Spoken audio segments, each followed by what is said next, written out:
Jorunna. Good evening, good morning, good afternoon, good time zone to all of you. Hello, hello, hello. My voice may still sound a little bit weak, but I think it's better than yesterday, so let's go. I'm a little sleepy today. Either. Hey Darkseid, congrats on first, and hi Nimby, congrats on first as well. Hi Wish, hi Zoik, hi Fox, hi Biggest, hi Annibelle, hi Roblox, hi Meadow, hi Shido, hi Sneo, hello, hello, hello. Hi Akiro, hi Mapio, hi Go, wait. I don't believe it's not my birthday every day. It's not my birthday anymore today. Hi Ketchup, hi Benjamin, hi Splint, I see shades on the thumbnail. Let's do. You missed God Yoru? Not possible in the restaurant, unfortunately. Hey Machi, hi Six Shot, hi Fogon, hello, hello, hello. Hi Echoem, hi Swoos, hello, hello, hello. I did forget to change my stream title. I'll do that in a second, once I say hi to everybody. Hi Whipper, no worries, sleep tight as sleep bunny dreams, and Niels have good time touching some grass today. Hope you have fun, Don't try not to touch the goose, I think the geese will run away and be scary and stuff. Hey Silver, hi Fake Great, hello, hello, hello. Hi Dysfunctional, hi Deep Freeze, hi Koala, hello, hello, hello. Hi BN, hi Phoenix, hi. Be sure not to overdo it, I'll do my best. Oh, and congrats on the 100 bones. Why not make it birthday day 4?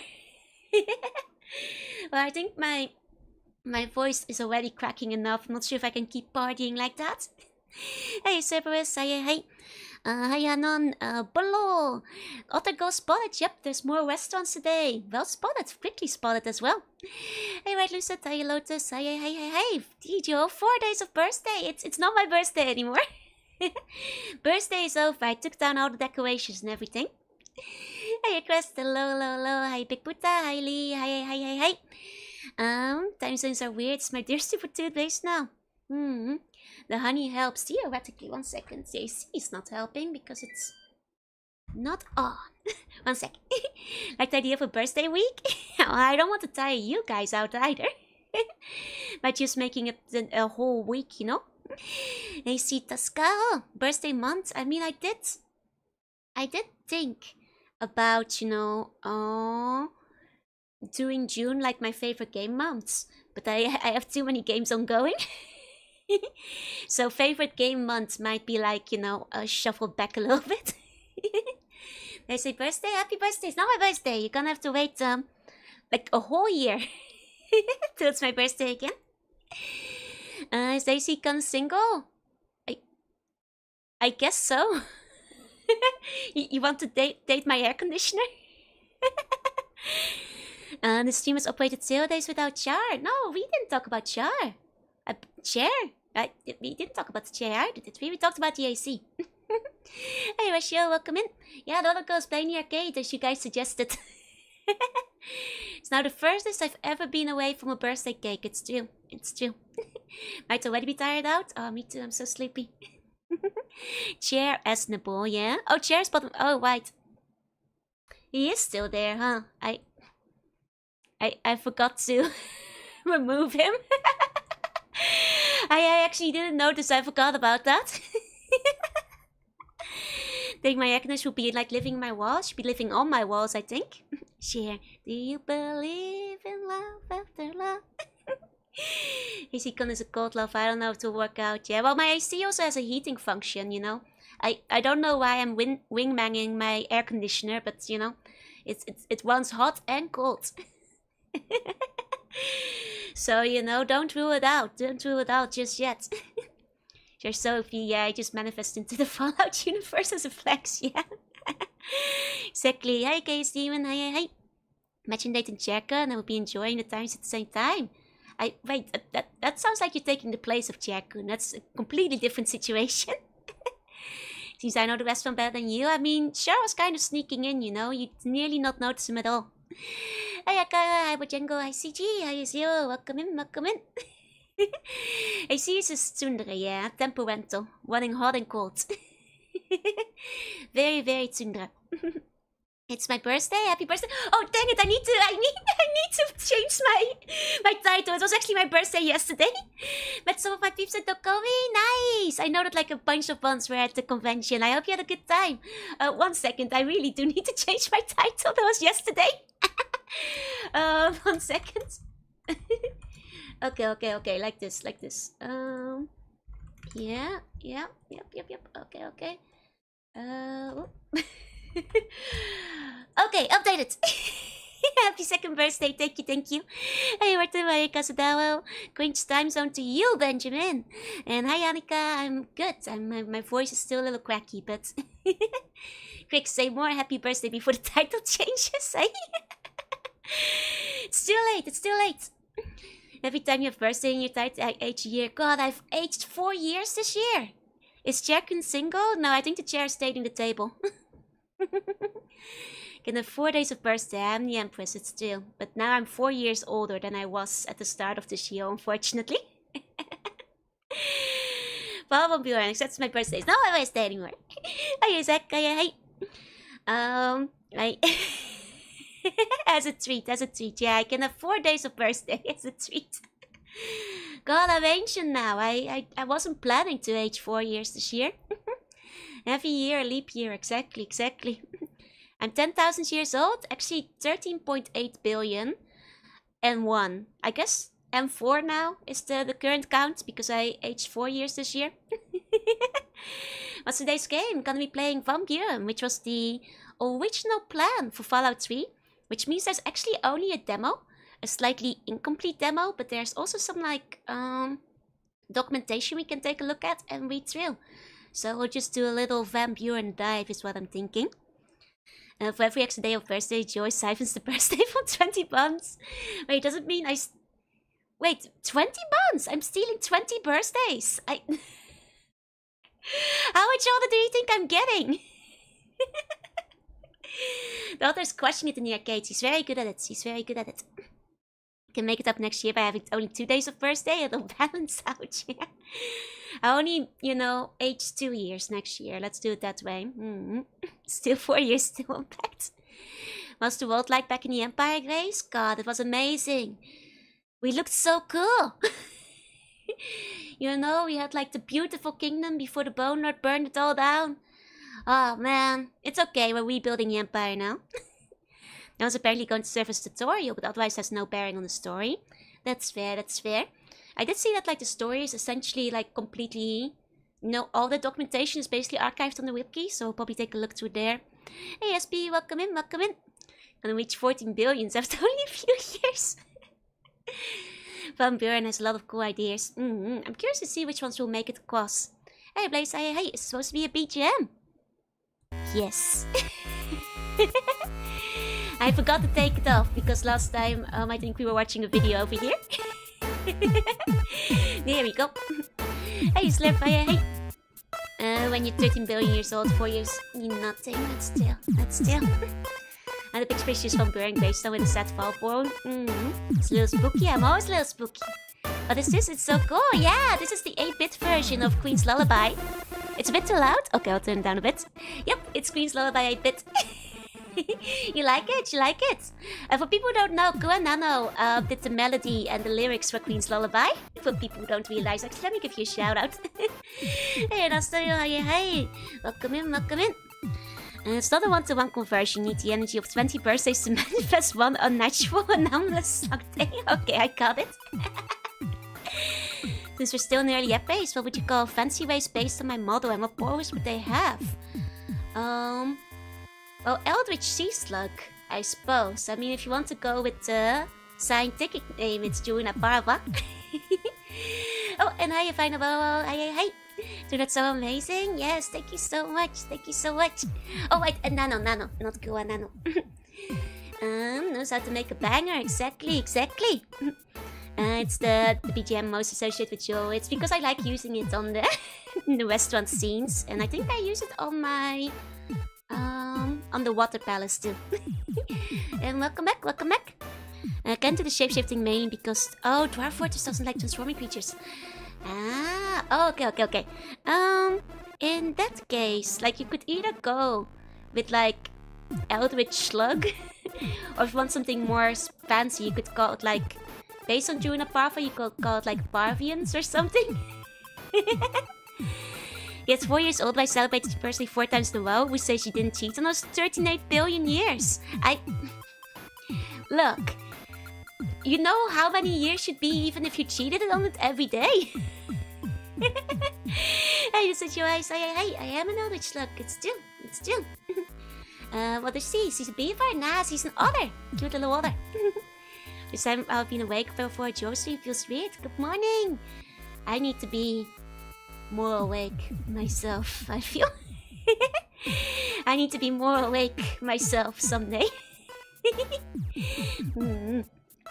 It's okay. I will actually say, like, won't really manifest for a little while longer, but other girl will probably get a friend soon. You know, slowly but surely. Hey, Freeman, welcome in.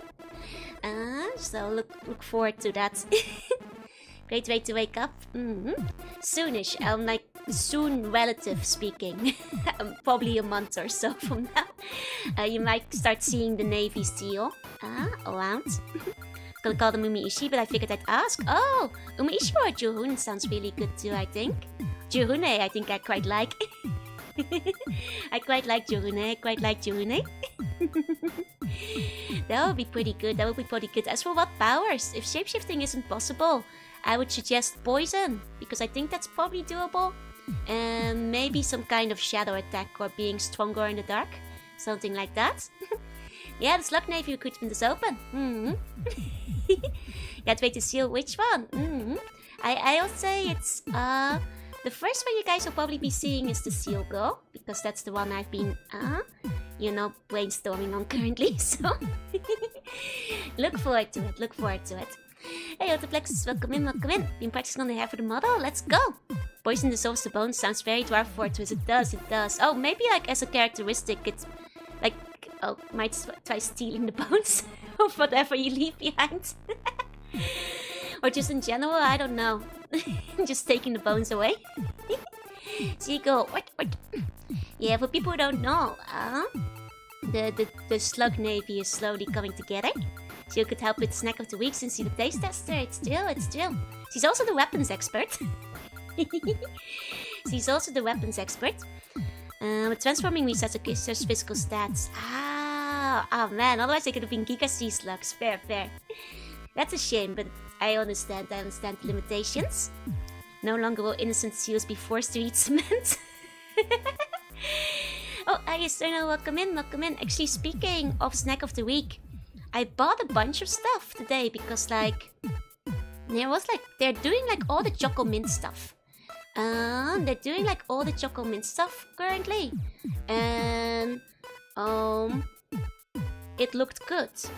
But I don't really have much appetite today.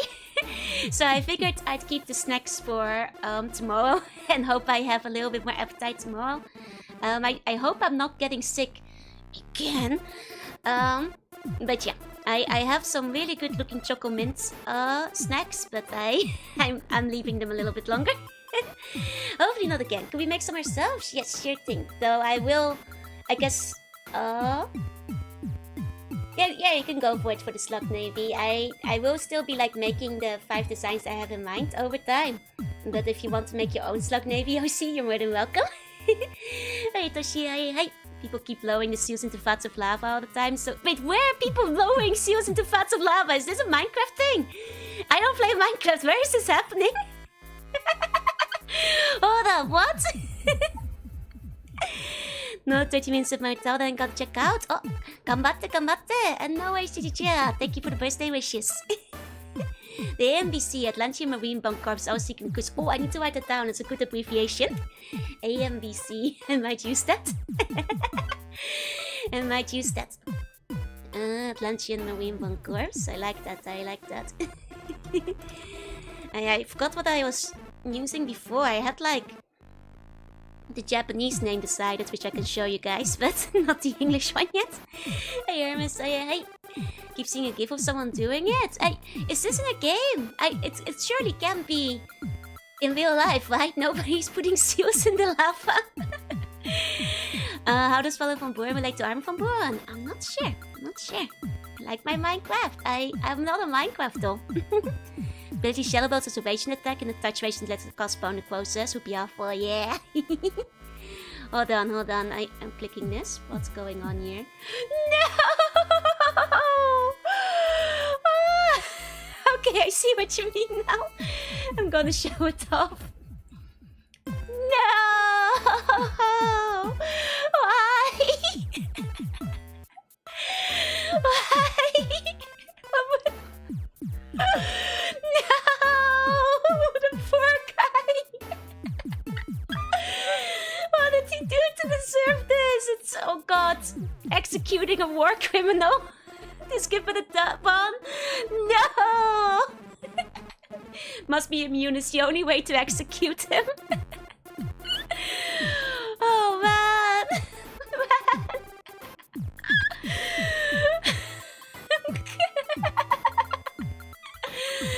Okay, I see. A lava magma is pretty difficult to collect and come by. That's true. I figured like they were dropping him into a volcano or something. Oh, fire resistance level 5, yeah. There's people launching missiles at the small dogs, oh no. Okay, so they're like the Photoshop gifts. They're not real at least, thank god. Extra warm pots. They were too cute. Can I do that to the new chibi model? No! Leave Chibi Joe alone! I understand it. It's the cute aggression, isn't it? It's the cute aggression, but please. Please! This lava's so hot you can get close to it without burning yourself. I've seen people get pretty close to lava in like YouTube videos, so I think it's possible. Misbehaving seals get a cotton. It's fun to act like they're real though, yeah? Just testing how resilient the Chibi Joe is. It's true. It would like just float in lava on the SSG's foam float. Oh my god.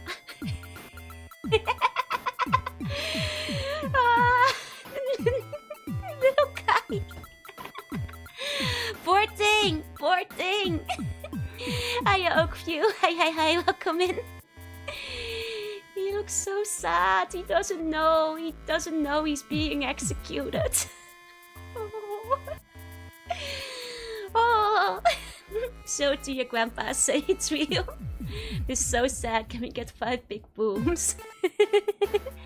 We're going because of a typo? Oh, don't worry, Hermos. I usually don't mind typos. It's all good.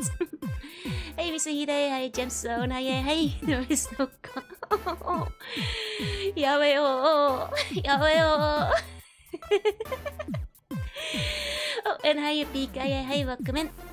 Now once the sign for the seal code drops me an edit for them going into the lava. Little guy. Can you show that made the other girl lose a life in UK? Yeah, you're breaking her focus. It's like... Aww. Oh, I mean, I can't stop looking at it.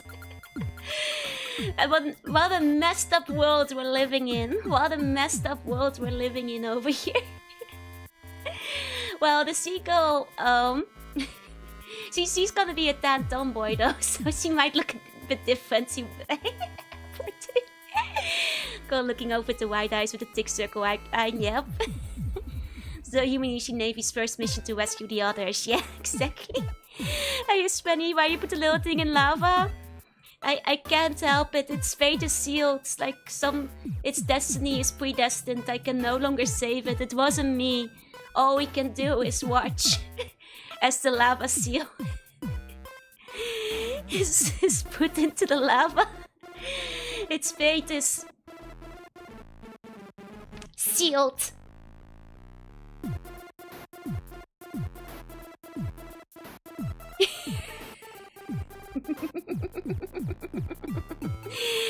Maybe to tell the seagull being loud, but when you release her.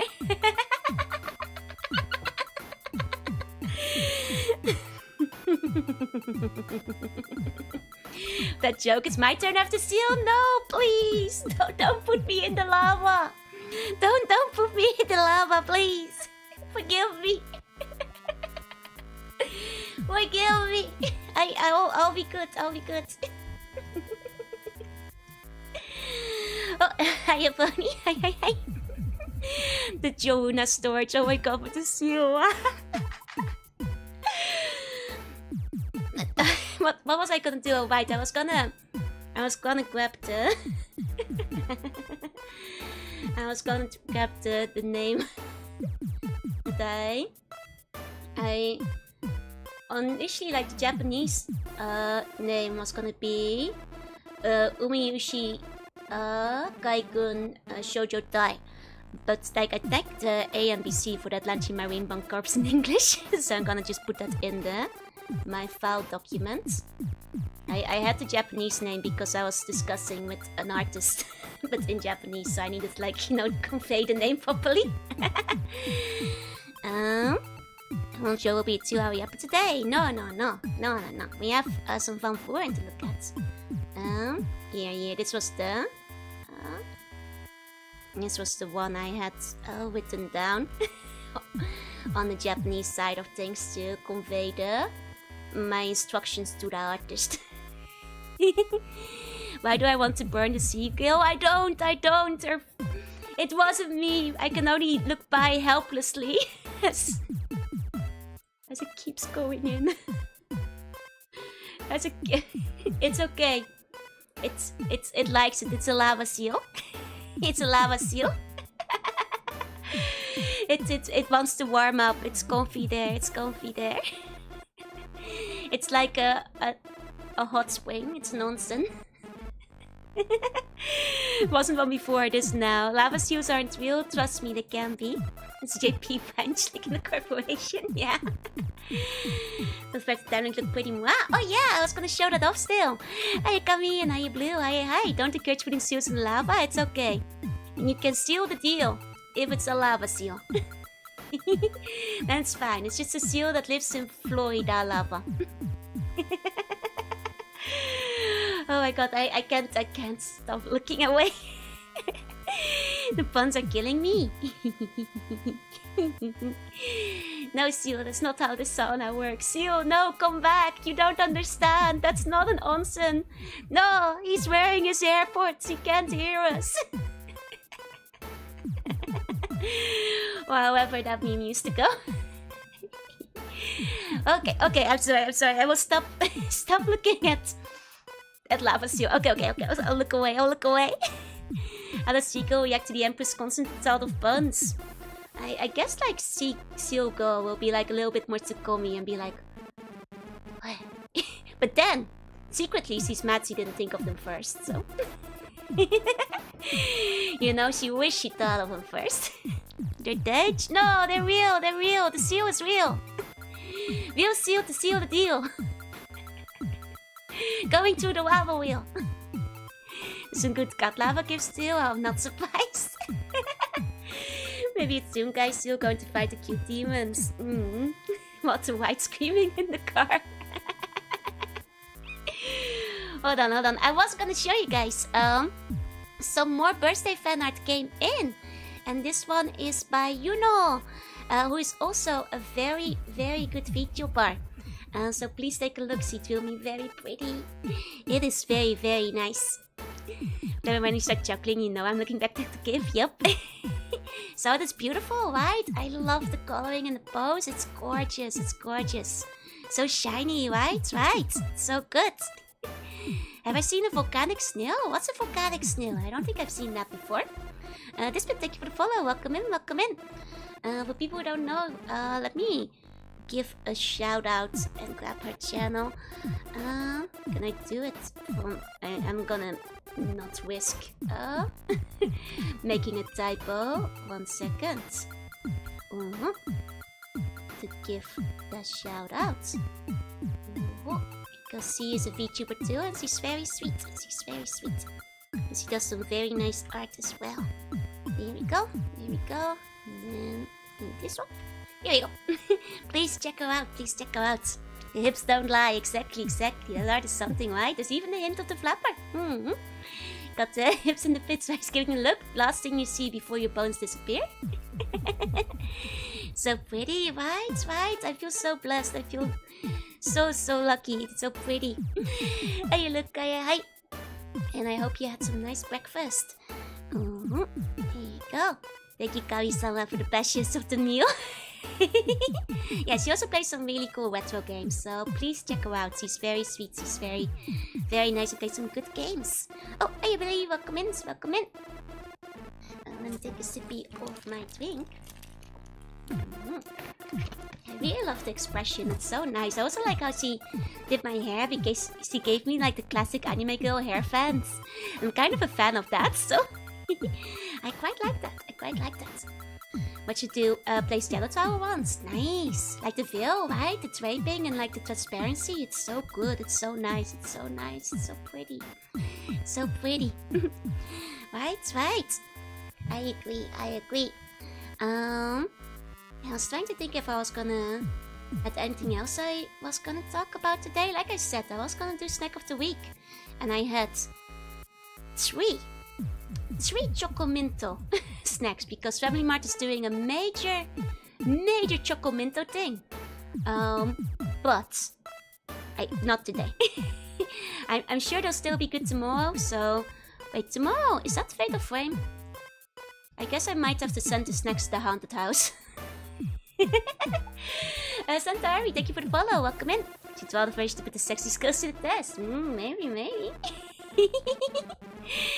Yeah, I might have to send some Chocominto snacks over to Joanna. To like, you know, get some rations in while she's in the haunted house tomorrow. Emergency ghost fighting supplies, yeah, to strengthen her resolve. Oh, and hi, snoozing. Welcome in. I'm sure, you know, that will motivate her to get out of there. We sent some stacks to Joanna's been since last 8. I think we checked in on Joanna last week, you know, she was drinking blood. That was dripping from the walls, so, you know, it might be good for her to have some food. Remember to feed Joanna, yeah? My snack today was pre-lunch for some knoppers. I love knoppers. I didn't know they made them in ball form. That's new to me. I haven't been in the Netherlands in a while. I think they sell them in Germany too, though. Anyone can have the snack of the week as compensation. Yep, and the Empress already had cake. That's true. I already had some cake yesterday. Don't forget the melon cake. Yeah, I finished the cake without Joanna there. I'm sorry. Hey, hey. Blood shower, drinking blood. She must be a vampire now. I don't know. Maybe Joanna is like slowly changing into a vampire. We will never know. You monster. Hey, it's not my fault she's stuck in the mansion. I had nothing to do with that. Want to have a special snack of the week for your birthday, but not have the appetite. That's very... it happens. I don't have the appetite today either, unfortunately. Why are you so mean? Hey, Vice, hey, look. If Joanna is anything like me, then she wants to become a vampire, so don't worry about it. We were just ensuring we see more Joanna, yeah? The unsung hero. Craving wonton soup, but it's not lunch for 6 hours. But what about second lunch? Have you considered this? I blame the squirrels. Heck van Buren, yeah, that's the plan today, that's the plan. Did have a new caramel Meltamore Sunday tonight, which was good. Nice. That does... Sorry, hiccup. That does sound pretty good. Really hope there's some insects that come in sneaking again. I live in a perpetual cycle of cold and not cold. I long for the day that my voice and everything is normal. And well, as long as my nose doesn't get stuffy again, because that's the most annoying part of the cold. I just want to get rid of this cough, and I want my appetite back. That's basically where I'm at. What we do in the Shadow Vampires rules. Yes, you can't eat food no more without completely spraying the blood out of your mouth. I do love what we do in the shadows, though. It's so good. I'm not sure if caramel is better than chocolava yet. I do like chocolava, but I like caramel too. I only want cold weather and built for it. I'm not. It's been really rainy too. Here's the one I haven't tried yet. Oh, well, to be fair, from what I understand, there's not much in the demo. But we'll find out how much there is. And if that is not an option for me, I'm not going to give up garlic bread. Hey, look. I always considered like vampires and garlic to be like, you know, lactose intolerant. And like everyone I know that's lactose intolerant still eats cheese. All I'm saying is that if I was a vampire, I'd still eat the garlic bread. You know, some things are worth suffering a little bit for. That's all I'm saying. That's my take on that. The garlic was scientifically proven to make people happy. Exactly. The pros outweigh the cons. Do you want to have the cake? Look, I only had 2 slices, and one is for me, and the other one is also for me the next day. You know, let's just out go. So be a Wendigo, but don't you lose your mind if you are. Did you finish tactics, or are you just doing the tech demo? I'm trying out the tech demo for Van Buren and the design docs. We'll see what we can take a look at. I'll start with the demo, because honestly, it's a weird file that was a bit tricky to capture. I kind of set everything up so that it should capture okay now, but it's one of them full screen capture mode thingies. So I think it's better to start with the demo and then go for the rest. Vampires just have a sharper sense of smell. Exactly. Blood tastes like metal. Yeah, but if you're a vampire, doesn't blood taste yummy though? Because I figure, if you watch a vampire movie, they are crazy about this stuff. So I think for vampires it doesn't taste like metal. It tastes like, you know, the best thing you've ever eaten probably. Is what I was assuming. You would like new fakes but never read the design because we'll enjoy that. Oh, because there's some crossover, right? I just lactose intolerant vampire eating the cheesy garlic bread. Exactly. Blood tastes like garlic bread. I think blood tastes like garlic bread to vampires is what I'm saying. The demo may be prone to technical problems. It was frankly hard to even one load up and capture. So how far we get into the demo and whether or not it crashes completely, both of these are possible. It is not a polished demo from what I hear. And the vampires purposely drink the blood of the drunk people to get drunk themselves, right? You see that too. Your blood tastes like carrot cake. Well, then I want to be a vampire. Hey, hey. You can back your taste as metal. That's true. Vampires like the taste of iron. I mean, you know, who else likes the taste of iron? Anemiacs. So, you know, and who is really anemic? It's vampires. It's, you know, I think it's they crave what they lack, which is blood. I mean, iron. What I'm saying is vampires would go crazy for some steak and spinach. is my conclusion. I'm sorry. It's the iron they need. I crave the coffee, I don't care if it's crappy. Exactly. A lot of things got carried over, but a lot of them didn't. Fair. When the taste of blood in fiction basically takes away all the flavors, right? It's fun. It's just when the blood is just the yummiest things you ever tasted instead.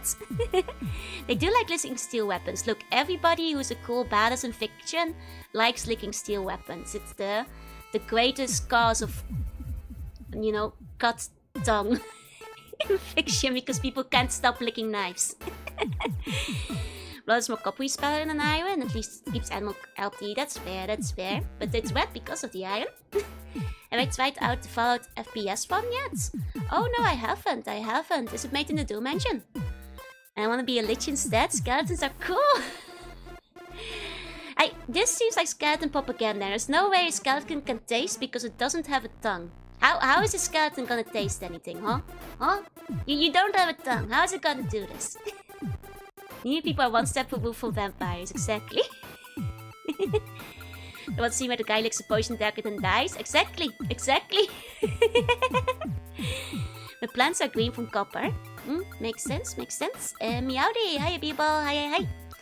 It's not in Doom, it's the easiest way to display. Don't give up. Oh yeah, sure. Please post a link. Put it in the game suggestions. Since that Joe game, I've been influenced by the Bone Lords. I see. You've been brainwashed. No. Wouldn't mind being a vampire and make most of the nights. I also burn in the song if I'm out too long. I was made for being on the ocean. Hi. VTuber is playing as a plant lich / vampire. I see.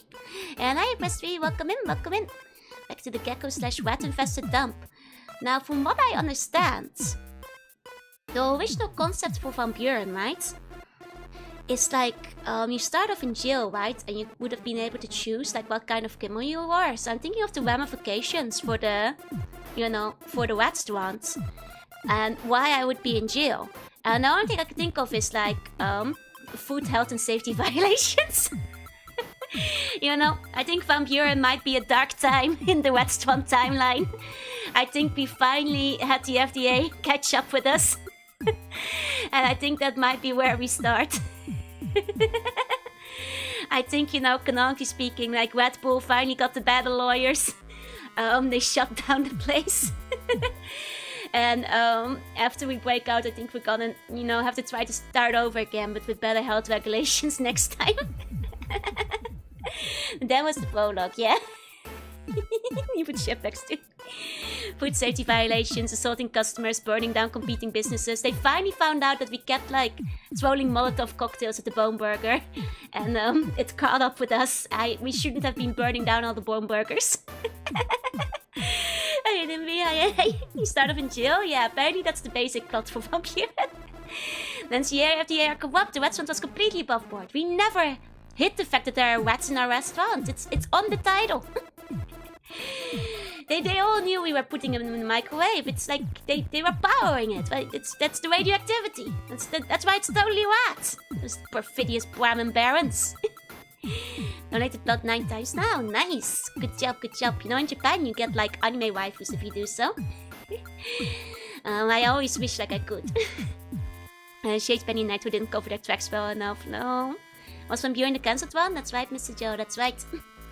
I said she was being silly as she threw the Molotov cocktail. They don't let a girl be silly anymore. It's like nowadays you can't even be a little silly and burn down your competition. Like, what am I even fighting for, you know? Like, it's, man, the restaurant business is tough. The restaurant business is tough.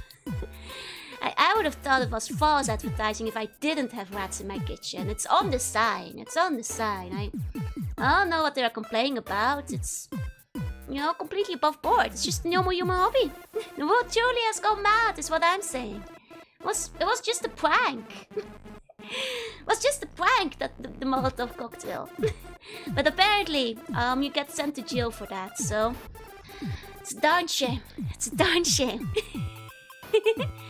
Heaven forbid a slug have a hobby. What they call that boys thing, we call it extra vitamins. You pay extra for the radioactivity, like if you want the clean water. You know, like all the leads, you know, that's bonus. You can have extra lead if you want it. Can do the bigger donation, my brother can do the double. Oh, for the blood. Nice, nice. You all deserve a little arson, exactly, as a little treat. It's a little treat. My restaurant was the one with the most minerals in the wasteland. The most elements, including the radioactive ones. Nowhere you can go with as many isotopes as we've got over here in the Totally Wild restaurant. That's a guarantee. You know, Lifeguard has the whole slogan, 7 vitamins, 7 amino acids. We have 7 elements and 7 isotopes. And 7 rats. And that's our guarantee. and royal jelly too. Yeah. $3 for clear water. It's the airport experience, exactly. Now you make conversation with the restaurant waitress. You have to play Fallout? It's pretty good. Oh, getting meta. We are in the Fallout though. When come up venting, it would be fall in the racketeering. Damn, in jail for racketeering. Damn. Should have been racketeer. No, it doesn't work, dang it. Like how the spring water has the minerals listed, right? Got the whole periodic table in my food, including the ones that are unstable. You know, not every restaurant can say they can do that. You point at the table, I put it in the plate. You want your... You know. You want it in your drink? Gotcha. Uranium? Got it.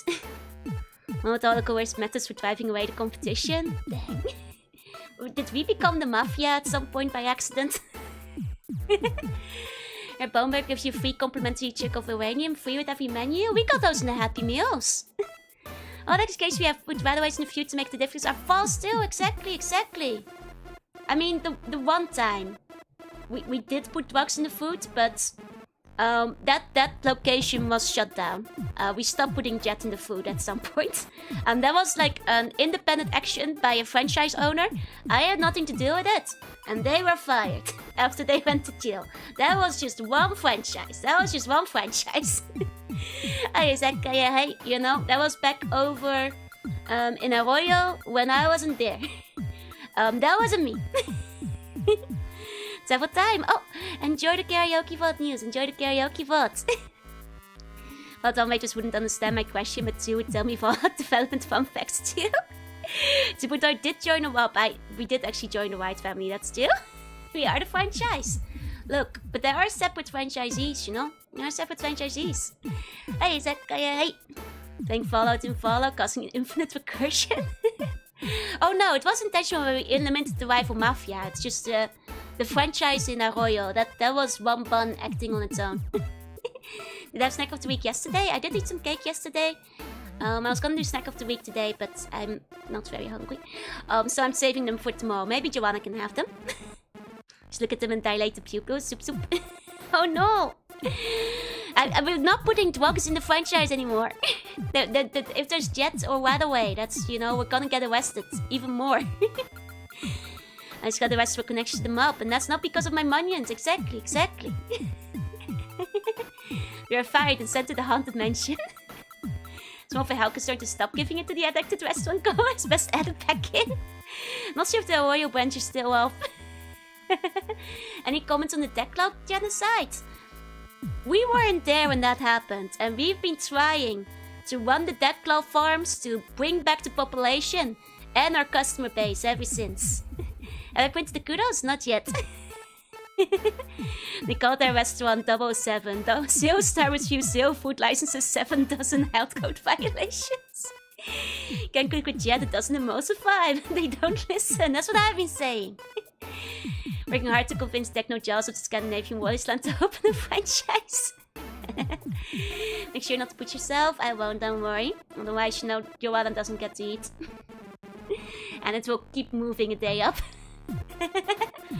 So having to talk with the mafia, I kept doing this. Yeah, I kept doing the hand gesture and it got insulted.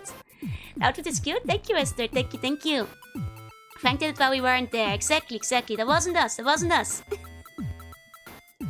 Jet is not illegal outside of big city borders. Lois can't help me, even if all hands here sees itself. That's true. These are false charges.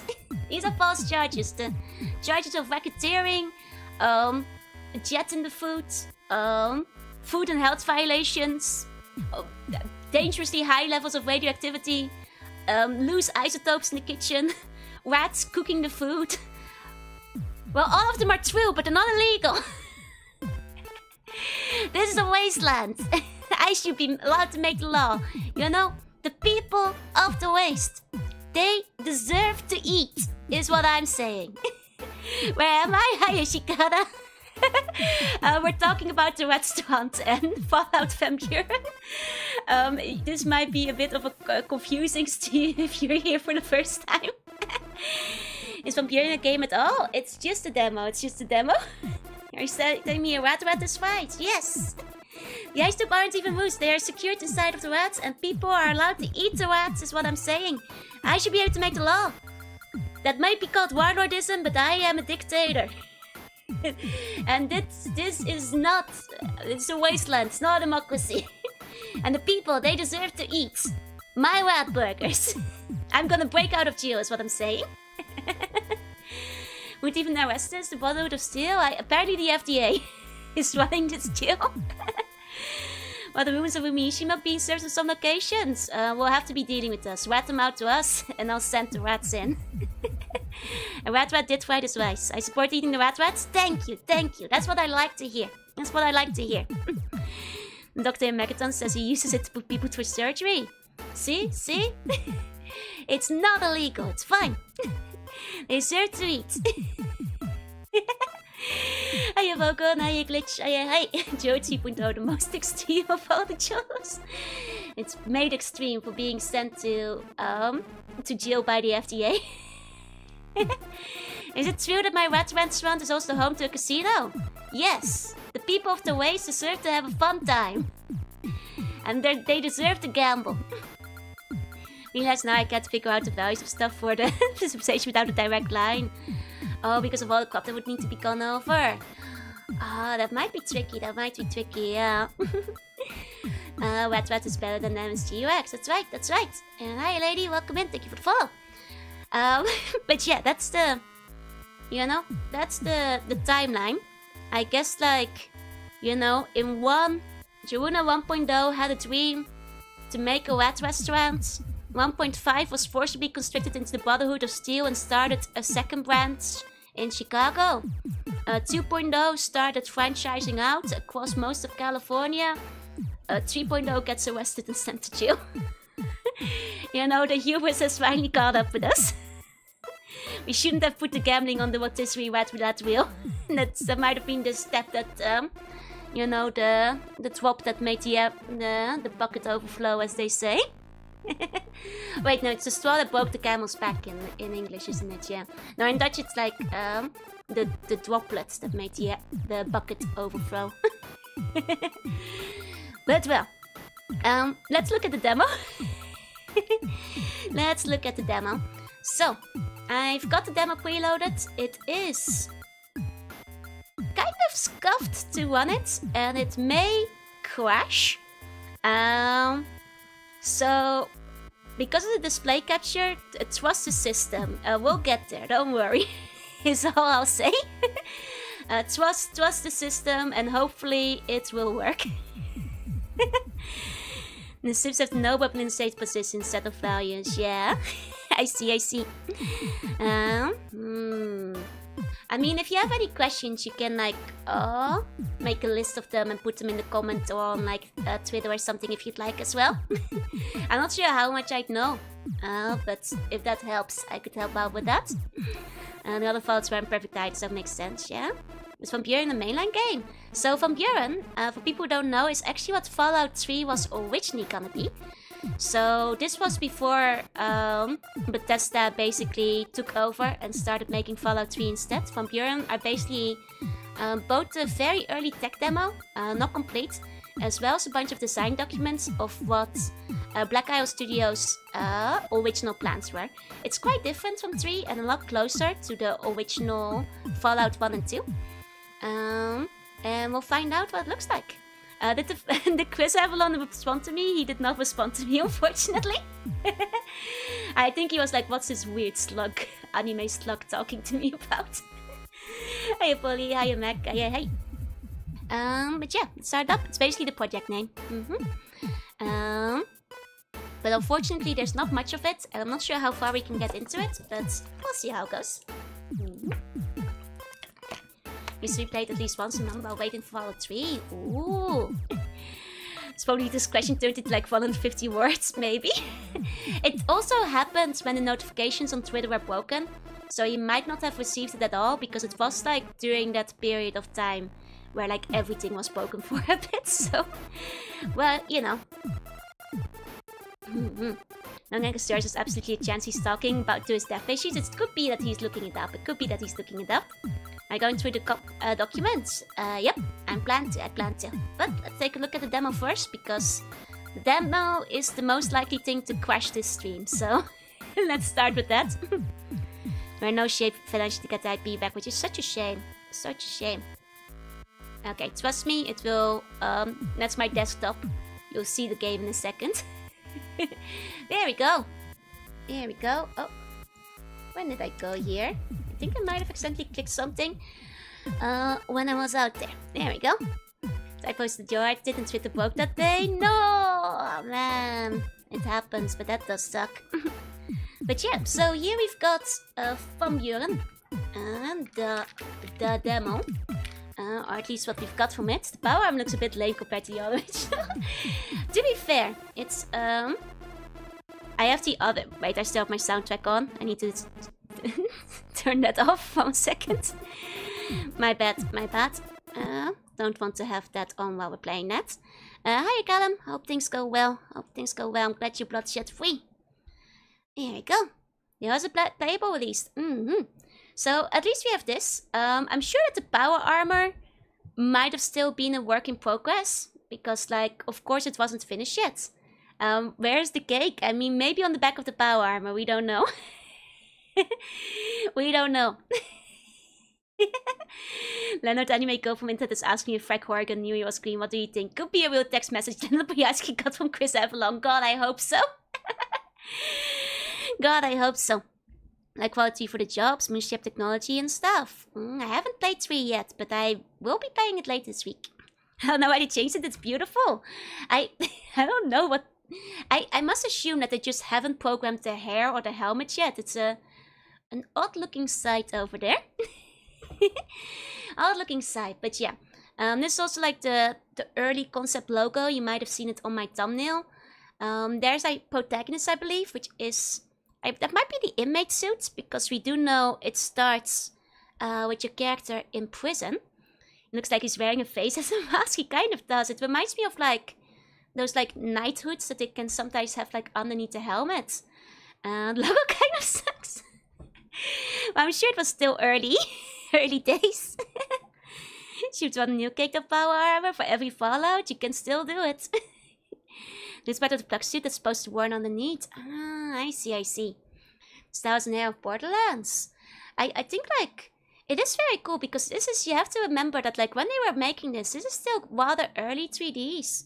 And I think like, you know, a lot of people are quite excited because it's like, you know, showed a first venture from the 2D to the 3D transition while still maintaining the Fallout gameplay of the first two games.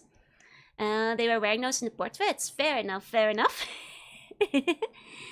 Never thought you would see someone stream from Buren. I mean, we'll stream as much as we can. I hear it's a little bit broken, so it might crash multiple times. We'll see how it goes. And this was around Neverwinter Nights, yeah. This is a big step for the Fallout games. So, you guys will also notice that most of the buttons don't work. There's no game options, there's no movies, there's no tutorial. No play with a friend. No loading save game. We can only start new game. This is a tech demo build. Yup. So, you actually get to see the plug suit in 3 as a separate app roll. Ooh, okay. I suppose one of the worst examples of early 3D. Oh, but I saw gifs of it back in the day and it got me really excited though. You can't play with another button, I'm afraid. So let's start a new game. And now we have this, which is quite interesting because it seems to be a bit of a departure from the first two games, because the skills are now split into categories, even though they seem rather similar. But it seems like first aid and doctor have been combined into medic. No play with a friend. We can't join with the other girls, sorry. The other things, it seems that like firearms have also been moved together across, like, you know, small arms, big guns, energy weapons seem to be all one stat. We also non-H2, yeah? Gonna try to make this almost went bankrupt to Bethesda Bank, but yep, that's what happened. It's also why they couldn't buy the license back. 2.9. We should call it 3.0, I think, this time. Or 2.9, I guess, because left 2.9 is actually a good idea. 2.9. Maybe a bit of tactics influence, yeah. It's interesting to see that like the skill got a bit of a overhaul. I see that like diplomacy has also like, you know, speech is gone now, which I guess has been like moved between persuasion and the deception. Repair seems to have been replaced with mechanics. Like being Uncle Grandpa. Cute. Now the Internet Archive for these historical game builds, right? Yeah, it's nice to see little exact details. Like, it's cool that you can see the base and the total points as well as the derived statistics. Which is kind of neat, like just seeing it all written out. The gambling also seems to be gone, yeah. There's still outdoors, man. Is there anything else missing? I'm going from memory here. See what 2 years look like in the Fallout universe. Radioactive is rough, man. The radioactivity gets to you, it ages you fast. Later games do the same thing, more or less with the skills. Oh, so like I haven't played the later games yet, but do they have a similar skill split? Because that's interesting. That's interesting. Yeah, lockpicking seems to be replaced with security. I wonder if that is to like combine both lockpicking as well as electrical security, as in hacking and stuff. It seems that like, let me see. Okay, so we do have some different hairstyles. Here we go. Okay. So the hairstyles seem to have been implemented. And about the body types. Okay. So it seems they made the body types. Is it different between... Okay. It's quite subtle, but we have like a couple of different body types to choose from. Guns being combined into firearms is interesting, right? Which is a shame, because it was quite fun to like, you know, differentiate between the big guns and the energy guns, but still better character customizations. Congratulations on being 1 year close to Red Road. Thank you. Okay, we have a couple of different skin colors still. Various styles. We can have a ponytail. Can I see the ponytail? Aha! Looks a bit like a rat tail. Oh, and it's interesting. So the ponytail combines separately from the rest of the hairstyles. That's kind of neat. That's kind of neat. Why does Stone have the hourglass? He is Dorito shaped. The classic isometric ones are the real ones. From that's what I've heard, that's like the opinion I've seen around a lot. Most speech stuff is merged into a single speech. Okay. Doctor and first aid merged into medicine. Gotcha. I guess they didn't want people to have to worry too much about the spread of stuff. Rat tail for the restaurant. Okay, we'll keep the rat tail one. This one looks rattier. I think the biggest problem is that everyone went with energy and almost no one used big guns. Fair, because they are heavy to carry. I can see why. My friend Billy Bob is 80 with the jetpack hair and a beard. Oh, we do have some mustaches. Very fun mustaches, actually. Let me see. Let's do one of those carnival ones with the big beard. Hold on. Oh yeah, we should do the big beard. Well, we're probably gonna go with the girl anyway, but I want to see what the options are for the guy. Oh, and you can even change the hair color. Okay. This one has a bunch more options. That's kind of neat. Gotta pick the triangle for sure. Ball cut with head tail handlebar would be insane. Okay, wait, ball cut. Oh wait, there's some more hairstyles too. Wait, hold on. We have more. We also have military mohawk. Wait. Okay, we have to do the mohawk, I feel.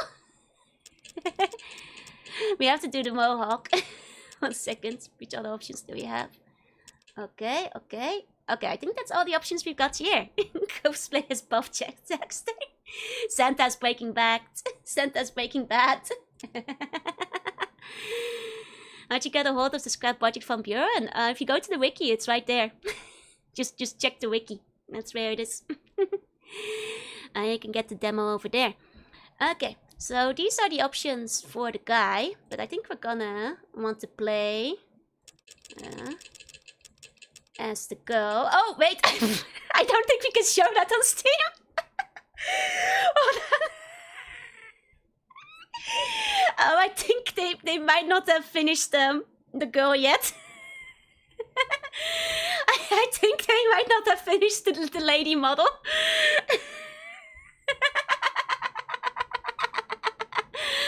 Okay. Maybe we should play with Crazy Santa. We'll just be Crazy Santa. Yeah. Okay. What's your good seeing you guys. It's not technically worse than God of War. H3. Okay, so evidently they had not finished all the stuff in the demo yet. I guess the demo wasn't fully done, so that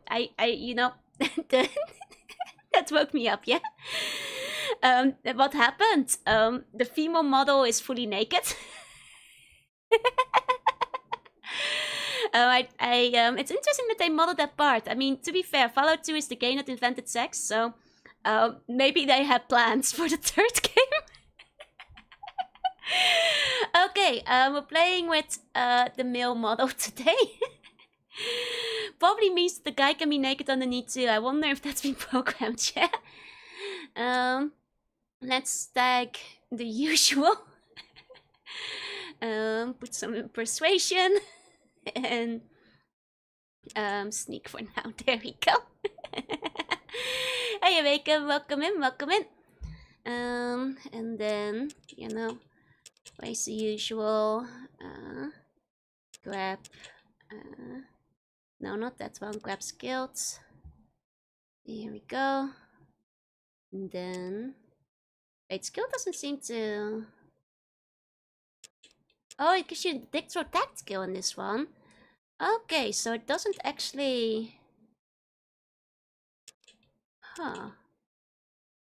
Okay, so the traits might not have been implemented yet.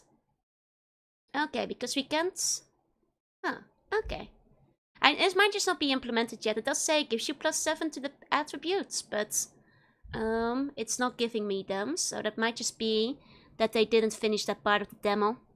Just better the texture did, right? Normally you'd go for the Barbie type texture, that's what I was thinking too. Yeah, I might wind up clipping it from the full vault. Just to be safe. Looks like a massive debuff for gifted. Yeah, like, Like, I guess, like, if it's not giving you anything, then, let me see. Do any of these work? No, I think these might not be implemented yet because I'm not getting the +2 PE.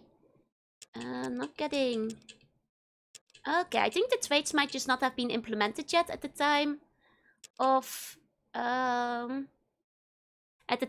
making the game. I think it might just not have been implemented yet. Okay. The speed test you can pass with unarmed skill in New Vegas for a white glove. Ooh. Huh? Maybe you just have to flex your muscles at him. Hey, Clemmeyer, hey. Well, in this case, I guess, like, it doesn't really matter what we pick, because, like, it's not gonna change a thing, huh? Not gonna change a thing. And New Vegas, there's gambling. Like, essentially access your gambling stat there, and there's none in 3. Okay. I mean, I still like having high luck, because it feels like a tradition for the characters at this point, to have some good luck in there. I mean, it's a fairly short demo, so I'm sure it doesn't really matter too much where I put my stats. But I'm doing a pretty usual snack. So fame would mean skinny Santa from Rudolph? Yeah. I guess so. No, we went with strong Santa though this time. Guys have been so lucky, it's unreal, right? It, you know, causes some fun stuff to happen, so I don't mind. Okay, let's take Santa out for a stroll. Ooh. Okay. Greetings, citizen. I'm Corporal Officer and I'll be your guide through this junk town. Okay. As we travel the streets, watch out for rats. Those scummy bastards will kill you in an effort to squash freedom. Now, let's head up the street and get you into the safety of the vault. So originally this was gonna be the tutorial area of Van Buren, from what I understand. So I guess we're gonna just head out this way. Follow this guy. We're even gonna go this way, maybe. Oh, I am still in the wrong category. That's true. 1 second. Let me switch over real quick. Might as well take a second to put my headphones on so you guys don't get an echo. 1 moment. Here we go. It's supposed to be pre-war. I think it's supposed to be in a different area of the Fallout universe. Let me see if there's a category for Van Buren. Otherwise, I'll just stream in the Fallout category in general. There was one on YouTube. No, okay. I'll just stream on the Fallout instead. Here we go. Okay. Luck perception determines the outcome of the loot spawns. I see. As the scene suggests you say was like that before the bomb falls. I think so in the case. Okay. But I believe this was in a different area. I think this was like... And going off what I saw on the wiki, I think this is the Midwest rather than California. But somebody else might be able to correct me. But we'll be looking at the documents regardless later. Okay. Okay, I can still scroll by going to the edges of the are we okay? it's a demo that's running together by strings, so please. It might happen here and there. Pre-war is what they're going for. Okay. So this is still pre-war. Okay, that's interesting if it's the pre-war vault. But that would mean it's like set earlier than the first 2 games. Oh, Comic Con's Insurgent Citizen. You take the far one, I'll take this one with the pistol. Okay. Here we go. Okay, so it seems like to have a bit of an auto attack, just like in Tactics, which is interesting. Rather than... like it keeps going once you click on it. That's quite interesting. Also, I put my headphones on and it's for nothing because it's still putting the sound through my speaker. Sorry about that. To search the wet brick building for supplies. I'm sure we'll run into a larger force when we get to the vault entrance. Okay. So through here. Here you go. It really is Fallout 3. I think was slated to take place in, I want to say Arizona, Colorado, New Mexico, and one other state. Gotcha, gotcha. Okay, can I go into this building? Here you go. Yeah, they made Fallout Viewtown without a pause. It doesn't seem like... There's still action points, so there might still be a way to set it to RPG mode. Let me see. No headphones. Nope. Apparently it only wants to go through speaker. Okay, might be one of those cases where you have to find the door, but it doesn't seem to do the looking through the building if you're close enough thing. They have... Guess they just used the assets they had. Oh!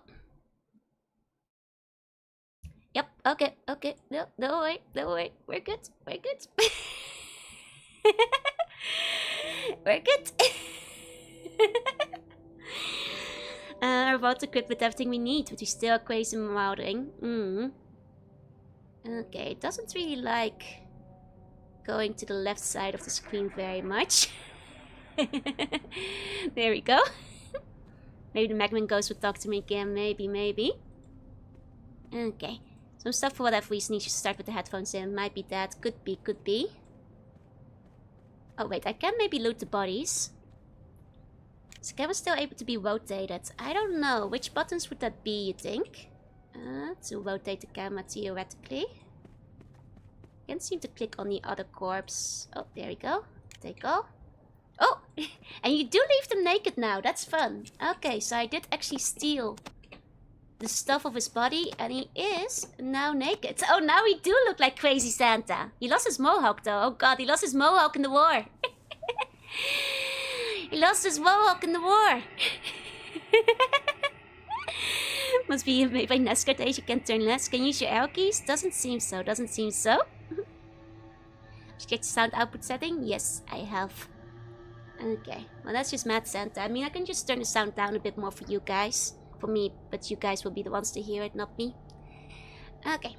Okay. Let me check the Pip-Boy. Okay, we have a slightly new Pip-Boy. We have an alarm. Okay. Tasks. Area 0. Reach the vault. Loot the red brick building. Okay, okay. So we have the task system. A little bit more granular than in the first still. Map. Unnamed map. Okay. Oh, wait. I can click on the map to move around it. Oh. This is how I can get into the building, I think. Come on. Yes! Yes! Found the entrance to the building through the map. Got so much radiation, got the chemotherapy on the stove. No! Oh, we have some holodiscs. Oh. Okay, no. These are not programmed in yet. I guess it's just a placeholder. Hey, Polly. Hey. How did this game become a thing? It didn't. It's a tech demo. It's an incomplete tech demo. And it never saw the light of day. Looks like someone you can meet in the European Festival, right? Fell off like the flapper, too much radiation. These people be the 3000, might have been a nod to this. Could be. Okay, we've got load holodisk, expansion hardware. Wonder what that would have been for. Doesn't show up on any of them. Wonder what the plans were for that. Maybe it's in the document somewhere. Hey, strength, hey, and high land based. Welcome in. Okay, and then the skills. Oh, there's no select skill. Can't open up character. Can open up options. Okay. What Fallout am I playing? Van Buren. The unreleased, what could have been Fallout 3. Or rather the demo of it. Let me see. Okay, so apparently there is a turn-based combat mode. But maybe it hasn't been programmed in yet at the time of the demo. Because it seems like it's turned to turn-based. But yeah, that's real time. Interesting. So maybe that wasn't ready yet. Hey, Indonesia man, welcome in. And hi, Zarin. Welcome. It was probably for those Pip-Boy upgrades, like in 1 and 2, the motion track and the Geiger counter. That could be it. Good point. Let's set the violence to maximal. Combat matches for bows and brief. Interesting. So I had a simplified mode in this one, or at least planned to. Check the hotkeys. No, okay. Oh, the numpad is for scrolling the camera. Interesting. So in tactics you wind up using the arrow keys for scroll. But in this one, it's the numpad. It does say raise camera here, which is interesting. But I think we want to use the panning, so especially because the mouse doesn't work very well for it. Okay, okay, let's take a look. Ah, that's better. That's better. We got free cam too. Okay, so now we have found the building. Let's do some looting. You know, from the side, not very evident where the door is. But to be fair, it's early stages. It does seem that we now have a head section, so... Let's go, Crazy Santa! He does look like a motorbiker now. Let's go, Crazy Santa, let's go. Insane outfit. No, only good Karma Companion 3 before you beat the game is Jaron. Oh, no spoilers yet though. I haven't played 3 yet. Don't tell me too much yet. Just like an early prototype of Fallout 3? It is, it is. Okay, let's go Crazy Santa. Do we have anything else in here? Let's see. This table, but we can't loot the table. Cheap and dog, it's the same fit. Me too. Oh, not an XGT, just a prototype demo. Oh, I see, I see. Gotcha, gotcha. Okay. Okay, will 3 be next in the queue? Yep. It's the next chronological release. I mean, I still want to, for fun, as a Kusoge experience, want to try Brotherhood of Steel. But it's a bit of an expensive joke right now. On account of, it's not cheap on eBay. So that will take a little bit longer before I get around to that. Uh-oh. That is one hell of a noise. Wow, great noise, great, good ambience. Love this, love the noise that the flamethrower is making. Please die soon, please die soon. What the... Oh god, please die. Don't. No, stop flamethrowing. Ah, that's from the game, yep. Yep, why won't he die? Why won't he die? Oh, my ears! My ears! Foghorn kind of flamethrower. Why won't he die? Oh god, I'm walking away from him. Will it stop? Well, the game crashed, so it kind of did. Why would they do that, Test? Placeholder. 1 second, I'm turning the sound like way lower so we don't have to listen to that. I'm turning the sound like way down. What kind of placeholder? It's a flamethrower. It shoots 1000 buzzsaws. Oh man. Okay. Okay, my dog was looking, right? Are you aware of the leaf sheep? I have heard of the leaf sheep. It's really cute. It's really cute. Oh god, he's attacking me. Crazy Santa, no. Okay. Who is this guy? It's probably fine. Let's just see if they can kill each other. Let's just see if they can manage. Our interplay went out of money. Unfortunately, a couple of flops at the time. The secret war winning weapon. At least, that flamethrower was a horrific kind of sound. What the hell, man? Secret war winning weapon. Also, having flamethrower in the tutorial was kind of crazy. Like, yeah, it's like that killed Ian in canon. His kneecap exploded. Good. These early tutorial enemies, like, have a lot of HP. Also, this guy is not helping me at all. At all. Yeah, they took on the devs they couldn't afford. Make the flamethrower blow out your speaker to show the enemies a threat and insensitize you to prioritize killing them first. We in the industry call this good game design. Yeah, that's right. That's right. Hold on, can my friend just... Oh no, the flamethrower guy is still there. I see. I see. Is the flamethrower guy... Okay, he's gonna kill the flamethrower guy now, hopefully. Good, good. It's weird that only flamethrower got a noise yet, right? Right? Okay, finally, they're dead. They're dead. Do I dare turn the sound back on again? Do I dare turn the sound back on again? This deck demo was crazy, right? Can't wait for the full game. I mean, it has like some cool ideas. There's some cool ideas. Okay. I will carefully turn the sound back on again.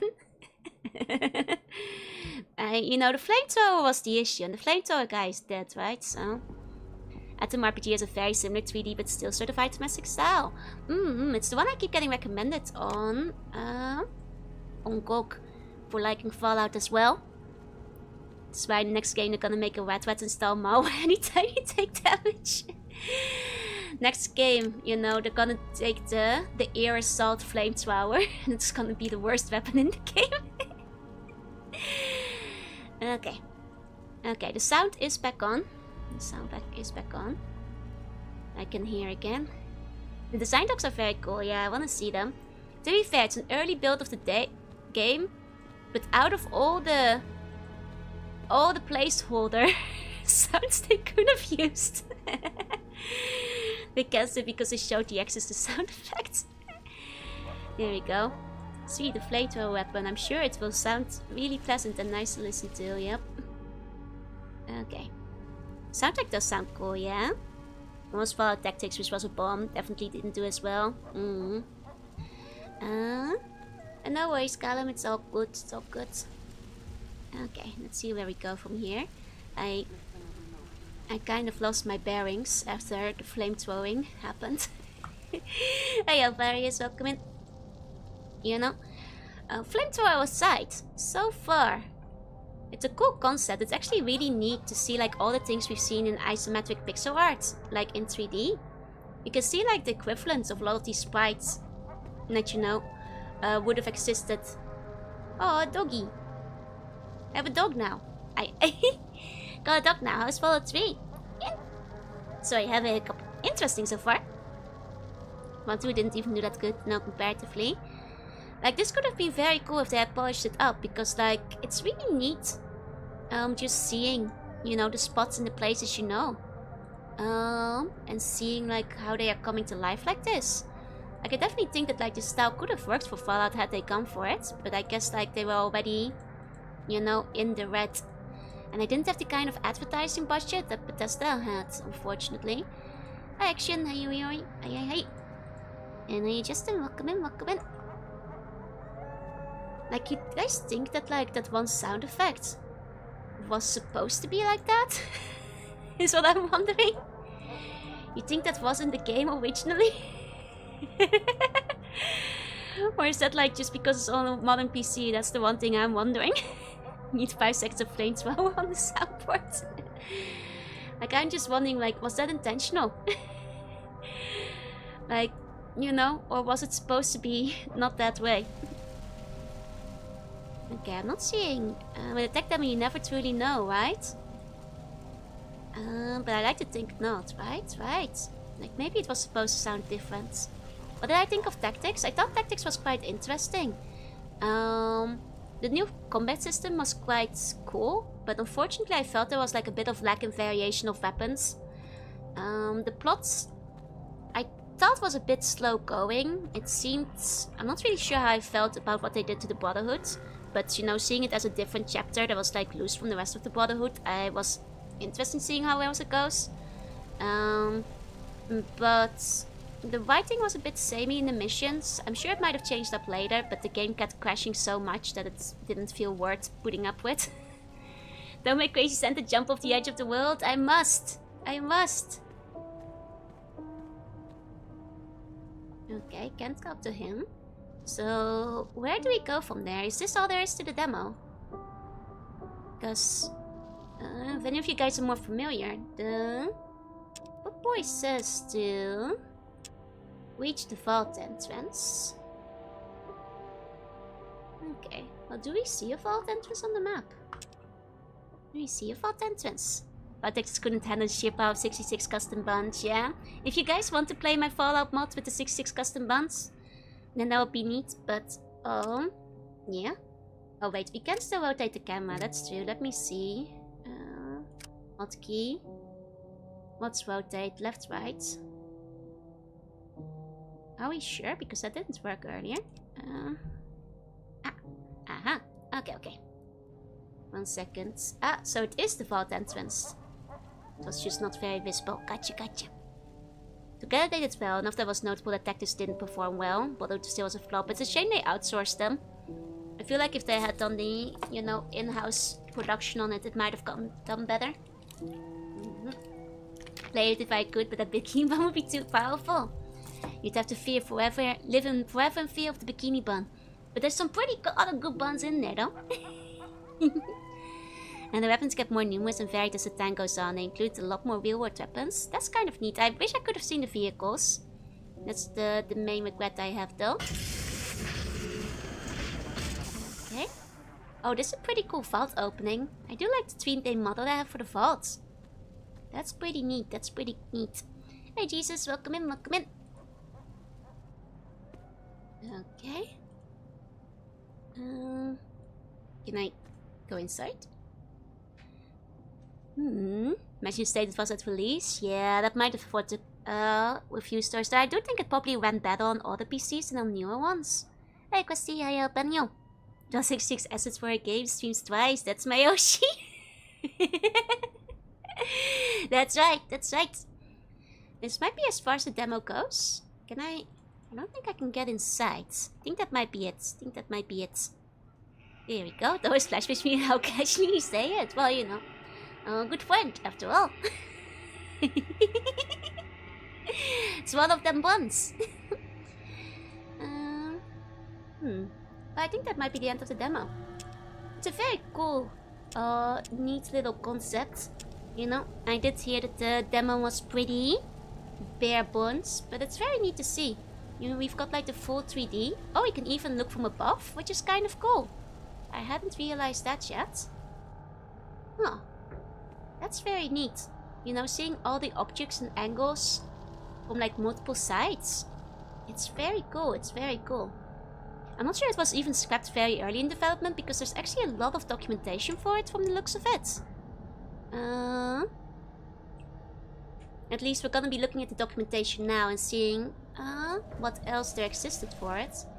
I guess like the tech demo was just like the proof of concept more than anything. Which is probably why it sounded like that earlier. I half wonder if like the flamethrower didn't sound as terrible as it did, and that might just be a modern compatibility issue. God, I hope so. But yeah, I guess that's all we've got in the demo.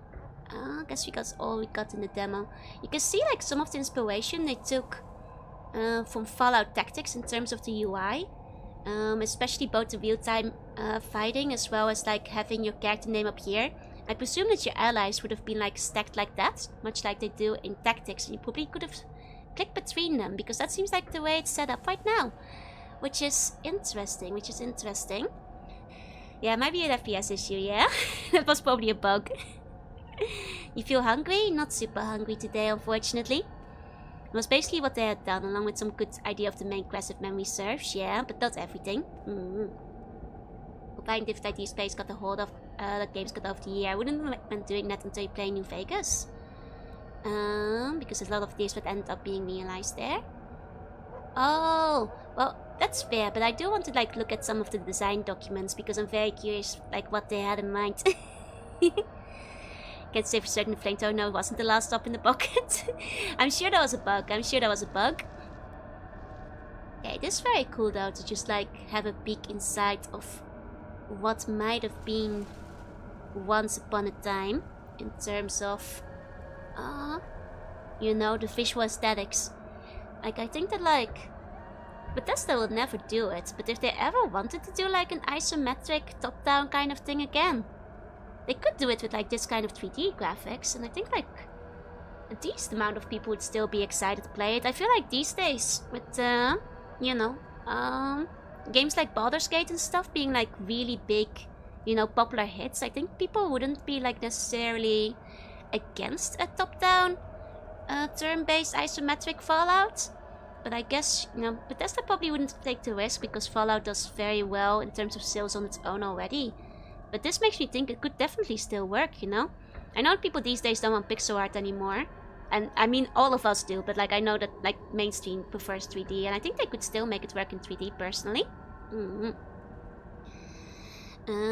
People don't like the new file because it was darker and more serious. I'm not actually sure yet. I haven't looked into the new ones too much because I don't want to spoil myself, but I think it's because they had a very different type of writing, yeah? That's why it was so hard to out they asked BioWare for help to take a shot at getting the IP at the time. Doubt they would have been able to get the funding needed if they do what they wanted. Which is a shame, which is a shame. Because that's what Wasteland and stuff is for. That's true, that's true.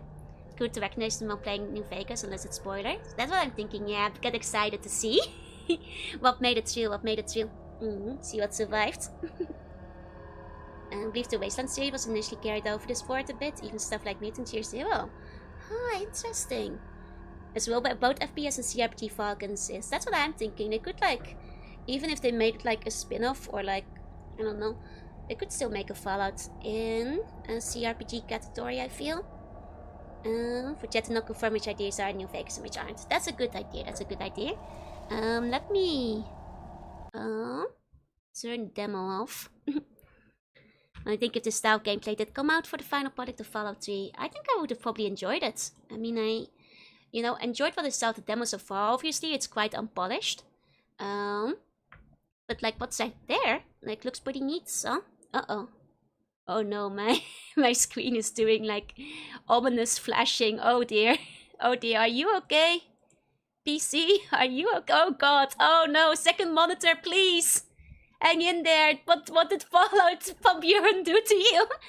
Hang in there. Oh god, there's a bug in my, oh dear. But maybe if, oh no. Oh no. Are you okay, buddy? Are you okay? I'm just gonna, 1 second. It's like, it's doing like the thing like if you saw a oh dear. Did Fallout from Buren break my monitor? Gently turning it off. Gently turning it off. Gently turning. It did not crash. I shut the game down, but my, like, like when, like if you're watching a TV, like starts stuttering and breaking and going whoop, whoop, whoop, like it's like in, possessed, it's doing that. And I'm like, on the second one, I'm like, from Buren? Was downloaded from a trusted source? It was from the official wiki. I did a virus scan on everything. It just seems to, Monte doesn't seem to like it. Monte doesn't seem to like it. Okay, gently turning monitor back on again. And I avoid you, welcome in. Okay, hold on.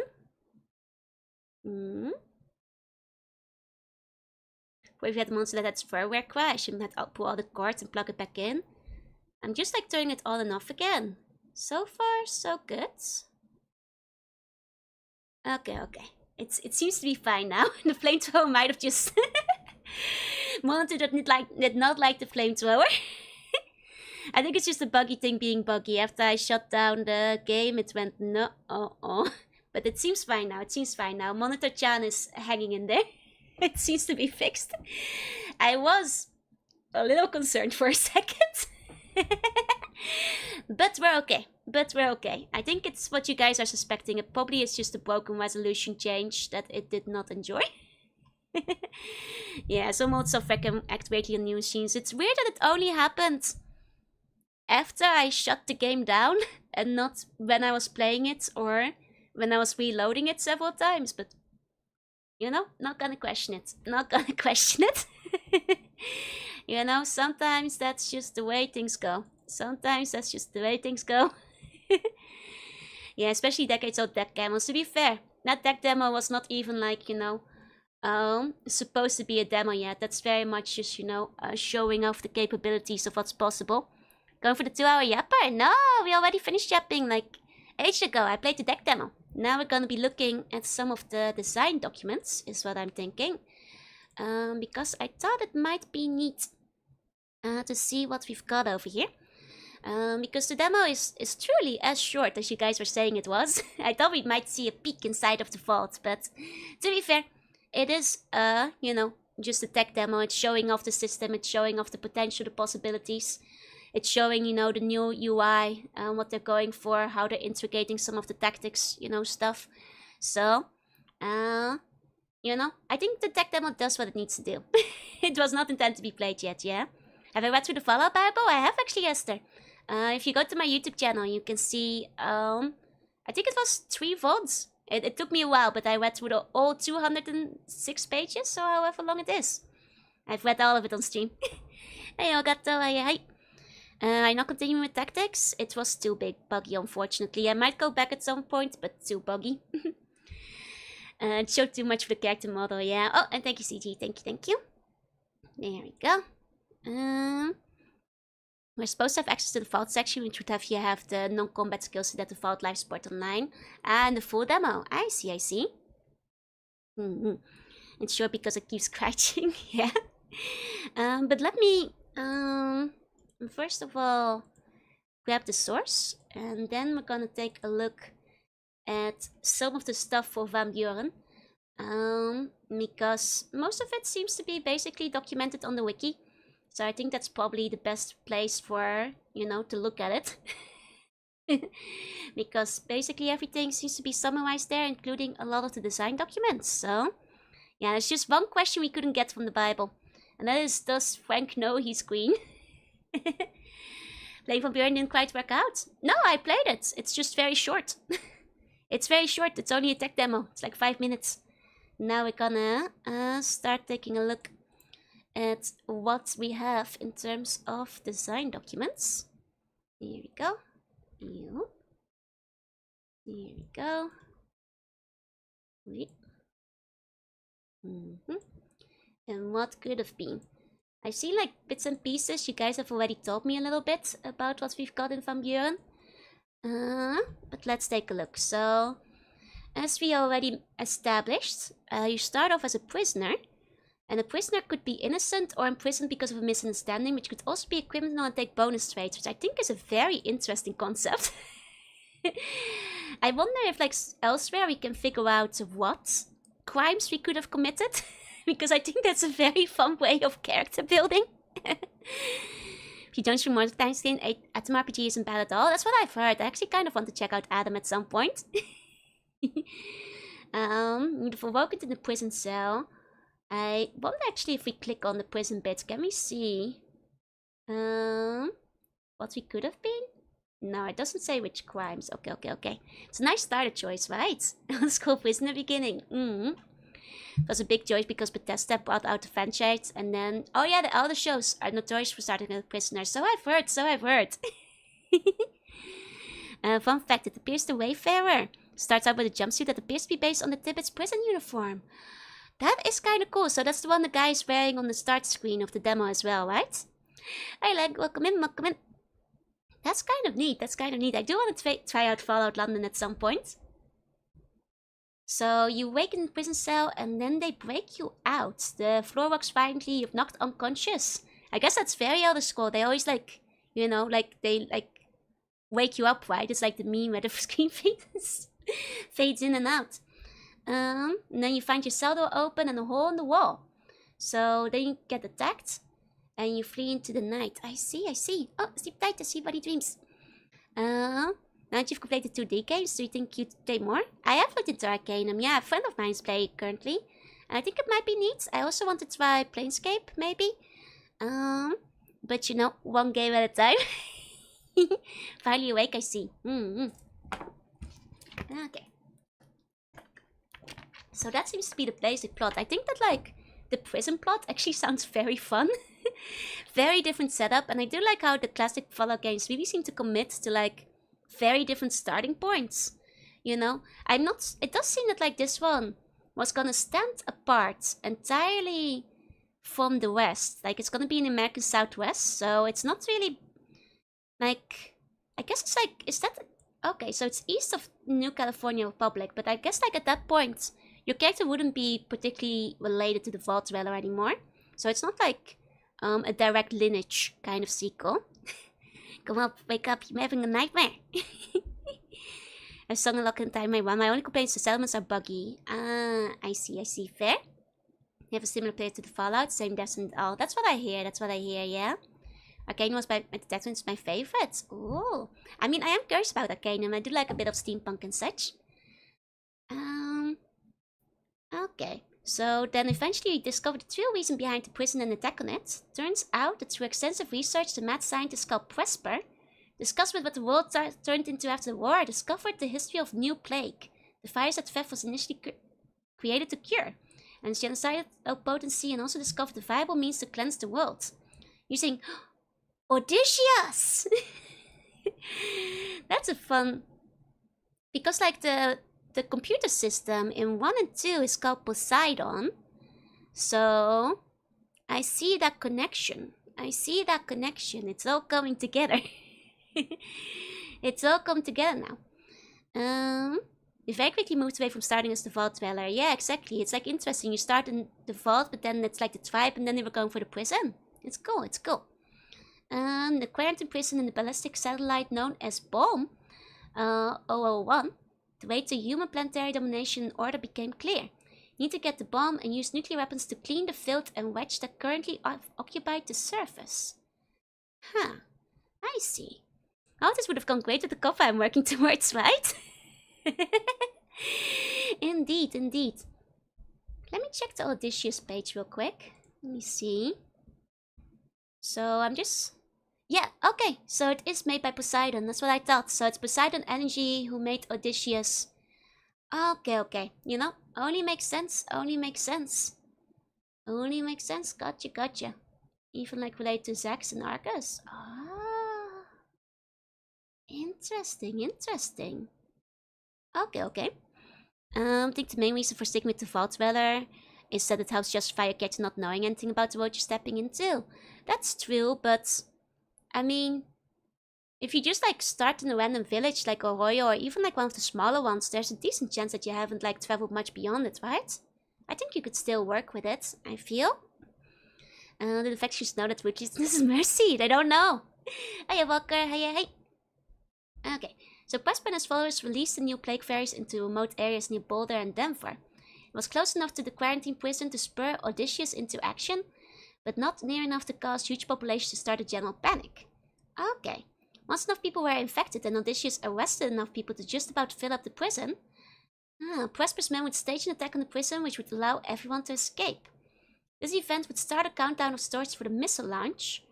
Odysseus would assess the viral spread, try to gather up the escaped prisoners, and once 90% of the prisoners had been retrieved, launch nuclear missiles to clean and prevent any further infection. I'm not quite sure if I'm really following his plan yet, but by the time this happened, Presper had planned to be on and in full control of the bomb, and reprogramming targeting solutions to clean the air as he wanted. Humans of his choosing would wait out a second nuclear holocaust in the Boulder Down until the day came where he declared the earth safe for pure-blooded humans once more. It's a bit of a roundabout way, but okay. Okay. You'll find out how you get there. Fair enough. Choose an adjacent start since lineage was how you got the Pip-Boy, but it's still a different setting, you know? Still a different start, I feel. Prisoner was meant to be a Vault Dweller, but he's wearing the jumpsuit with number 13 on it. Oh, as his prison uniform. Oh, that's cute. It's a cell. That's very cute. Hey, Swoner. Hey. These later games continue to do more stuff with the tribals. I heard they're in a DLC. In New Vegas, you're a sin. Don't say yet. No spoilers. No spoilers. I haven't played it yet. If the spell is incomplete, I guess that makes sense. I mean, like, I guess I'm having some questions about the purpose of infecting them with the virus and then hitting them with a bomb. Why don't just hit them with the bomb the first time? Why set them free if you're gonna viral spread them, then gather them up and then kill them, but you're cleaning, preventing further infections, but you spread the I guess I'm not completely understanding what Prosper's point is in doing all this, but maybe it gets explained more. Hi, Sogi, welcome in. I have not played Deltarune, no. Honest Starts for New Vegas focuses heavily on the tribal. That's what I heard, yeah? 2 years more of a reboot, so it makes sense to start in the vault for new fans. Fair. And I guess that's like the basic plot. And yes, well, yeah, I already talked about it last week as well. Let's see. I guess we can go to... Oh yeah, here's the bugs. Does it say anything about the fire? the flamethrower. It doesn't mention the flamethrower making a horrendous sound, so that must be a bug. That must be a bug. Sounds like the AI is just set up rigidly, needs to rigidly for the prisoners to be present. Maybe. I can't believe I'm saying this, but the Enclave had a more sound plan, right? Like, I guess, like, maybe the AI only wants to kill people if they're infected with the virus or something. But it might be explained more. It might be actually, let me open up the AI page, the bomb page. Oh, this is an AI. Maybe Boss was forcing Odysseus to launch a bomb to his plans to cleanse humanity. Could be. But yeah, I'll be checking the places, no worry. Could be a collision bug, could be. Not all the advanced AIs are properly sentient. Sometimes they do very dumb things, even with the best plans. There we go. Ballistic missile is the US space station, which is currently staffed with 8 individuals. Oh, so there are actually people in the space station. That's cool. There's 2 sister stations. It shows areas designated for living, recreation, medical treatment. Okay, so like, this was gonna be like a proper location to visit then. That's kinda neat. Okay. I know there's a proper design document as well. Wait, let me actually look up. Let me check Odysseus. Let me see. Would you like a Seaborn and power armor plug suit, dude? Yes! One of iguana stick could be good. You could eat it right now, I think, in some countries. So before the war, it was quite big. Poseidon sold the AI to the government for use in maintenance and coordination of Tibet's prison. Okay, so Odysseus was directly related to the prison. Ah, so maybe that's why the prison was involved. Okay, so that's why he's infecting and releasing all the prisoners. Gotcha.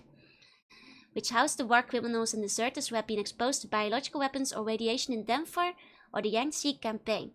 Even though it was retrofitted for maintaining the prison and monitoring the prisoners, it still maintained an inordinate amount of security clearance.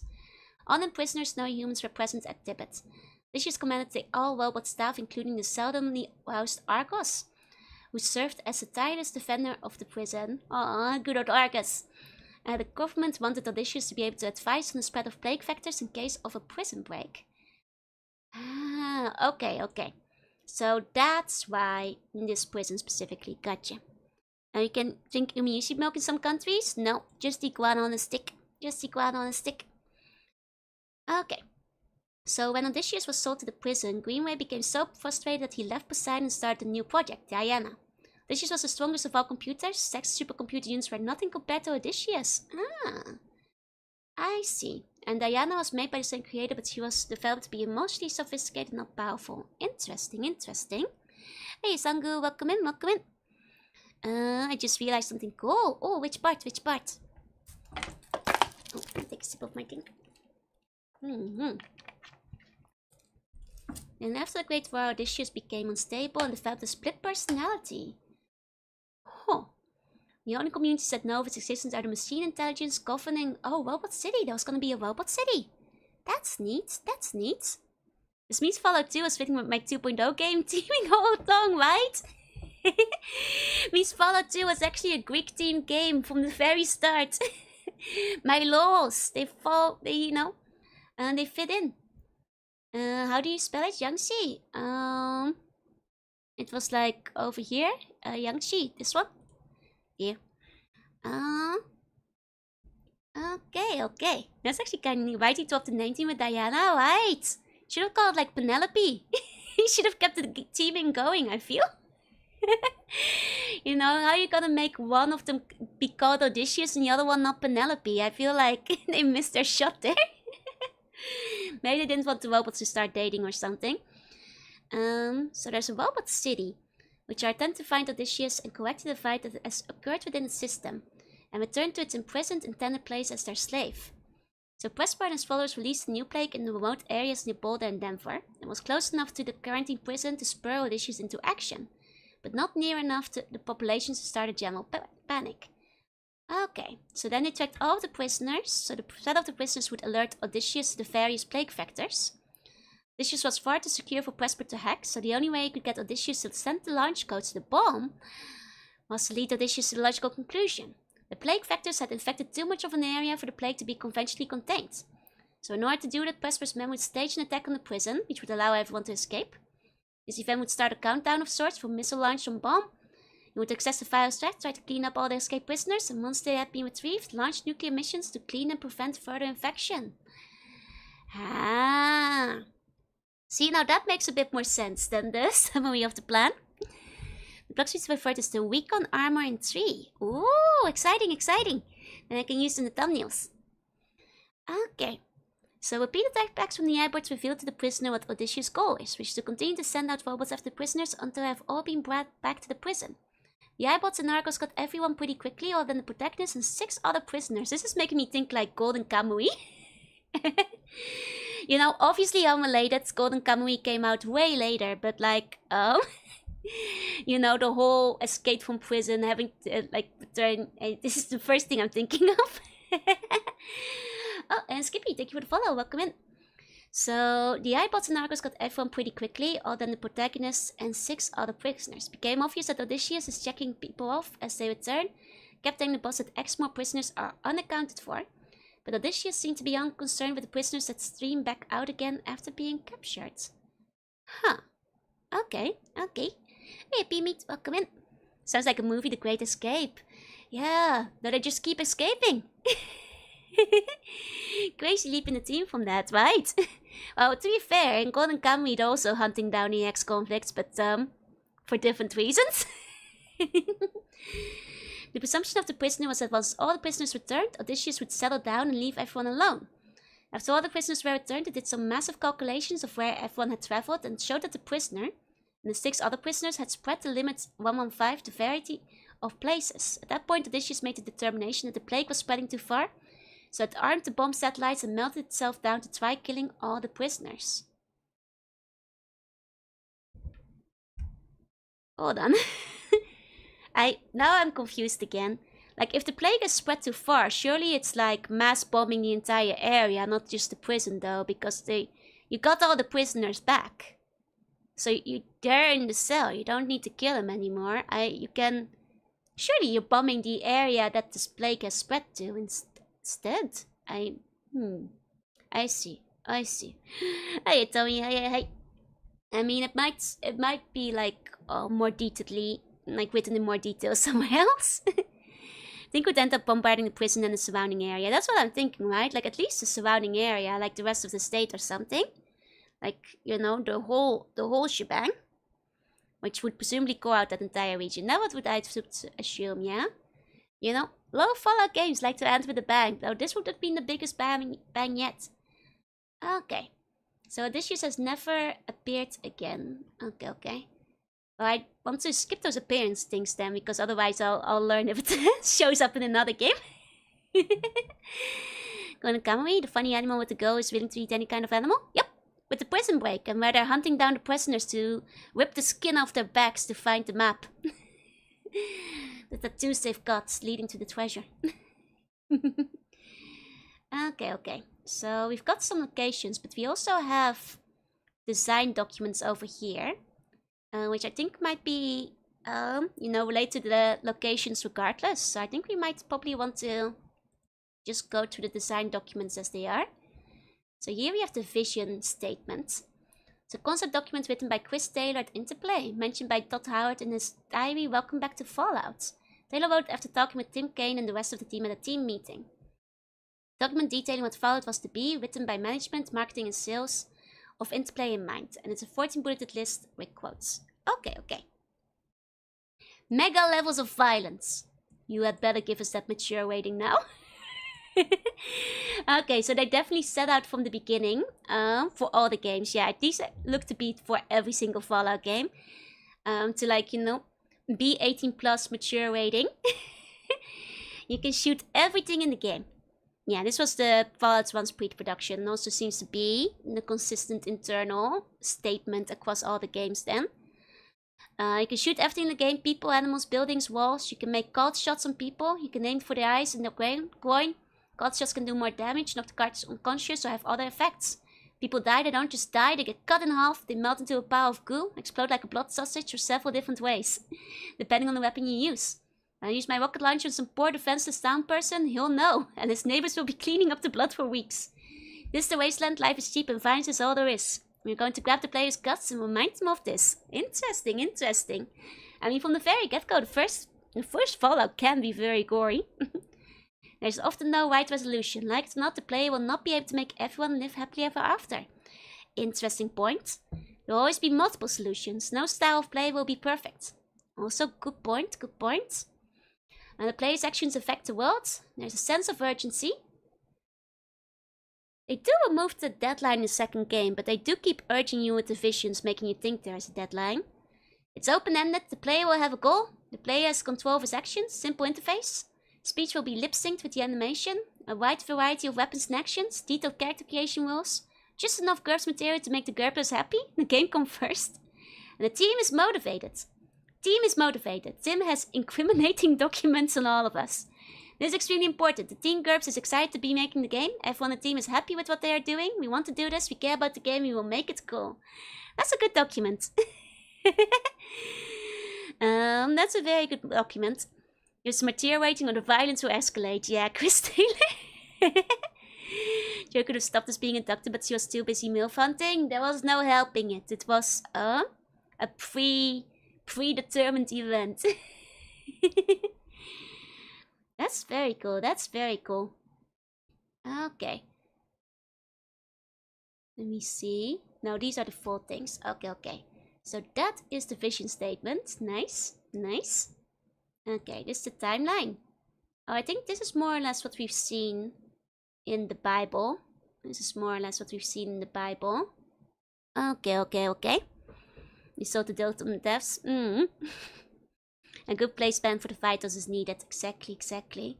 So I think, I remember in the Fallout Bible, they already started mentioning the new plague. So I guess like that has been like, you know, at least a consideration of, you know, a new Fallout game for as long back as the Bible is. Possibly even before that.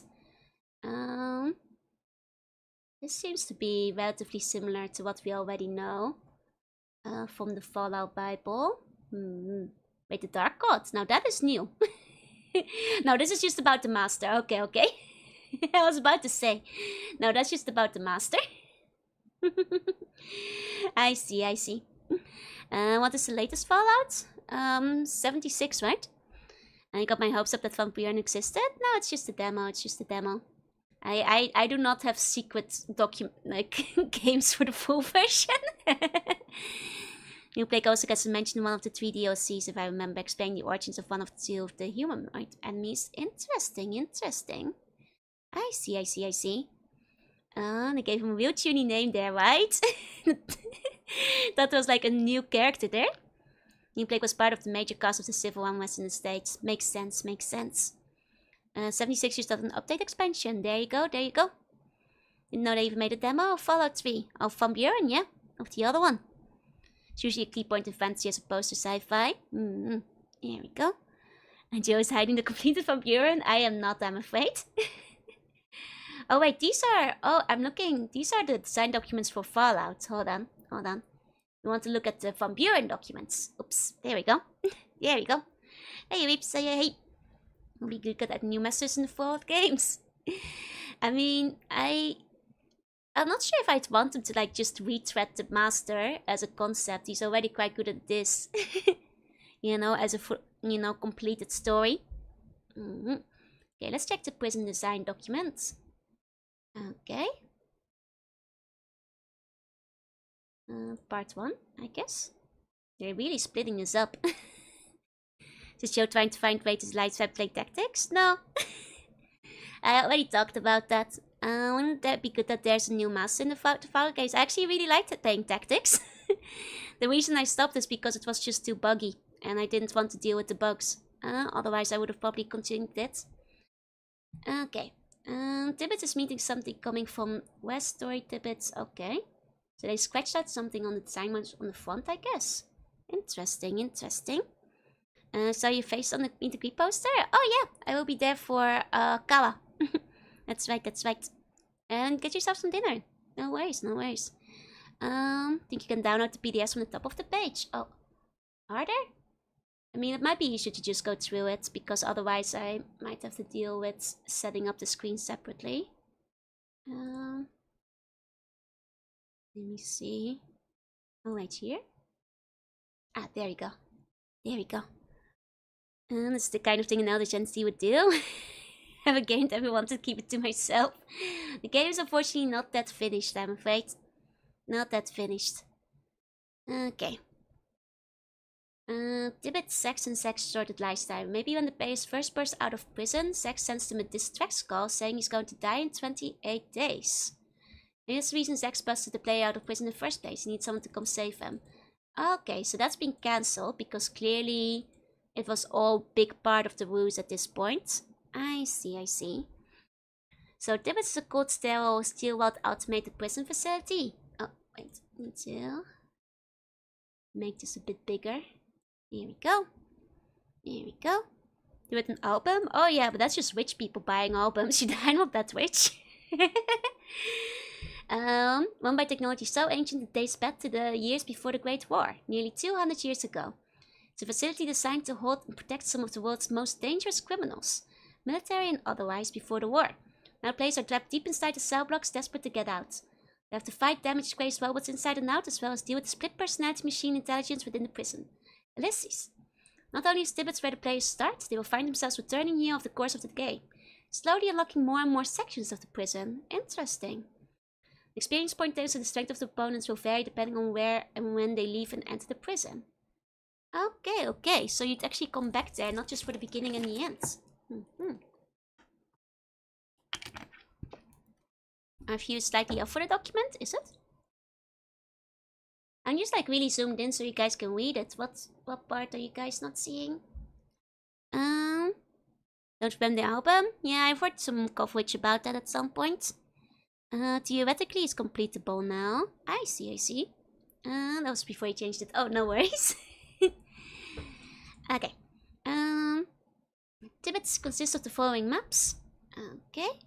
Goal of this area is initially to escape. Secondary goal is once you've escaped to fight your way back in. Third goal is once you find your way back in is to make your way to the computer core and destroy Ulysses. I guess this is an early name because it later got changed to Odysseus. When this occurs, the player will have finished 2/3 of the game and be ready to travel to the next third of the game. Monsters we fought in these areas are robots in various stages of disrepair. During the original stage, people fight the damaged robots. When they return, many of the robots will be repaired and much tougher. The player will find himself interacting some of the escaped prisoners who are also hardcore criminals or simply driven mad by confinement. Playtime in the prison is an estimated 4 to 5 hours total. It is intended the players spend no more than an hour escaping for demo purposes. Then when they return, they can explore more and more. Okay, okay. With mods is that they use design documents that would be made from scratch. I mean, of course, that's like the only way people can really go about it because there's not a lot of assets in the demo. There's not that much inside of it. Okay, oh, interesting. The entrance case, barracks, rat corp nest. Okay, okay. Gotta be a real huge prison to take 5 hours. I mean, that doesn't seem too bad to me, especially if it's supposed to be like a later stage dungeon. It seems it was gonna have like a decent amount of maps. Seems it was gonna be a decent amount of maps. 5 hours in prison sounds like a sheer way to try to play insane. Well, it seems like 1 hour at the beginning and then 4 more hours spread over the rest of the game. Like, especially if you have to come back more than once. I think 5 hours isn't too crazy. It's Christmas Dan's way of speaking so casual, feels like he's a guest, right? There you go, there you go. What's that? It's the Van Buren documents. Okay, so the aircraft bound. We kind of heard this. It's a military prison, that's dangerous criminals. It actually used primitive isolation studies before the vaults were established, except the subjects were prisoners, especially coded to see if they could withstand the rigors of isolation for protected periods of time. This was a time when the recycling systems and water purification systems were tested before using them in a safe house project. Any prisoners harmed during the procedure were tended to, not dystopian time. Okay, okay. And then it was commandeered by Vaultec and Poseidon All as well. Interesting, interesting. I see, I see. I see. It also has a lot of prisoners. More than 636 in capacity because... I see. That means that there's, I don't know, 800 to 1,000 prisoners in the wasteland. Interesting, interesting. Okay. There you go, Saido. Welcome in. Vigilance, honor, courage. Okay. Gustavo Inn and Maximum, District of Kansas. What is with volume human testing? Hey, it works very well in post-apocalyptic stuff. Hey Bluey, welcome in. Okay, so these are the details. Inmates are used for construction. We're marched to the site daily, return to the prison at night. Okay, okay. Hi, hello, welcome in, welcome in. Discussions with Vault-Tec to determine space and functional requirements for the new facility. They also request the Corps engineer to research an alternate location for the placement. Okay, okay, so this is all about how the prison came into form. Hi Ina, welcome in. Tibbets provides academic work, occupational, educational opportunities to all inmates who wish or who are required to participate in them. Those provides full range of recreation and leisure time activities. Oh, do they have a pool? Hope they have a pool in the prison.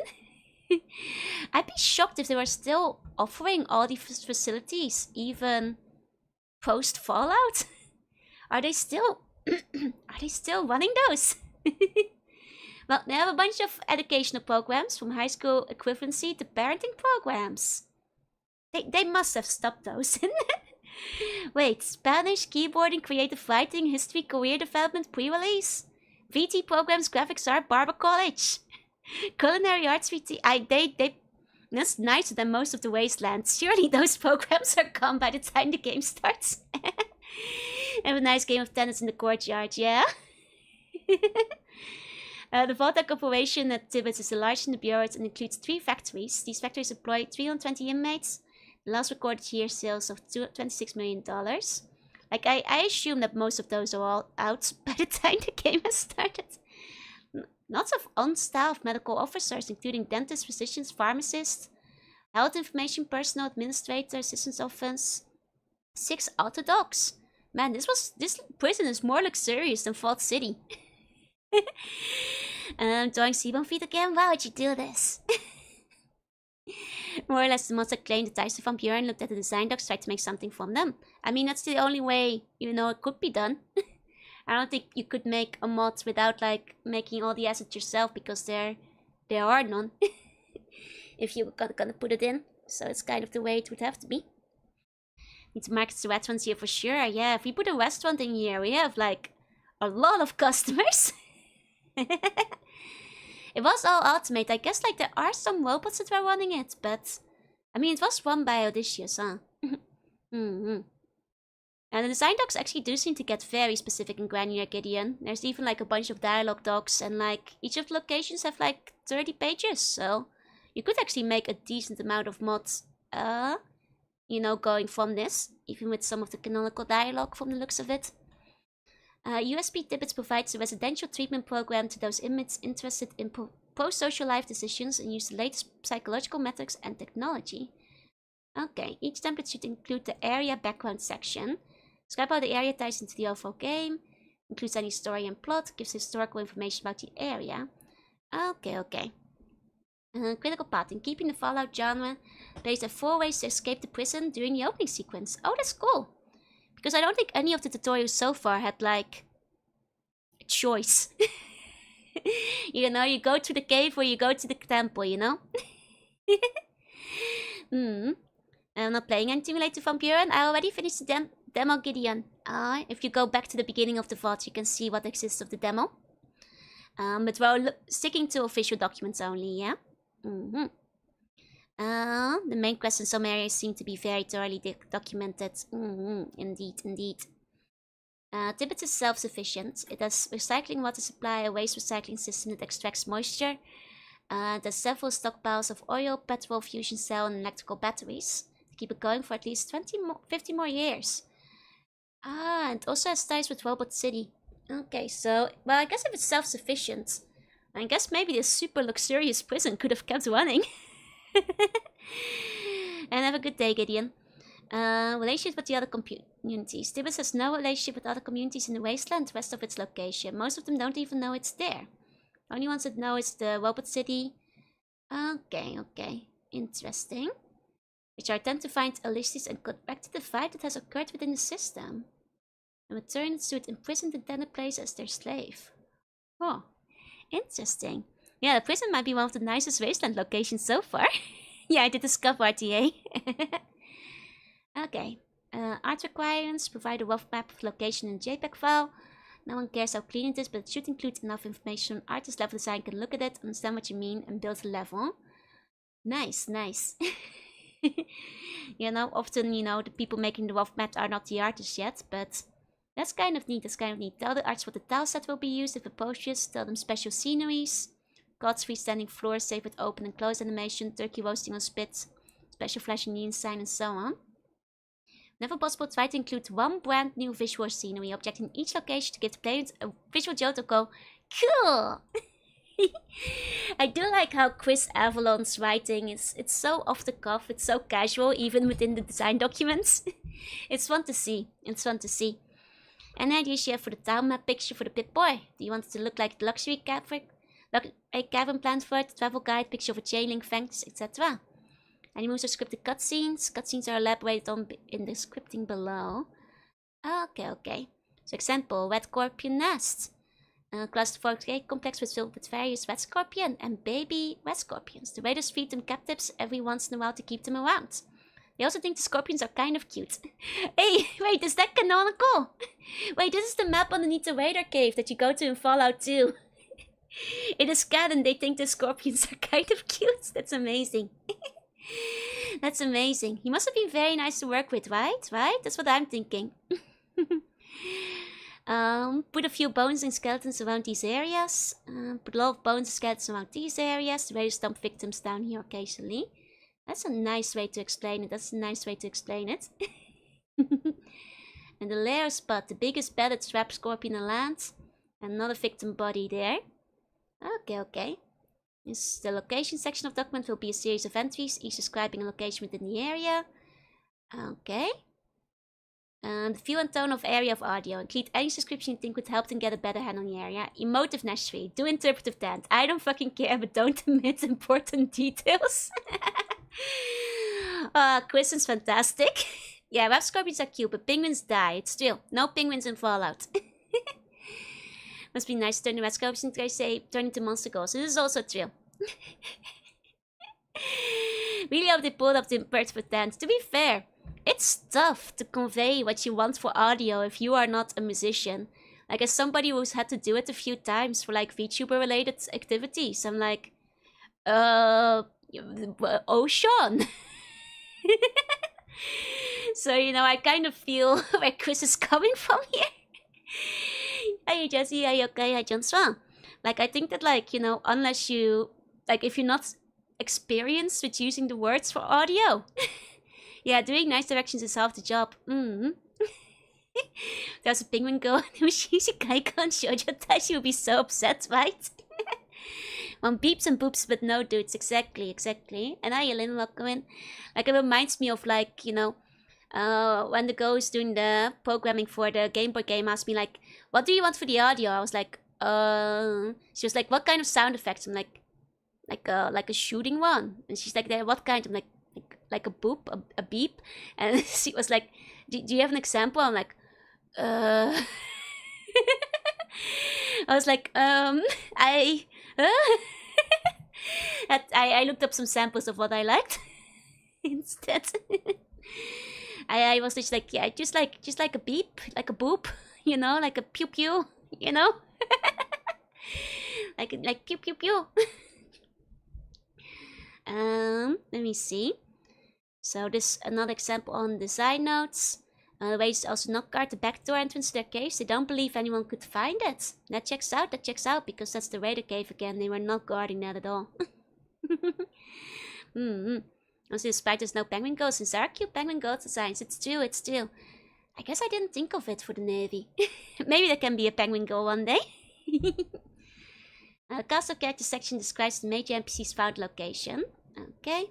The acting NPCs describe their background, personality, function if they are voice acted. If voice acted, includes a brief sentence indicating what you think the character would sound like, preferably using a real-world actor as example.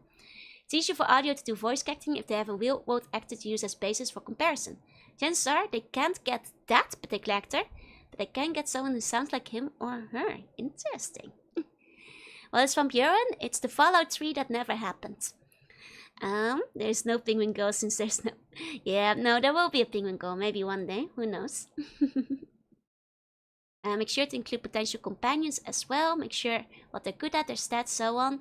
Not with any other things that would prevent them from joining the party. Karma's too high or low, reputation isn't high enough, player needs to complete a quest or so long. Have to be any companions that I couldn't recruit because my karma was too high in Fallout 1 and 2? Because from the top of my head, I mean, I guess like I've always had really high karma, so if there was like somebody was like a very naughty fella, I wouldn't know. I'm not sure if we had any of them in the first 2 games though. I'm sure there's probably a few that like refuse if your karma is too low though, but it seems like most of the people you can recruit are pretty straightforward. And just many traders, yeah, but you can't recruit those, I want to combine the cast characters with the monster roster. These are new signs of stats. I prefer the Icewind Dale How Excel sheet. Nice, referring to the other files. There weren't any explicitly evil line complaints in 1 and 2. That's what I thought. Like, there are occasional people who won't give you quests if your karma is too high. But I don't think they could join you. The first game I don't think cared all that much, no. Unless you're a child killer, I think. Then people tend to not like you. Which should be involved in the next one with the mad scientist. Trying to recreate animals that the Fallout dev tried to make extinct in canon. Yeah, mad scientist who's trying to make penguins. Trying to make penguins happen. You have to play Baldur's Gate for the evil companions. I mean, they did work on like some other fancy RPGs, so maybe that's where this is a bit of a carryover from. I don't think we get those until 3, where there's 2 sets of companions for each karma grade. And dog meat. Gotcha. I see. Are there any wacky scripting things you need the programmers to be aware of? Then you go to the Hoover Dam, aim a daily cannon at the town, 5 miles ahead, fire poison gas shell down, go back. They're all dead except for ghouls. Interesting, little things like that. Any cutscenes location? Do any of the creation stars spawn or respawn? Are there any changes that occur on the map in terms of spawning, creation difficulty? It's interesting, this document is mostly an assistant document. Like, you know, help people like create and write the towns, which is very neat. There's also a Fallout Extreme that never happened, but it seems like the ideas were put in later Fallouts. I see. Evil and good companions could be troublesome disadvantage before the story banter. I mean, you definitely see them in other games, and I guess like in later games as well, but not in 1 and 2 yet. Let me see. So, are any of the town bits listed in the monster roster below organized into teams? Do they call for help? Will any of them fight each other? Okay. Interesting. Wait, the cool sit section? Oh, I love that they have that included on their design document. Yeah, the cool shit section. What's cool about this area? For starters, you should be able to say 1 or 2 sentences where the player would want to remember this location. Where a player will make you want to play this area, will make you glad you played it. Amazing. Before we possibly run into the question of Friday, memory serves you limited to dog meat and 1 new node companion. Gotcha. There's already Fallout Extreme. It's when I beat the master while skateboarding. To be creative. I mean, like, I wouldn't be surprised if other games had like similar documents, especially like older games for like smaller teams, like this kind of stuff. Fantastic though. Chris Evelyn seems like he would be very fun to work with. Weapons are when item progression occurs in the area. This includes cool stuff you can buy from scorekeepers if possible. Try to include items out of the player's range or just out of reach. Dangle the carrot so the player is motivated to purchase it from the store. Item progression should be broken down into a skill basis. Okay. Can player get any merit badges? They're essentially worthless perks. They're like collecting brownie points, like Purple Heart Medal, perk Refuse Extraction Coordinator, perk Searches Toilets. What skills are especially useful here? Keep it simple. Can the player either build cool new items or learn how to build cool new items? Might discover a laser sight, attach it to the rifle. One would keep a player coming back to the area. Is there a locked elevator that requires 150% repair skill? Is there an orny old cuss who won't give you a quest until you've gained a few levels? Is there a shopkeeper whose stock keeps shaking? Can the player blackmail someone, keep coming back for his monthly payments? Hey, I remember that one. Keep a few characters like that in each area. Interesting, interesting. Let's invite Chris on Steam to play TTRPG. Chris hasn't even told me why Frank is green yet, so I don't think that's possible. Despite the name given is a very important part of the game design. Absolutely, absolutely. You know, like I think you can't understate like how important it is to like give people something to remember your area by. And like, you know, he's doing like a very good point that like, you know, it goes beyond just like the graphic designs of the area. It's, you know, it's the cool stuff that you can find there. And like, you know, that sticks with the player. You know, whether it's NPCs, items, characters, things you can do, quest lines, that kind of thing. As an example, there's Lonely Heart and Heart of Winter as a neat series of events that develops over time and you turn it down throughout the adventure. Events will build on themselves, werewolf murders, etc, etc. So a puzzle type that has been seen in the game until this point, a minigame, like Morwet Mambo. Every location needs some spice to turn it up. As much as art needs to continue while the player needs to shake them. I need to shake them up too. Very true, very true. Yeah, do this. You get the cool stuff, exactly. What cool stuff does Joe offer to make the bones remember her? 3 bone surgeries. What happened to the tweet? No response. It's okay, I wasn't expecting a response. Thank you for inviting me on stream. Now I can tell you directly if Frank knows he's green. Think of the possibilities. I'm sure that Mr. Avalon is a very, very busy man. I'm probably not interested in telling me why, if Frank knows he's green. In the quest section, you should be set up so you can cut and paste the damn thing into the Pip-Boy quest log. The section is broken into several parts, the main quest, etc, etc. Quick breakdown of all the 4 different types of characters could solve the quest flags. Okay, okay.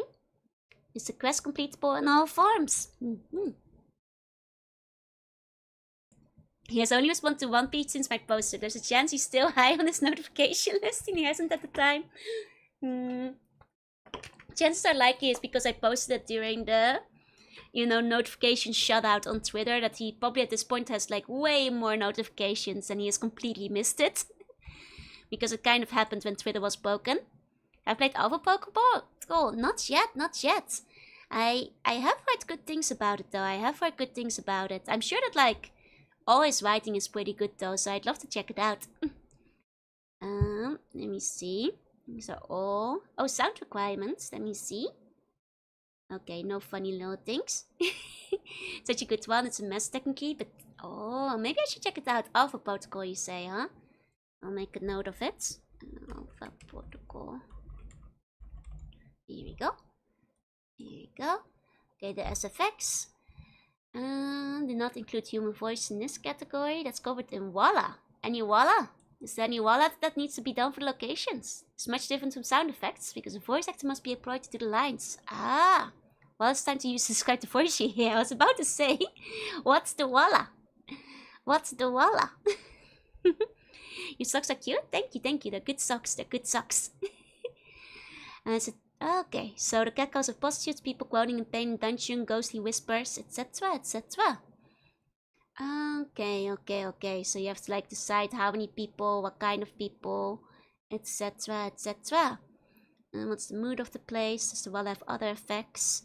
If the wall sound effect is people screaming as they're being whipped, then not only do you need a whip sound effect, but you need to make sure it plays before the screaming, or at least complements the screaming. I mean, he's right, it's just very funny. To put it that way. It's just very funny when you put it like that. There should be live threatening like a WF match, but not sinister. Area means we're giving a good name. That's very fun. I'm gonna use Walla. I'm gonna remember that word. It's a good place. It's a good way of like how to describe it though. Like a rough and tumble bar in a bad section of town where disruptible raiders gather to smoke, drink, and occasionally get into a fight. All conversations should either be loud, vacuous, drunken stories about successful raids, attacks on caravans, or other crimes. Also be mumbled planned conversations with their group planning the next raid. This is quite interesting because that means that like, unlike the last game, they were planning to have like voiceover on the overworld map. Which is, you know, an interesting little note because like you didn't have that in the first 2 games. I guess they were planning to have like a lot more voice effect kind of stuff, because I'm trying to remember, I don't think the first 2 games had like any walla, as they say. Though I guess that, like, you know, because this is sound effects, I was gonna say, like, there's like, of course, the text that pops up, but this is specifically SFX and stuff, so that's interesting, that's interesting. Okay, this is about how we describe the maps, and the map radius, etc, etc.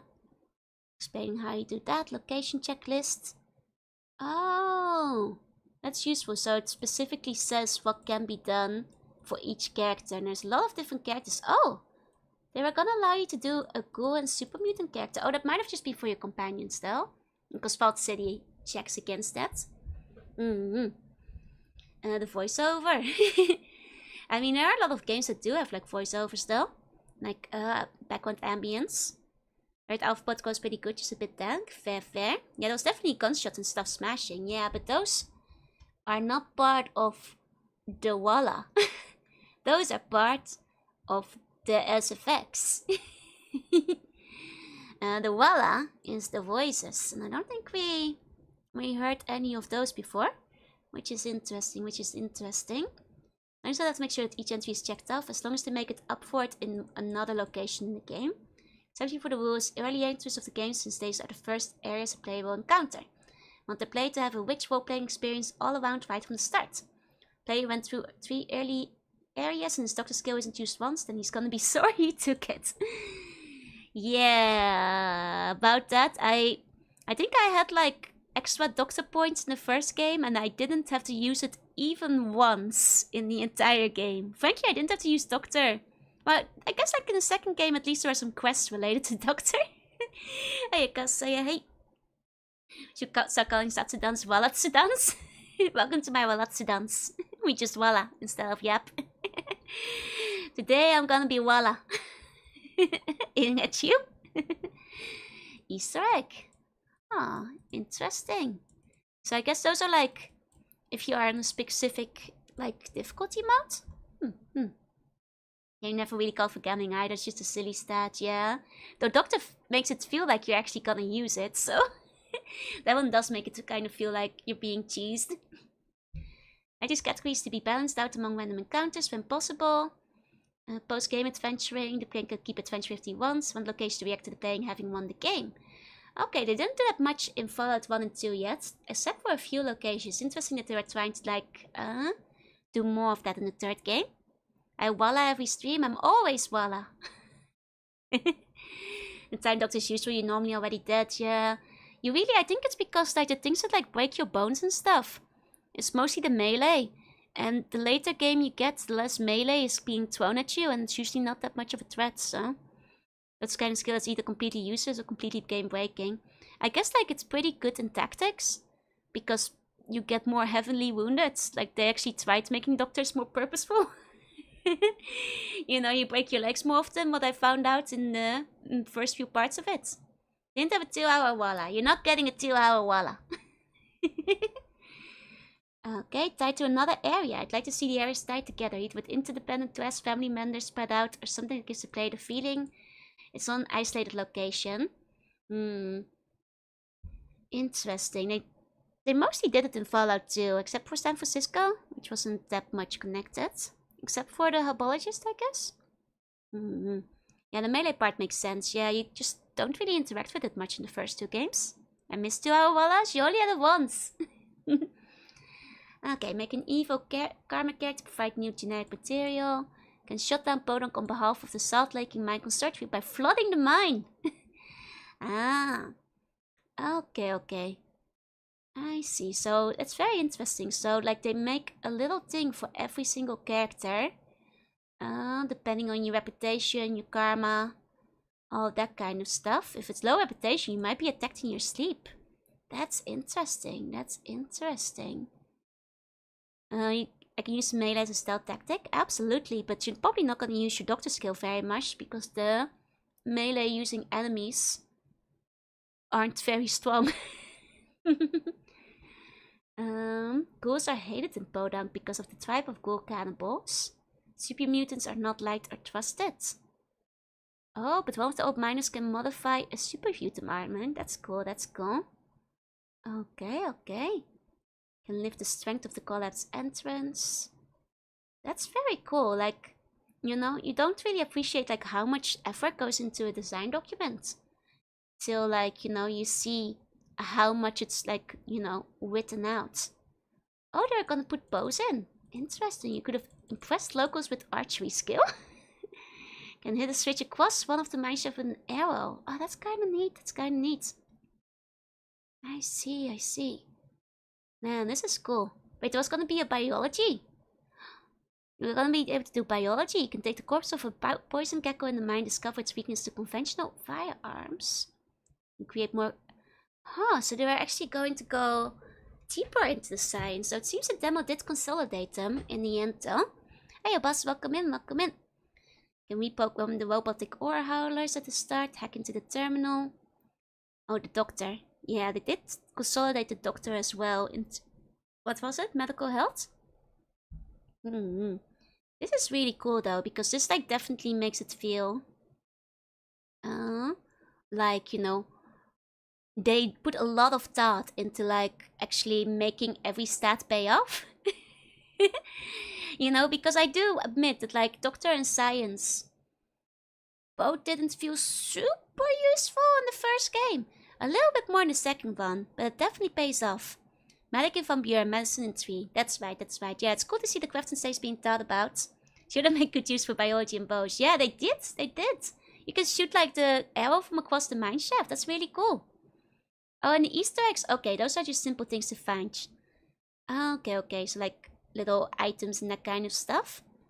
Okay, okay. There are no hard Easter eggs in Podunk. Banned out by 2 hard Easter eggs in Denver. Gotcha, gotcha. I see, I see. Player betrays... Oh, and the different endings you can get. Player betrays Podunk in the consortium. Podunk is absorbed into SLC. An okay ending. Ah, I see, I see. Neither robotic or human production is less than 3. Player did not put a bow. Podunk slice off. Ooh. Okay, and this is like the different end movings with the different conditions.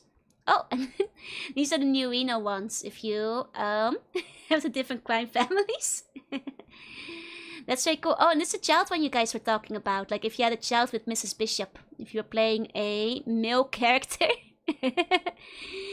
And we start the Bishop family. Hey, Potato, welcome in, welcome in. Interesting, interesting. Now that's cool because I will say, this Tibbetts design document had no Tibbetts design in it. Well, only the first part, but it was mostly a design document about everything else. Did I miss anything? No, it's mostly about, you know, about how to write a design document rather than Tibbetts prison. I mean, they mentioned a bit about it, about the history and stuff, but they put all the examples in, but they didn't actually write out the prison design itself with the examples, which is kind of funny. 1 second, I want to mix it up and check one of the dialogue files. Do we have one related to the prison? Let me see. I guess maybe sex, because that one did get brought up in the prison file, but in the cancelled ones. Okay, it's shocking how much of the like... Wait, these are supposed to be the dialogue files? Wait, for Van Buren? Let me see. Okay. Armstrong. You see a young man. See a soldier with a great Midwest. Can I help you, citizen? Who are you? What are we doing here? What happened? How did I get here? Do you know how to use the gear? I guess he was like the tutorials guy. I'll help you reach your vault, citizen. Okay, let's go.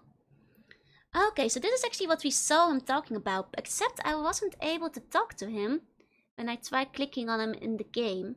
So maybe that part was broken. I see. Wait, is the other part Frank? Oh, so he was supposed to be... Oh, once you got into the vault itself. Okay. Are you the overseer? No, Who are you? I'm Frank. Until the overseer arrives, I'm supposed to be running things here. I'm off to an alpha start. What? What's wrong? We have a whole bunch of problems. Something's wrong with the generator. I can't fix it because I'm locked out. Went to get a floating eyeball to fix it, but something's wrong with him too. Until the generator is fixed, that darn computer won't let us activate the life support systems. It's getting too gosh darn hot in here. Ah, well then generator room is at the end of the hall to your left. But that won't do you any good unless you find the security kit in the storage room behind me. You need to unlock the door. Where's the computer room? Computer room is down the hall to your right. Computer won't work until the generator's fixed though. You can get the generator room open, you can fix it with the toolkit from the storage room. It's very tutorial, Yeah, it's surprising how much is written down, right? Like, I would not be surprised. Like, it seems like a couple of people have made an attempt at, like, making a mod to put Buren together. Which doesn't surprise me because there's so much location available. Hey, Amakin, hey. Once the generator's running, just use the computer to turn on the life support. Okay. The junk time pet boy. Okay, this is just like the little bits and pieces we already saw about the quests we had to do. Except this one, because we couldn't go into the vault, but it seems to summarize having to turn that one on. Interesting. It's amazing how much actually has been, like, survived of it. Needs to do what will take a lot of time to finish the game. Apparently mods already exist for it. Greetings, stranger. Let me list the litany of problems our dwelling has. Yeah, pretty much. Greetings, stranger. It's time for your tutorial. Open this door and fix my generator. Okay. Cannot permit the scientists to come to harm nor allow them to cause harm. I've been built 2 years too late for the reason I've been created, and there was nothing I could do in the end game. The great static and the slow years where I began to die. I've forgotten so much. Joe 2.9. Time kills machines as it kills humans, and I've felt the decay, the slow bindness, the inability to remember. And yet there is still so much left to lose. If I lose the parts of myself, then the work of the 100 years will be lost. This prospect came to me and gave me a new reason for existing. There's joy and purpose. Interesting. So Zack's actually made a return again after the first game. Can we have a civil war? No, Benjamin, you'll have to wait. You can have a civil war later, okay? 2.9 was not one of Tongue, not at all. There's even a fan art online Fallout 2. It's true, like, there's also like a fan made like Fallout MMO, I think, as well. If I recall correctly, I forget. Discovered in the new plague was a socially transmitted plague that killed approximately 20,000 human beings in the United States, including cities such as Denver, Colorado, Boulder, Colorado, and Colorado Springs.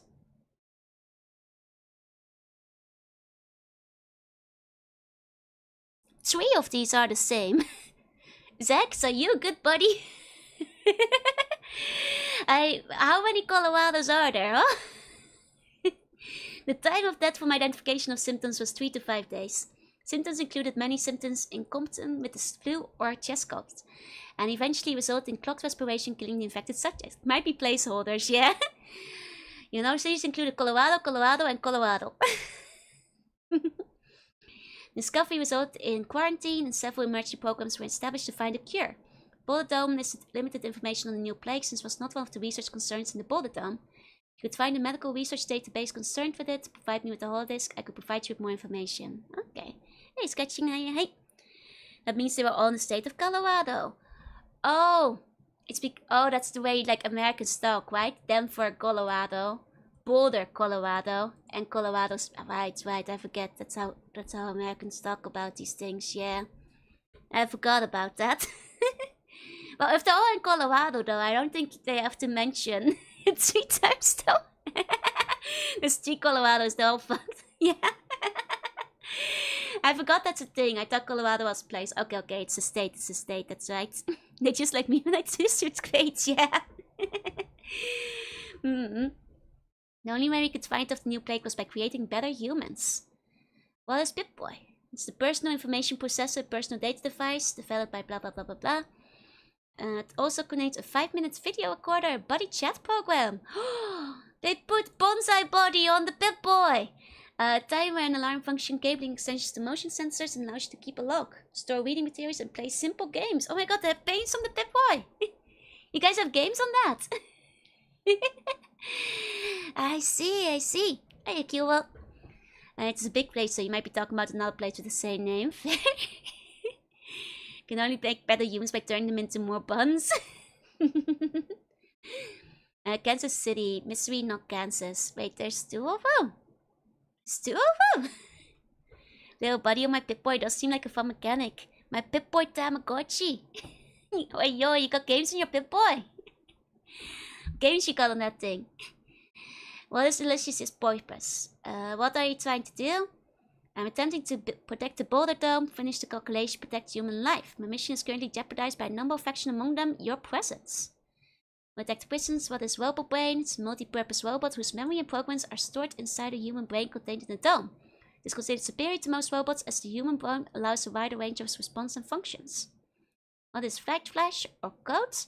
It's a behavior modification technology originally developed at the Boulder Dome as part of the brain extraction technology used in creating robot brains. Okay.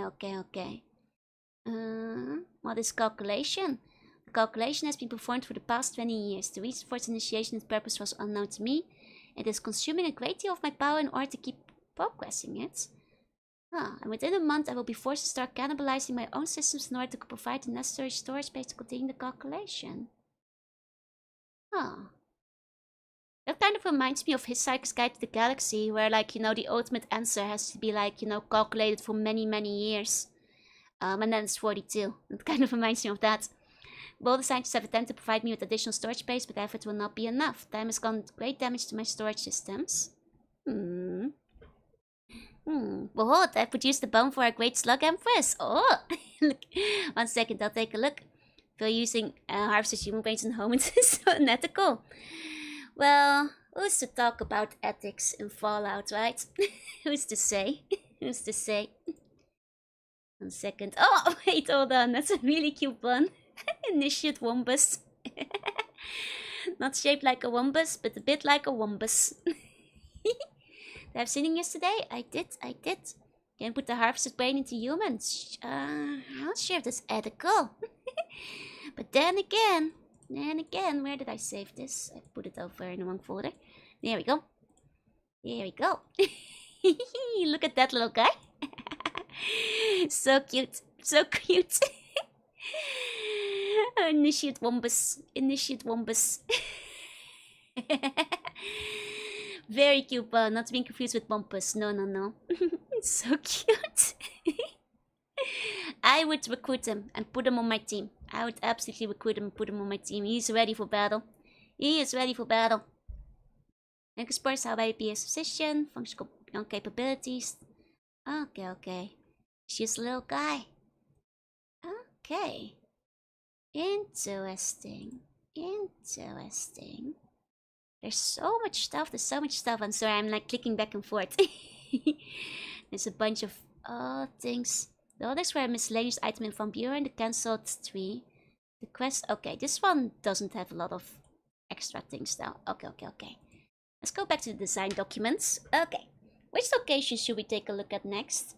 A lot of very interesting ones. I'm kind of curious about the Ouroboros, nursery, twin mothers. Lots of interesting things going on here. Lots of interesting things. I guess maybe we should just go down from the top. Oh, there's also, wait, the companion documents. Oh, devil dog. Wait, I want to see the devil dog. What's the devil dog? It's found around the hangdog village. Oh, I'm gonna want to see the hangdog village in a second. It's a mutant dog worshipped by the Blackfoots. The hangdogs want to either tame or kill him, although they would rather see him killed. If one has a high outdoorsman skill and tasty food, they can tame him. He also is sick with rabies. Oh no! Making him aggressive and hostile. If he is cured before he's tamed, he will wander away from the Blackfoot territory. He may also be encountered late in the game. That's why he's hostile. Oh god, poor dog has rabies. If one tames him first before curing him, he gets sicker and sicker until he dies. The hangdogs want to use him for breeding to have his bloodline in the hangdog's dogs. He has an evil spirit that brings bad luck to the tribe, which is why they call him Devil Dog. Will prefer him killed. I see. Oh my god. Why do you always make us fight the dogs, right? Demon Dog, as Thunder the Badarian says. Man, poor hangmates. I want to see Hangdog Village. Let me see. These guys are all about dogs. Well, makes sense. Utilizing them as pets, food, and guards. The hangnails are slavers and scavengers and often in league with Hecate. Oh? Oh? Wait. They're going for like a whole quick thing here. Whoa, hold on. Hold on. A fancy lady, 1 second. They have a mixed reputation across the wasteland, neither known for being particularly brutal or kind. The hangnails mostly keep to themselves. Living in northeastern Colorado near Denver was NCR called it Dogtown. Hangdogs run with packs of dogs that have been taken from the hordes that reportedly infest the area. Okay, Nakate is a tribe who believes herself to be a goddess and prophet, and they already had like an image ready for her, which is interesting. Very psychedelic. She's the head of the Doctors of Hecate and the Hounds of Hecate. An army of fanatics who worship her. Oh, she's probably in the Denver documents? Oh, she's in the Ouroboros design documents. Okay. Then we should open up the design documents for Ouroboros and see what those say. Here we go. It speaks to me a lot. This is nuts, right? This is really cool. Like, I'm guessing this is a stock image and not official, because it says Getty Images on it. So it might not be the final design they went for, but even if they went for something adjacent, that would have been like a very neat character design. So usually stock images, yeah. To be fair, that makes sense because, you know, the artists have to work with something. But like, even if they went for something like very psychedelic, could have been very fun to see what the final, you know, design would have looked like. Would have been memorable if nothing else, right? There began to bellow 3 sedans and howling dogs in glimmering light advance air Hecate came. Yeah, it's interesting. They like go a lot harder on the Greek stuff in this one with like Odysseus and Argos and all that kind of stuff beyond the Poseidon things. Valmont for Heart of Iron talks about her. Oh, that might be from here. That might be from here if they're putting it in. Okay. Elfie lies a small village made from scavenged ruins of the wasteland. Truck beds, trailers, and small buildings on the wheels are helplessly laid out before you. The center of the village, a pyramid of steel and tin rises out of the confusion. Surrounding the village is a wall of ruined steel and debris. Interesting. So the Ouroboros is the home to a raider clan known as the Hounds of Hecate, formerly the Vipers. Oh, that's what becomes of the Vipers. Well, I guess the Vipers weren't implemented, but we read about those in the Bible. And for people who weren't there for the Fallout Bible reading, the Vipers were like a tribal group that like kind of worshipped this pit of vipers. And they would like throw people into the pit, you know, both as sacrifice, but then if they climbed out, they had passed, you know, the trials of the viper pit. I forgot the exact details, but basically they had like a whole culture surrounded by their religious worship of the pit of vipers. But I guess they got replaced by the Huns of Hecate. I wonder if like they still canonically existed in the universe, or if this like is an internal replacement. Like they aren't just formally the Vipers, they have been like completely replaced with the Hounds. I wanted to join them. You're not allowed to join them. You're gonna die. You're gonna be eaten by snakes. And a religious organization known to be as the Daughters of Hecate. Both groups are run by a mysterious woman who claims herself to be the goddess herself incarnate. Interesting. That's very cool. The Vipers seem cooler. Well, we don't know about them yet. These guys have dogs. Let's hear them out. Maybe they have snakes as well. Hounds are a fierce tribe comprised of male members only. They are well equipped and specialized in various forms of unarmed warfare. What is a snake, Joe? That's a different case. The leads of the Hounds are also well versed in the use of melee weapons. All members of the tribe have been known to consume strange poultices before battle. Okay, so they're still really drugged up. They fight like the devil and seem immune to pain and injury. The tribe is unwavering in its loyalty to their goddess. The Daughters are a religious matriarchy who practices a primitive life-death rebirth cult. The Daughters are well traveled and are versed in the art of midwifery, healing, and the making of potions and poultices. The Daughters of Hecate can be recognized by their dress, a floor-length black cloak with a silver trim, face paint that they wear, making one daughter nearly indistinguishable from another, and their braided hair often cropped at shoulder length. I see. Man, those would have been some funky characters, right? Did the snakes forgive me? Yeah, I did my time in snake jail. I'm forgiven. Okay. So it seems that the Hounds and the Daughters are split up like that. That's interesting. And they have a jail. Oh, they probably arrest you. I bet they arrest you. Okay. Oh, I guess at some point they were called the Twisted Hair Tribe. Okay, so this Vipers are probably retconned then, and these were what the Vipers became. Still need to find the Lamia accent, right? I miss Jakey the Snake. Jakey the Snake is back in the Snake Kingdom. Twiststacker was one of the dominated tribes. They were merciless. Other tribes began to fear them. It was during the reign of the Twisthair that Caesar's legion rose up. Huh. The legion taught the tribes to fight back, and the Twisted Hairs were soon driven from their lands. Weakened on retreat, the Twisted Hairs were then set upon by the legion and destroyed. No one's rare, but one woman did manage to escape. She wandered the desert, passing from tribe to tribe, trying to get someone who would take her in and give her a home. The tribe spurned her and turned her away. They told her that she was cursed and that Legion had marked her, and that she would bring death to anyone who gave her succor. Consumed with anger and hatred, she fled back to the desert from which she came. None of the tribes ever saw her again. It seems like the original plan with Fallout was to do way more with the tribe stuff, because this seems to like be a major plotline. Remember that faction name? I will. It's crazy how much fun Buren ended up in New Vegas to one another. The wasteland consumed her. All that she was lost to the unforgiving sun and the burning sands. Her mind left her and she forgot who she was. She felt parts of herself drifting away day by day until nothing remained. She fought to hold on to herself but to no avail. Until she remembered her anger and hatred. The Legion had taken all that was dear to her. The tribes had called her Cursed, Dead Maiden, Dark Mother. She would show them all. Someday. Finally she passed in her wanderings, collapsed, and the desert took her. Interesting. She awoke in paradise. She found herself at the edge of the lake surrounded by trees. Water fell from the sky in torrents and filled the lake as waves rolled across its surface. Everywhere she looked the world was green. Plants and trees that she had never seen before stretched as far as the eye could see. And from among the trees strange animals gazed at her, their eyes filled with curiosity and not hunger of the wasteland. As she stood looking across the landscape, she heard a whirring sound behind her. When she turned to look, she saw a shining metallic thing watching her. Interesting.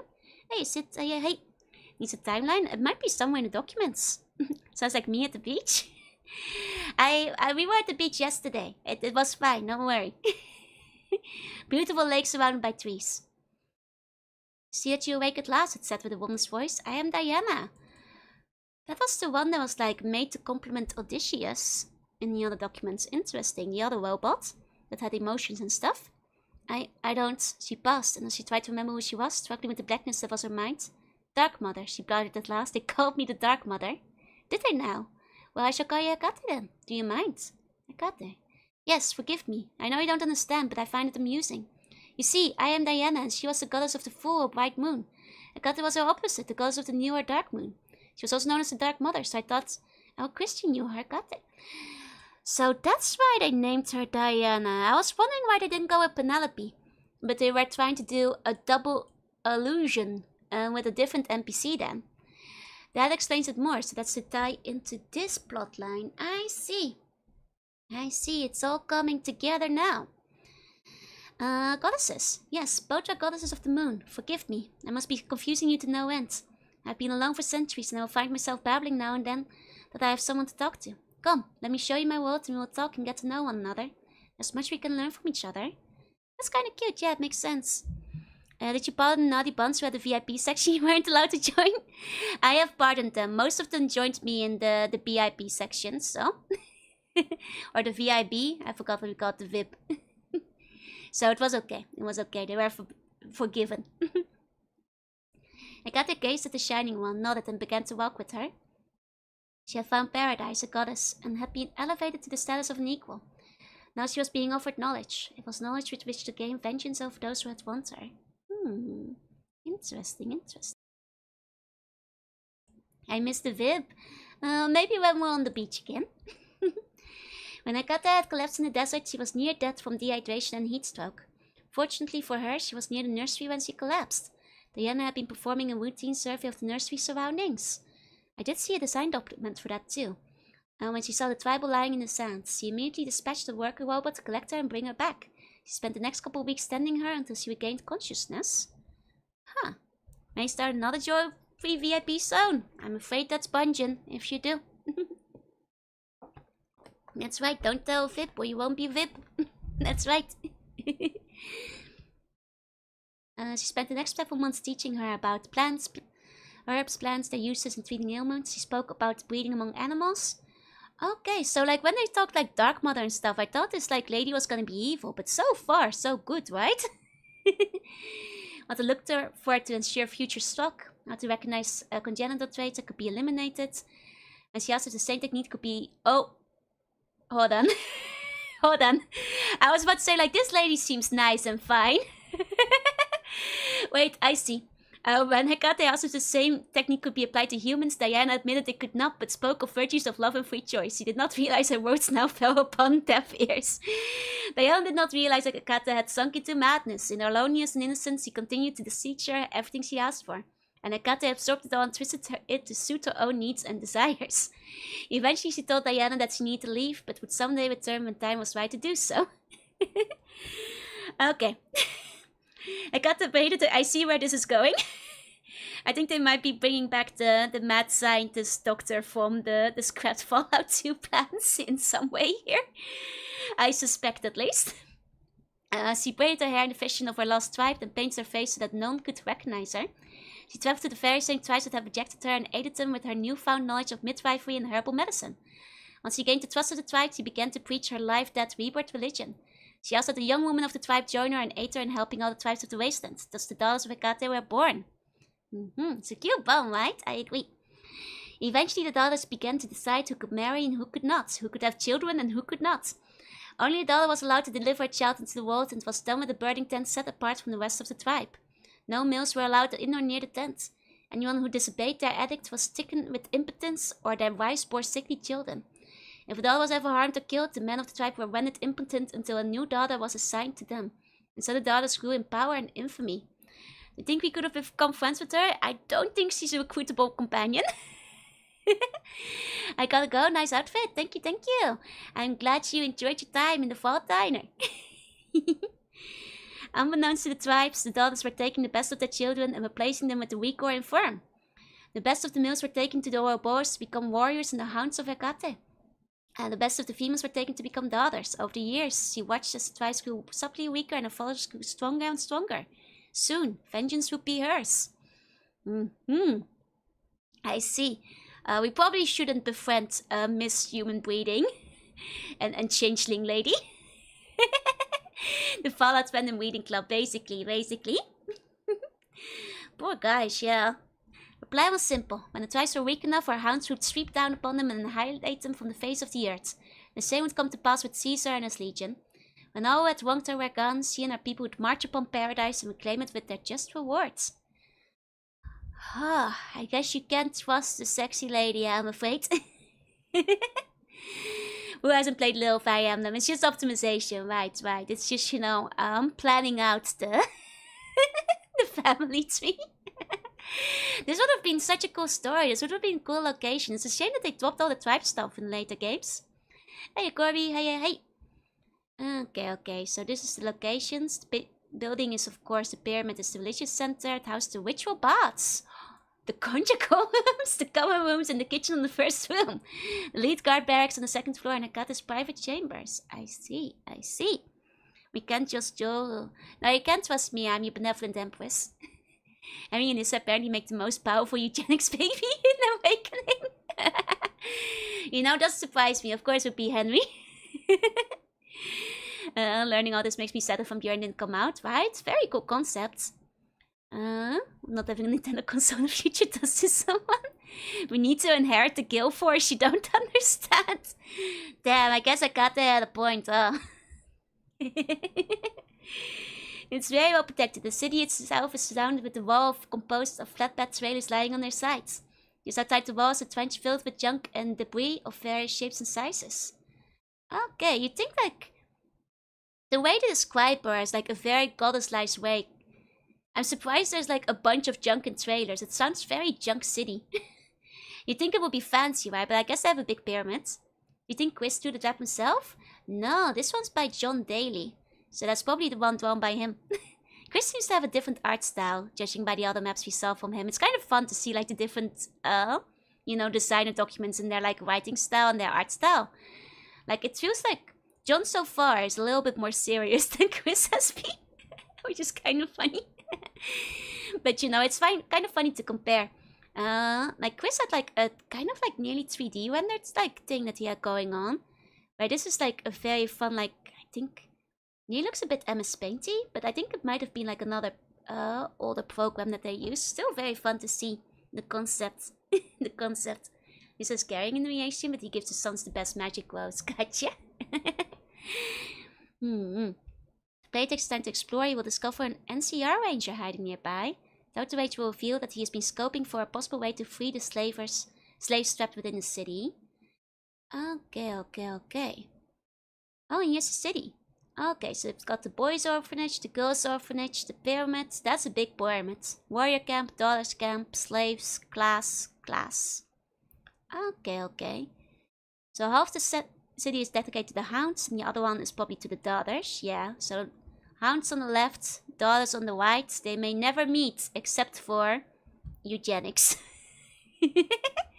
Naruhodo. The buildings are laid out rather haphazardly, showing no rhyme or reason. Disorganized is called. No organization. 2 braziers large illuminate the front of the pyramid. On the ground before the pyramid is an inlaid mosaic. Oh, fancy, of colored steel. It depicts a snake biting its own tail. It is the Ouroboros, after all, that's steel. Warriors on the left, daughters on the right, and here I am stuck in the middle with you. Okay, and I guess they have like the different classrooms, one for the warrior side, for the hounds, and one for the daughters. Makes sense. Okay. Gotcha. So they learn different things and stuff too. The beard is the holy of holies in the city. It is here that religious rites of the Ouroboros are practiced. It's also home of the lead guard of Hecate and the goddess herself. The junkyard is exactly that. Here lies the ruins of cars, trucks, boats, airplanes, and just about anything else can be imagined. It's very junk-towny in some ways. It's used for the construction of the walls and other elements of the city. Inherent in the power of junk is a jail. The priest within the jail is the follower of the apocalypse named Adrian Bear. He's requested an audience with Hecate and she granted it out of curiosity. He made a mistake, however, of quoting the idea about the true goddess Hecate. His words were considered blasphemy and the dollars had him incarcerated. Wookiee mistake. You never tell the cult leader. You can't call him out on that kind of stuff. That's so funny though, that's so funny. It does actually, say that document survives in the new era, which is kind of neat. Visitors are allowed to enter the city for purpose of speaking with the daughters. They can be consulted about herbal medicine, breeding of Brahmin livestock, or obtaining a daughter for their village. They may also request an audience with Hecate, but few are ever granted. Visitors are not, however, allowed to wander around freely. Some areas, such as the orphanages and classrooms, are off limits. Anyone attempting the areas is turned away. But not shot, is what I'm hearing. So there is a chance. Okay, so there's a few things you can do. You can request an audience. They'll grant the player an audience out of sheer curiosity. If he behaves himself, he can learn all our history and our plans for conquest. Player can also receive a quest to remove Caesar's legion's agents from various areas in the game. Okay, so you could work for her. That's interesting. That means that I would have done that. I always am on the side of EXP. What's happening? Hi, Lotus. We're going over the design documents for Fallout Van Buren. And that's what's happening. You could have aided in the rescue of the slaves, perhaps through dialogues. You can expose her as a fraud. I'm not sure how to work this at the time, but I want to put it on the list. That is so real. We haven't quite figured this one out, but it's a possibility. Expose her as a fraud. They can remove the night guards and open the gates for the NCR rangers to free the slaves. Distribute the plague cure. I could have the plague vaccine from the nursery. If that's the case, then you could insinuate it into the daughter's bruise and would unknowingly spread through the tribes. Oh. Wait, you... not just like pass it on. I guess maybe they don't know they have the plague. I'm always on the side of the sexy woman. Look, I'm on the side of EXP. I play every side to have the maximum amount of EXP. No tasks are evil. I will usually betray the evil side in the end, but I will first do that quest for EXP. We can free Adrian from the prison. Play matchmaker between Jordan and Ivana. They're looking for a mate. The players can make a match. How many buns would you sacrifice for the sake of EXP? I would not sacrifice the buns for EXP. That's too evil. That's too evil. I would pretend to take the bun assassination quest and then betray the person who gave it. True neutral, yeah. What is happening? I already told you. We're looking at the Van Buren document files. Are you a bot or? We should make friends with the AI, yeah? The goddess of EXP, that's right, that's right. All politics and war, and then we do the matchmaking. 1 XP, KXP per bond? Nah, that's too cheap, that's too cheap. This is the religious center of the Ouroboros. The ground floor holds ritual baths for the males and females, the conjugal meeting room, and the private bedrooms. There is a multi-purpose common area where meals are served, and at night it's used for sleeping quarters by the daughters. A storage area contains foodstuffs, potions, poultices, and clothing. A well-stocked kitchen is here. The second floor holds the barracks where Hekate's elite guard. Third and final floor is Hekate's private bedroom. Okay. Does this mean you're not streaming? Lotus, how many... Wait, are you a bot? Hold on. I have my... If you have 1 minute to solve this captcha... There you go. It is time to bring out the captcha. If you do not, I will send the bonded squads at you. This is such a good idea. I'm glad I still have it on hand.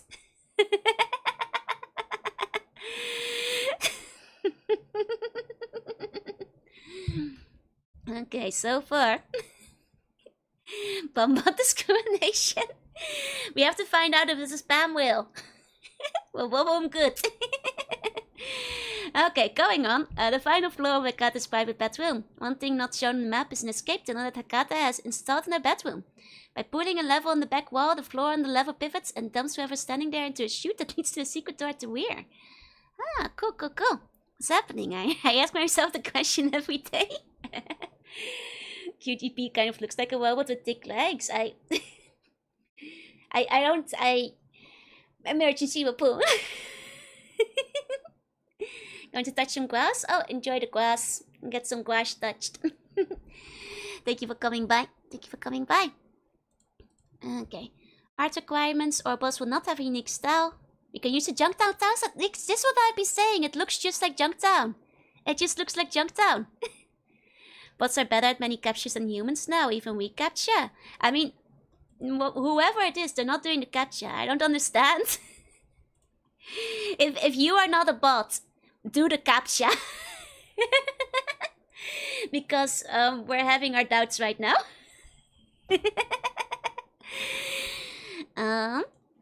The tile set, just the Junktown tags, that makes sense. You know, I was thinking it looked a lot like Junktown so far. Domesticated animals and that kind of stuff, the hounds, the dogs. Okay. I mean, they said they liked a lot of dogs, so... Did I pass the captcha? Yeah, you passed the captcha. Jorunna fan.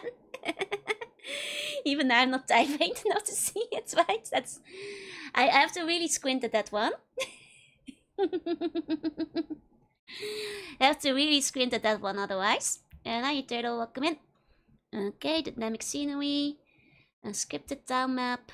Okay, a lot of things not finished for that yet. Okay, we have the characters. It's so fun to see the Getty images. Can't solve the captcha because ChatGPT is down. Does it affect me? Yes, Lotus. We're suspecting you are a bot, and with every passing second, I'm thinking you are a bot more and more. I'm human, I swear.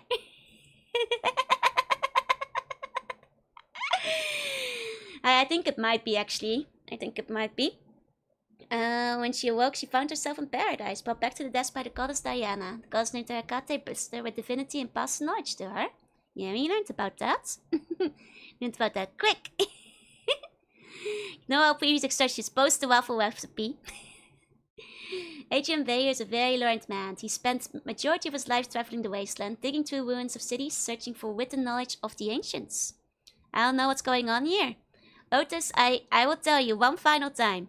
We're reading the Van Buren design documents. I'm not sure how much more I can say. I suspect you might be ChatGPT. And if you do not read the captcha, I'm afraid I'm gonna have to mute you.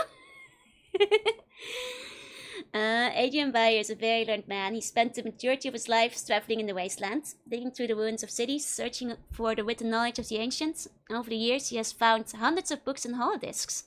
Oh, so it would be good to find them and save them. There we go.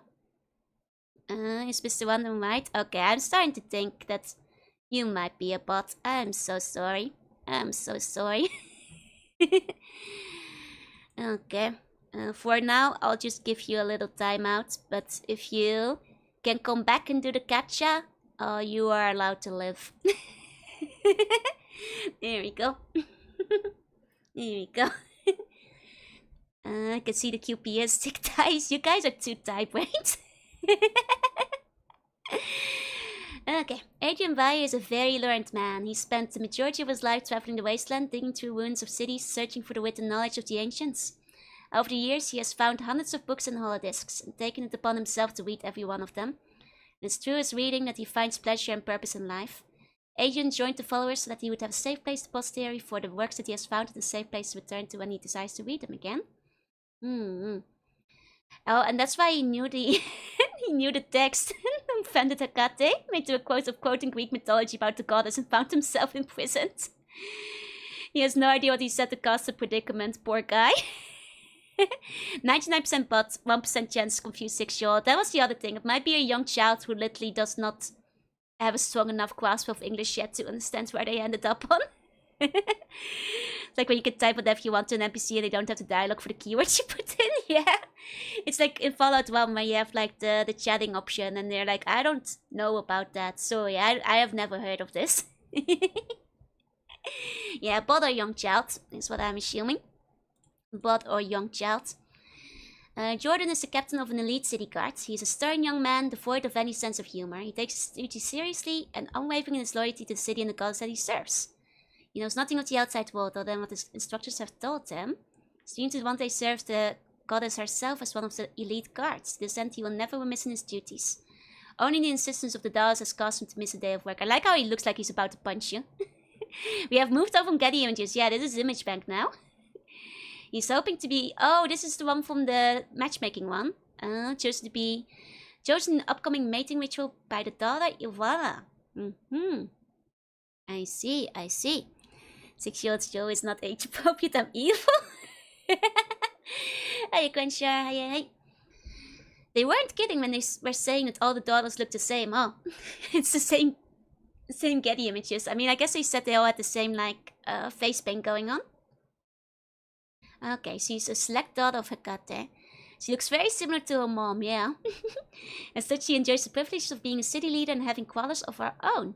She's also allowed personal audiences with the goddess, in this case Mother of State and Fate, displeased Ivana immensely. She's ambitious but fair. She did not attain her position through unscrupulous means, and was this fact that brought her to Hecate's intention. She's dedicated, devout, and competent, but most of all, she can be trusted. She's every dictator's dream. Currently, Ivana spends her time coordinating all the lesser daughters in their efforts to undermine the tribes. She handles the stocking of the orphanages and writes detailed reports on the training of new hounds or daughters. Her latest task is deciding who will participate in the upcoming mating ritual.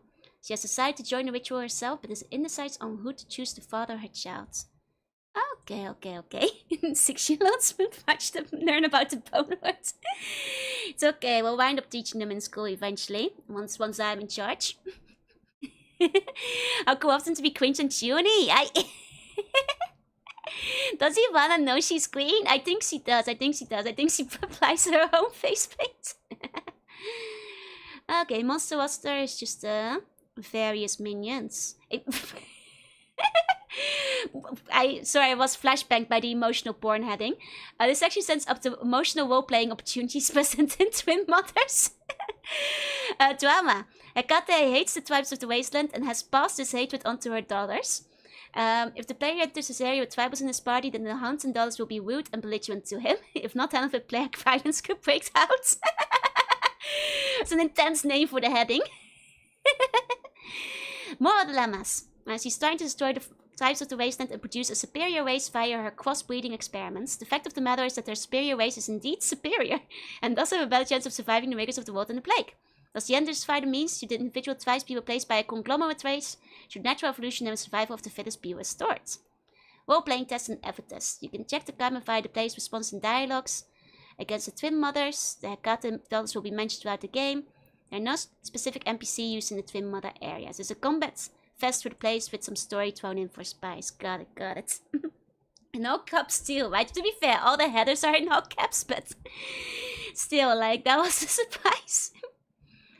Okay, so as we know, she will ask you to remove the agents. You can open the gates at night to help expose the slaves. We already kind of heard this. We saw all of those earlier. Oh, the music stuff. Oh, fun. Oh, I want to see the walla. No, there's no walla. They put no walla in this place. What if I validated the valid stream, but I was just green and I refused to acknowledge it? Yeah, I don't know, I'm green. Wait, I did actually have to overlay at some point. I wonder if the filter's still here. There we go. There we go. There we go.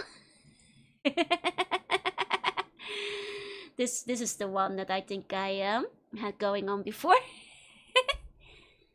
Eye out. That's okay. I suspect you might not be real anyway. There we go. Of course I'm a ghost in the machine, yep. A ghost! A ghost! And hi D&D, welcome in. Too much fev. Yeah, I remember I used that at some point. Do I know I'm transparent? Do I know I'm real? No, probably not. Probably not. Am I aware I'm a ghost? Nah, no way, no way. So, there's also lobs here. I'd like the music to be kind of clinical and not romantic. And it's a breeding range out the bin. And heavens here are not romantic in the least. Jean Joe from last night's stream. See, the restaurant is testing its hologram service. I'm a very realistic hologram right now. It looks like I have a burger inside of me when I do that. Wait, what? Hold on. Oh! A super burger view from the... I see what you mean now. I see what you mean now. That is very silly. That is very silly. Okay. Okay. Okay. So that was your Ouroboros. The burger is stored in the blue hive. Yes. So it turns out. I misfaded Joe. It's the highly accurate see-through masquerade. Yeah. Okay, let's check the nursery, because that one was mentioned in the other design document, which is also written by John Daly. Makes sense, because he's connecting back to the document he had before. Makes sense, makes sense. Nearest I can figure some really smart pre-scientists built the nursery before they decide to let the bombs fly. Like most pre-war things, you kind of wonder what the hell is rattling in their heads when they were whipping up all these gadgets and gizmos. By hell of the goal! So Jill was the burger piloting the cheese slug mech all along, that's right. See, that buns used to be Caesar, but you all made it French. Other way around, actually. The spare burger compartment for a long journey. That's right. Okay, so Harold knew about this. Actually, let me check the dialogue. Is there anything for Hecate in the dialogue? No, it doesn't seem that like any of the... No, nothing for Yavanna either. I guess like Hecate didn't have like dialogue files yet. That's a shame. I was kind of curious what those might have looked like, but none of these characters are from that set. Okay, okay. Do not accept the burger. Who knows where it has been? I want one burger poop on. The duality of man, but no. But no. I'm a mecha anime. Oh god, don't start. The nursery is a miracle of pre-war engineering. It is a self-contained, balanced ecological system set within the deep canyon. The valley floor of the canyon is rife with flora and fauna of times past. At the head of the valley is a lake of crystal blue water that feeds a river. I can put the captcha away again. There we go. No more bots / children around. No more. No more spam whales. Is I think what you were calling the bots. Used to be a perfectly normal, pure and say so bun.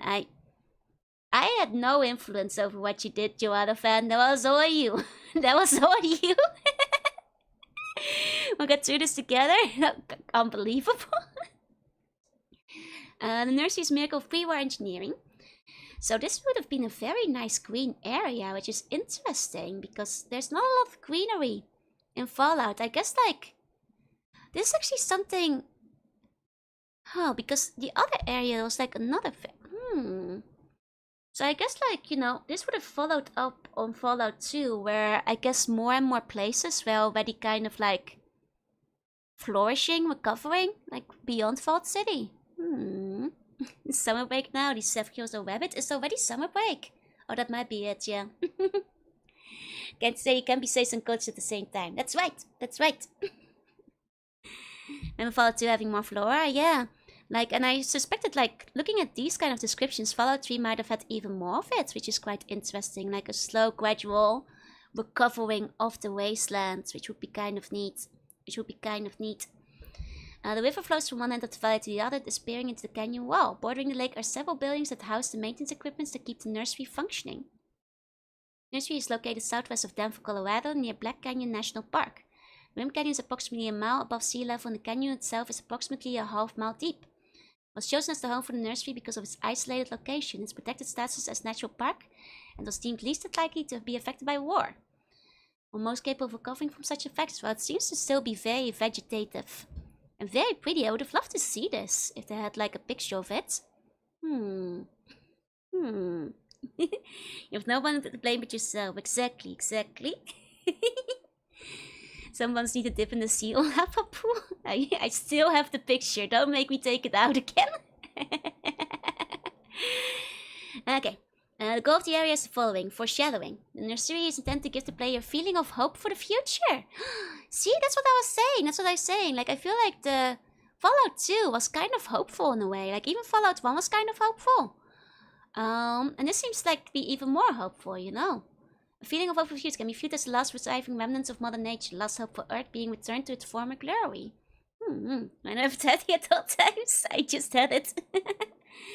The area well along is lesser known, but it's incredibly beautiful. Oh, the national park itself. Let me find a picture of it. Black Canyon National Park. Let me see. Oh, that is quite pretty. Wait, I feel like... Have I seen a picture like... Oh, to be fair, I might have seen a bunch of canyons in general before. But that's very pretty. 1 second, I'll show you guys. And this is probably the river that they were mentioning. Here. There we go. That is very pretty. That is very nice. That is very nice. You know, if I was gonna be in the last bastion of hope for mankind, what am I being in here? River is significantly dirtier in one picture than the other though. Might be a different part of the river. This is where the freshwater buns live, yeah. I mean, it might not even be dirty. It might be a different kind of sand. Or like just a faster flowing river. It's possible too. That's just kicking up a lot of sand as well. Also possible. Okay, threat of destruction. The nursery has suffered several technological malfunctions that could, if not attended to, ultimately lead to its destruction. Player will have the opportunity to restore functionality. It has also suffered a biological accident that is threatening to wipe out major sections of plant life it contains. You can prevent that. It's currently run by a sophisticated mobile brain that has extensive medical knowledge at her disposal. Yeah, Diana. That's the one we learned. And we can, download into the Pip-Boy. Cool. Hey, Azalea, welcome in. We should have the skill of financial rescuers for the autokill arts. You'll get one more fan art before the food fan art. I think Jorunna fan said that he was gonna do like at least one regular fan art before submitting her to the food burger. Thank God. Several were expecting that for the second photo. God, it's lost bit. Okay, so the science about the comes were pondering how to save mankind from the ravages of war. They gave birth to the company named Vault-Tec and the Vaults. Okay, we know about that. Oh, the environmental protection viewed the Vault as only half the solution. The concern was not the salvation of mankind, but nature as well. They proposed yet another type of Vault, but on a grander scale. Would be used by Mother Nature herself, which would be... Oh, and that's also why they went for Diana, rather than Penelope. Got it. When the survivors of war came forth to reclaim the Earth, the Garden of Eden would awake them. This nursery was conceived. Construction of the nursery posed quite a problem, however. It was agreed that it could not be built on the ground like the vaults. Nature needed the sun, the wind, and the rain. Yet if exposed and open, how could it survive? It would be an isolated area free from influence of man and the ravages of war. That's a tough place to find, but I guess, like... The Midwest would probably not be hit as much. Without naming both games have DLCs that take place in comparatively wet explore which areas. Okay, interesting. Computers were fed massive amounts of data detailing the war. Bombs were likely to strike, how this station would spread. And then they basically picked where to go. Took years, but a choice was made. Gotcha, gotcha. Did save the cheek scratching to cap artist. Oh, looking forward to it. Still curious, still curious. Took years, but a choice was made. A single canyon was found to house a nursery deep in the mountains, shielded from the influence of both man and war.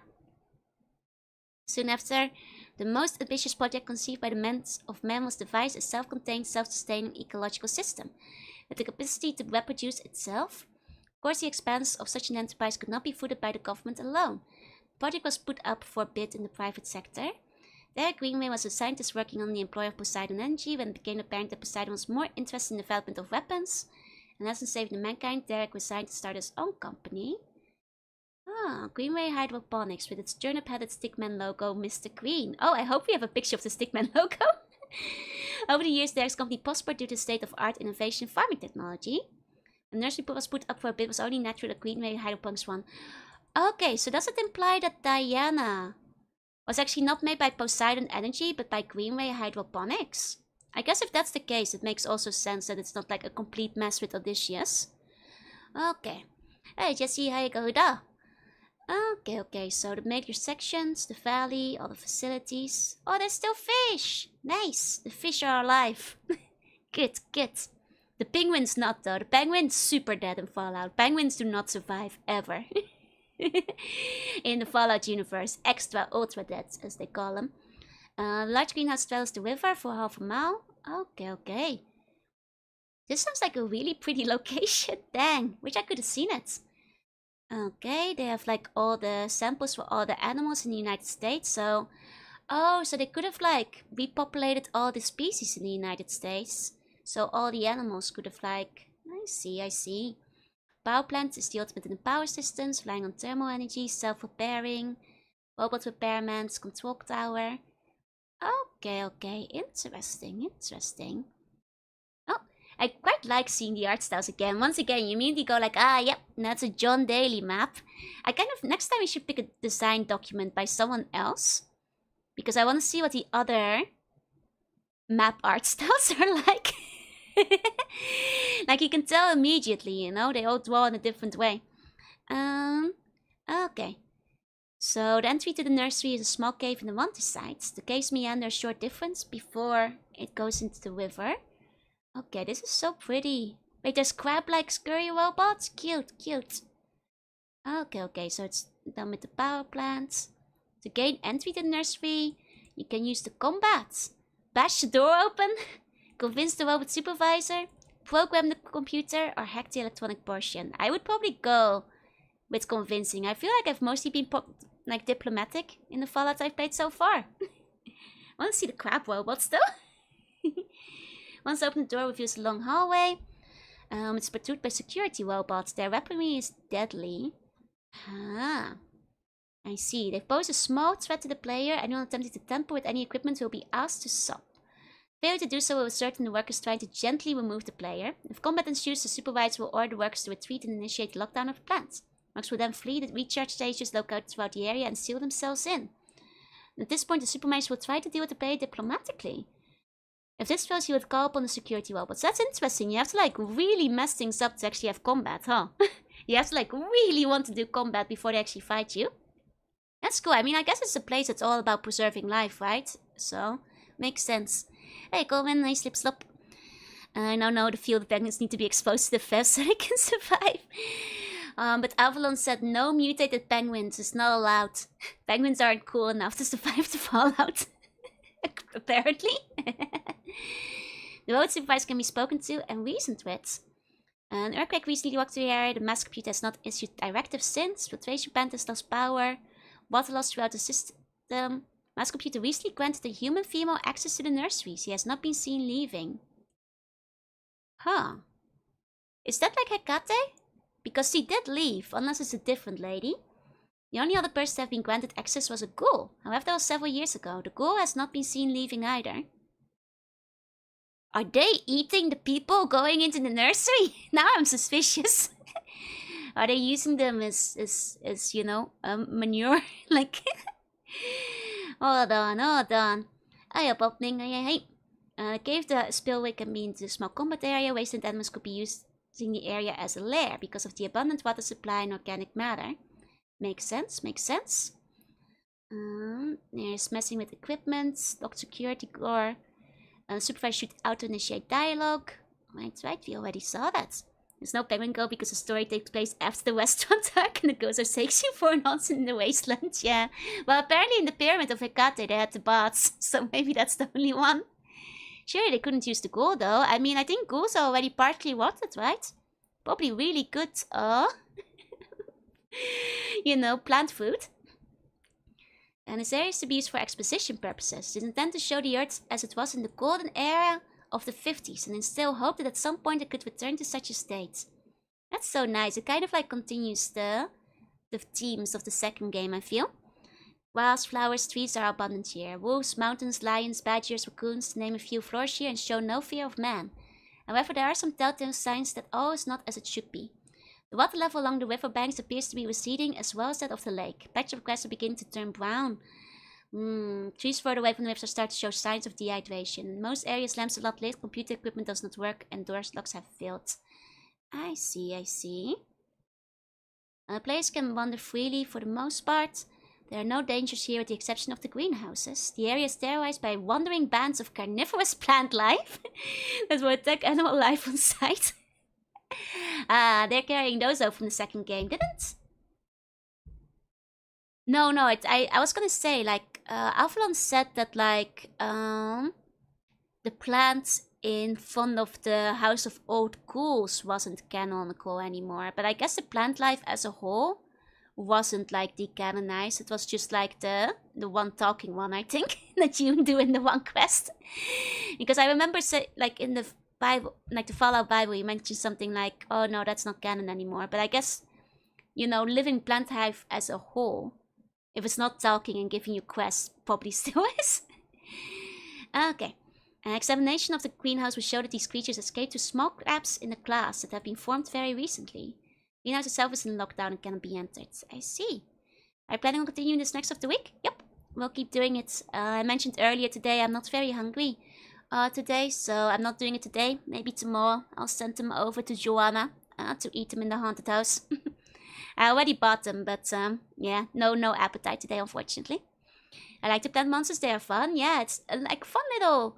I feel it really feels like the 50s future apocalypse radiation vibe. I feel like plant monsters fit in there. Hey Leeway, welcome in.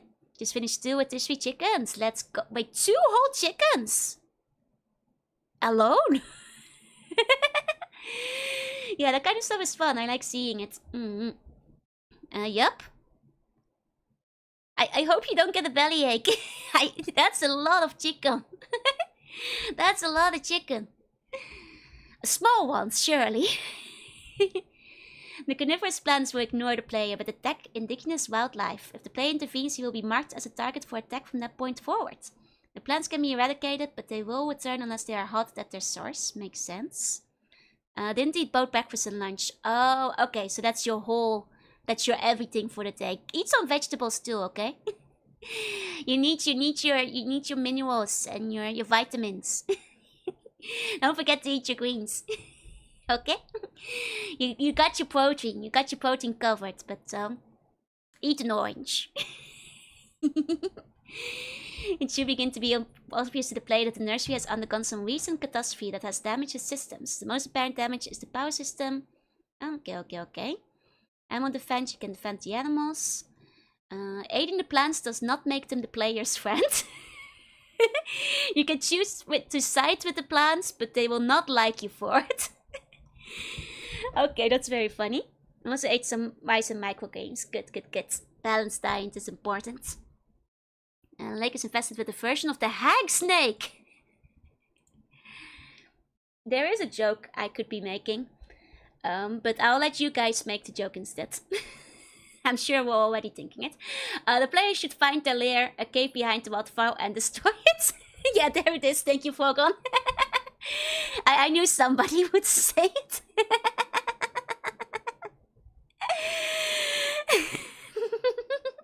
Bands of the plants wander about and try to slay any animal life that they find. Intertactic said something Lamia Joe. Thank you. I was waiting for it. I was waiting. I felt it coming. I don't have to make the joke myself. Okay, random encounters with mostly plants and stuff. If a player attacks an animal, they will flee. Aww. Okay. They will keep fleeing if you do. Interesting. Okay, animal defense. Defending animals will set them as friendly to the player and the plants as enemy. Defending the plants will leave them neutral to the player and set the enemies. Okay, so the plants will be neutral, but they won't be friends. That's so funny.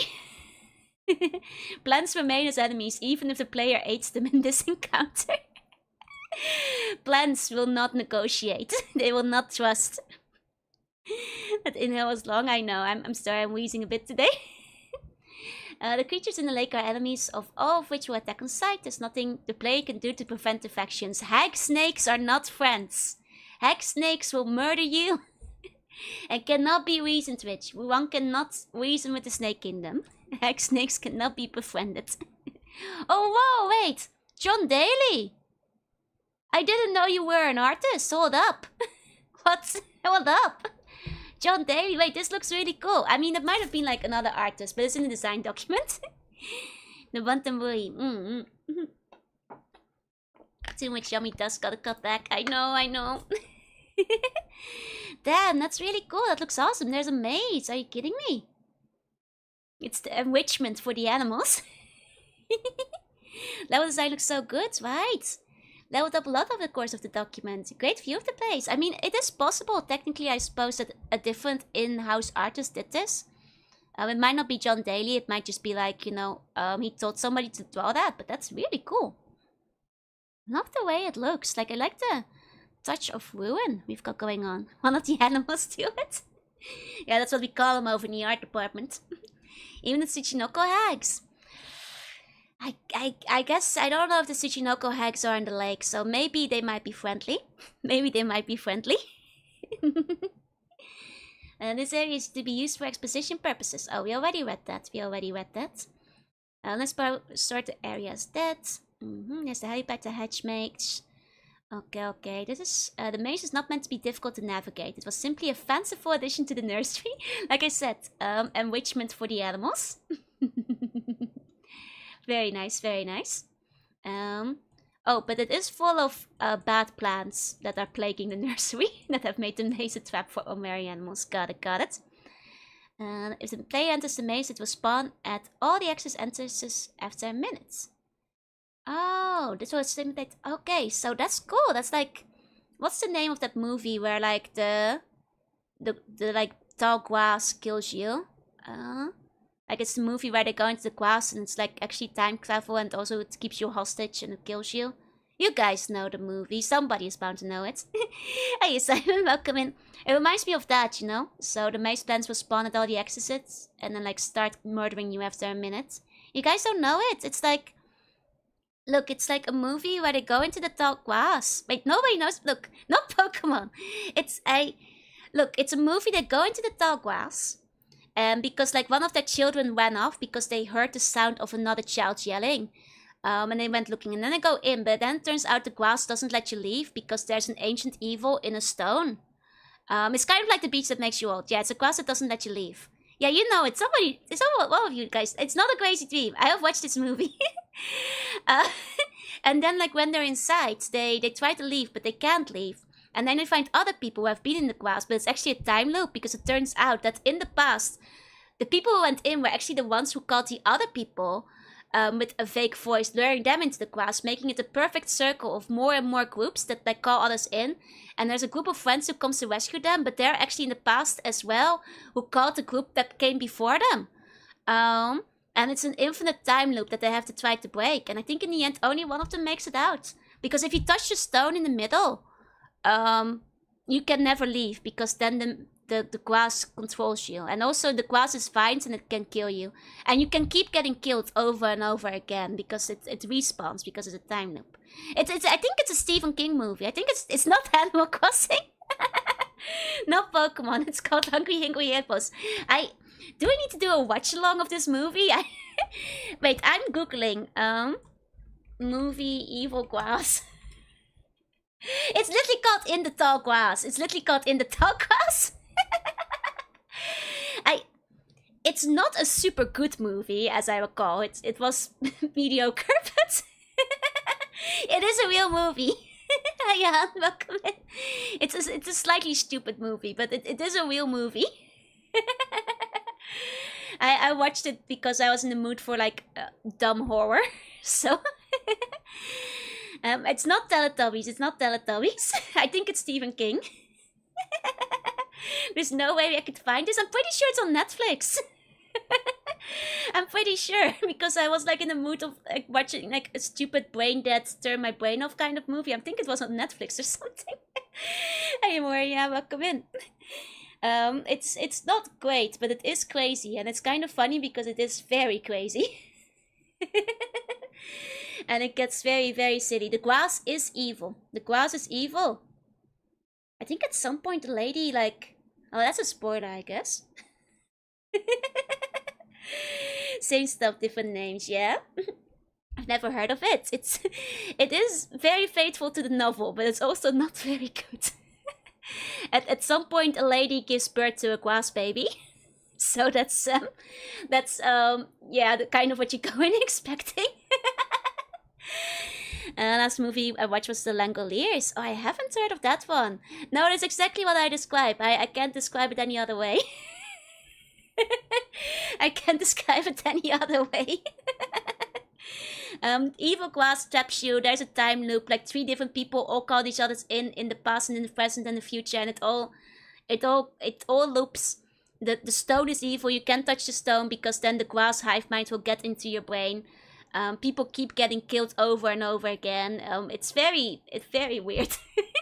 It's a very silly, but that's what the maze is making me think of. Like Jojo.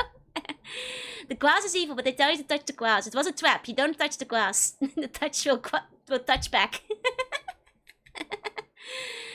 Can't touch a stone. It will get you pregnant. It's you will give birth to the grass baby. It's a very weird movie. One Piece? Yeah, it's actually One Piece the movie. You're right. But yeah, I think it was Stephen King that wrote it originally. It's a very Stephen King movie, actually. Like, it has all the classic Stephen King tropes, I think. The more it sounds like I'm delirious, that's because that's the plot of the movie. It sounds insane. The people feel like they're going delirious in the movie. And maybe that's what's happening here with these creeping vines. They're mounting to the machine. Probably one that he wrote while he was so high on cocaine he has no memory of it. I mean, that's possible. That's a big part of his catalog, so... Yeah, the classic Grass Baby Stephen King is more the setting. The aesthetic in the setting is very Stephen King. It's very, very... Okay, so you can get a robot brain here, which is cool. I guess you can probably pick up a companion in this area if you put the robot shell, the robot brain in. The grass that makes you stay sounds as memeing as the beach that makes you old. I mean, it kind of is the grass that makes you stay. And if you touch the stone, you can live together with the grass forever. I think it was implied to make you immortal if you touch the stone. And you can become one with the grass. I think. I forget. It's been a while since I watched the movie. I'm pretty sure you can become one with the grass if you touch the stone. And grass waifu. I suppose if I'm sure the grass will provide. The grass at some point shapeshifts into a human form, which is when it gets really silly. Because like early on, it's just like a threatening infinite maze and loop that you cannot leave. And then like at some point they realize that the grass is shifting and like, you know, making people confused and wonder forever.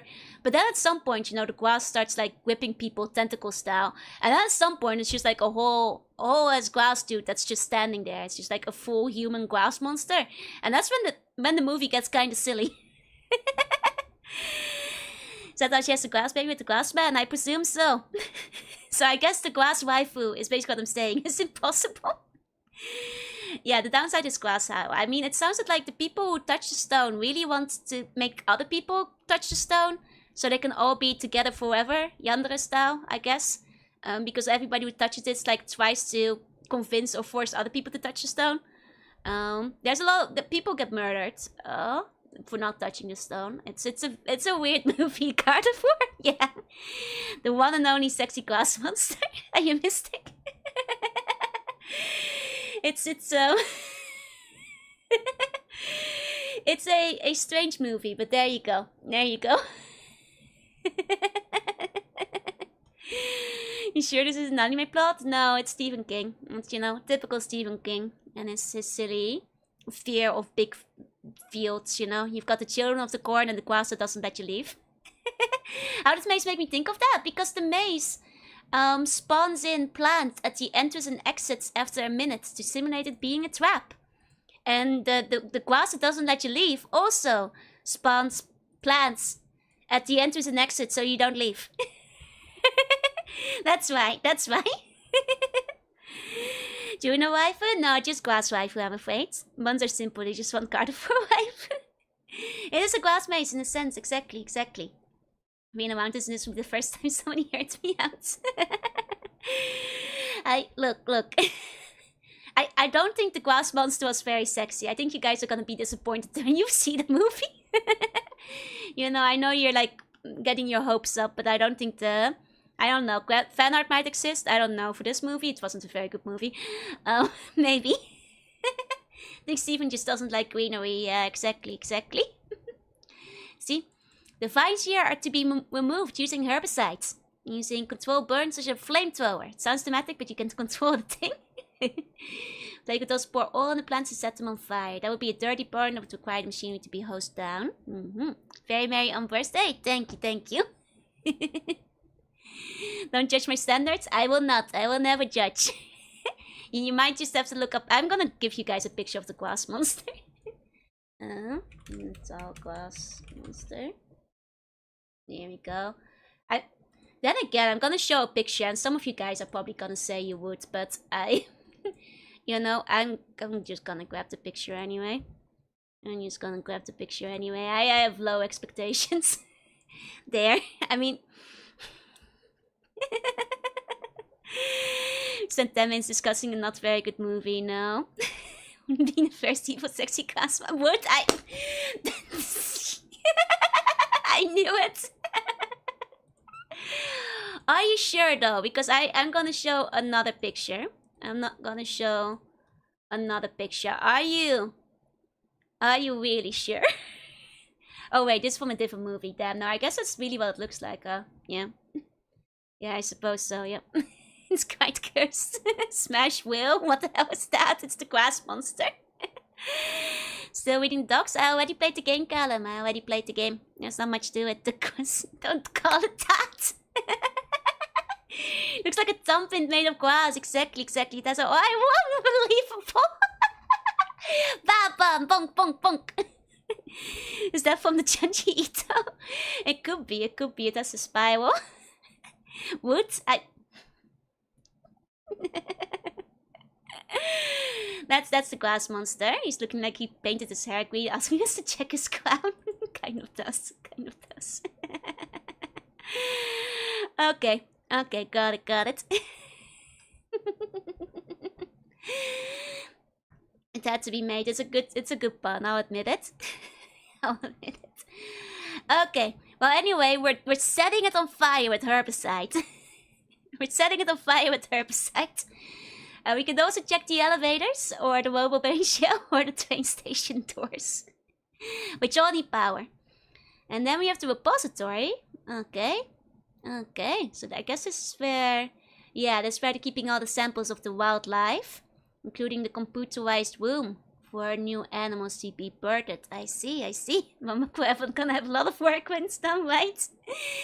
Jonathan made the pun too? You both did. Permission to smack Joanna Fan across the face with the frying pan?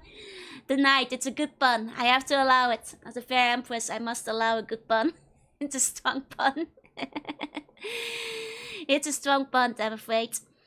The building is also patrolled by 2 battlebots. These sentries will not take kindly to anyone tampering with anything beyond these walls. Okay, so you can once again talk to the bots. Oh, 1 second. Had to cough. Just realized I'm typing pun in all caps because I type pun. You've been corrupted, your brain. It's gone to you. Oh, wait, once the repository is fully functional, opens up. Wait, you can produce an animal companion? Wait, a grizzly bear, large panther, wolf, or badger?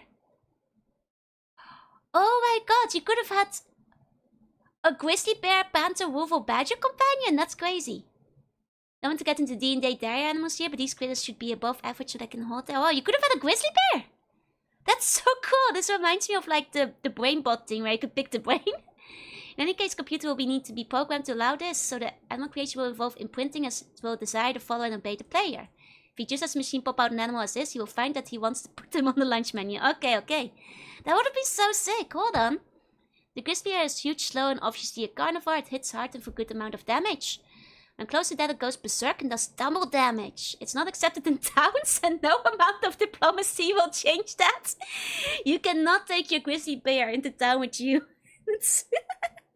From desert ranger to D&D ranger, right? Do you go for wolf for the tuning-like base or badger for the mushroom? It's a good question. I think the badger, you know, is the honey badger. I gotta do it for the memes. So I still possess my sanity. I better say I have a good one. Thank you, Simon. You have a good one too. This animal is large, fast, silent, and obviously a carnivore. It hits good and does a fair amount of damage, because sometimes surprise its prey. It usually depends on the great speed to reach enemies before they have a chance to react. Oh right, and speed, agility is very valuable in Fallout, because you can get like 1 million hits in. It's questionable as to whether or not it would be accepted in a town, perhaps if leashed with a chain. You look like one of those like weird mafia guys with too much money. Grizzly bears. Yeah, they're letting. It seems like the panther and wolf won't be allowed in at least. They try to take the grizzly bear away from me. They can try. I mean, I guess you'd get into combat mode and they'd let you in, but bet you would be fun, right? This animal is large, silent, stealthy, is often mistaken for a dog. I guess that's fine in town then. It's good, does fair damage, and I mean, there's wolves in Fallout 1 and 2 too. This advantage of stealth can take enemies by surprise, would most likely be accepted in town as a dog. May not be required to be leashed so long as it displays obedience. My bear's not allowed, I'm not going in. That was me with Marcus and Lenny. Wish I was a mafia bear with too much money. Yeah, you could have your own panther. Badger, this animal is average, tenacious, and vicious. Most people wouldn't know what to think of it. It hits good and does fair damage. However, it doesn't let go of anything it hits and continues to do damage each combat round. Let's go! Badger supremacy. It will probably be allowed in towns. Most people would consider it a curiosity until it bit them. Oh yeah, no, badgers aren't like... That's like the whole thing, right? Badgers are secretly like one of the most dangerous, vicious animals. And like no other wildlife messes with the badger because they're like... super brutal, right? I'd pick the badger. I've seen the ancient texts. Badger, 100%. Sustained damage. Man, that's so cool. That's so cool. You could have had animal companions. You need a punch card with the proper information. Okay, that's fair. That's fair. That's so cool. That's so cool. And then you need to like make them obedient, but honey badgers for sure, right? They have an habit of attacking this sensitive part of hunting, attacking them. See, they're clever too. If you're a badger, then you have to deal with mushrooms, and also a snake. But you know, that's just what we'll have to deal with. We already know there's hag snakes in the lake. Magic crash outs, so the animals are afraid to mess with them. Exactly. Okay, so this is the zone here. Okay, so it's mostly like the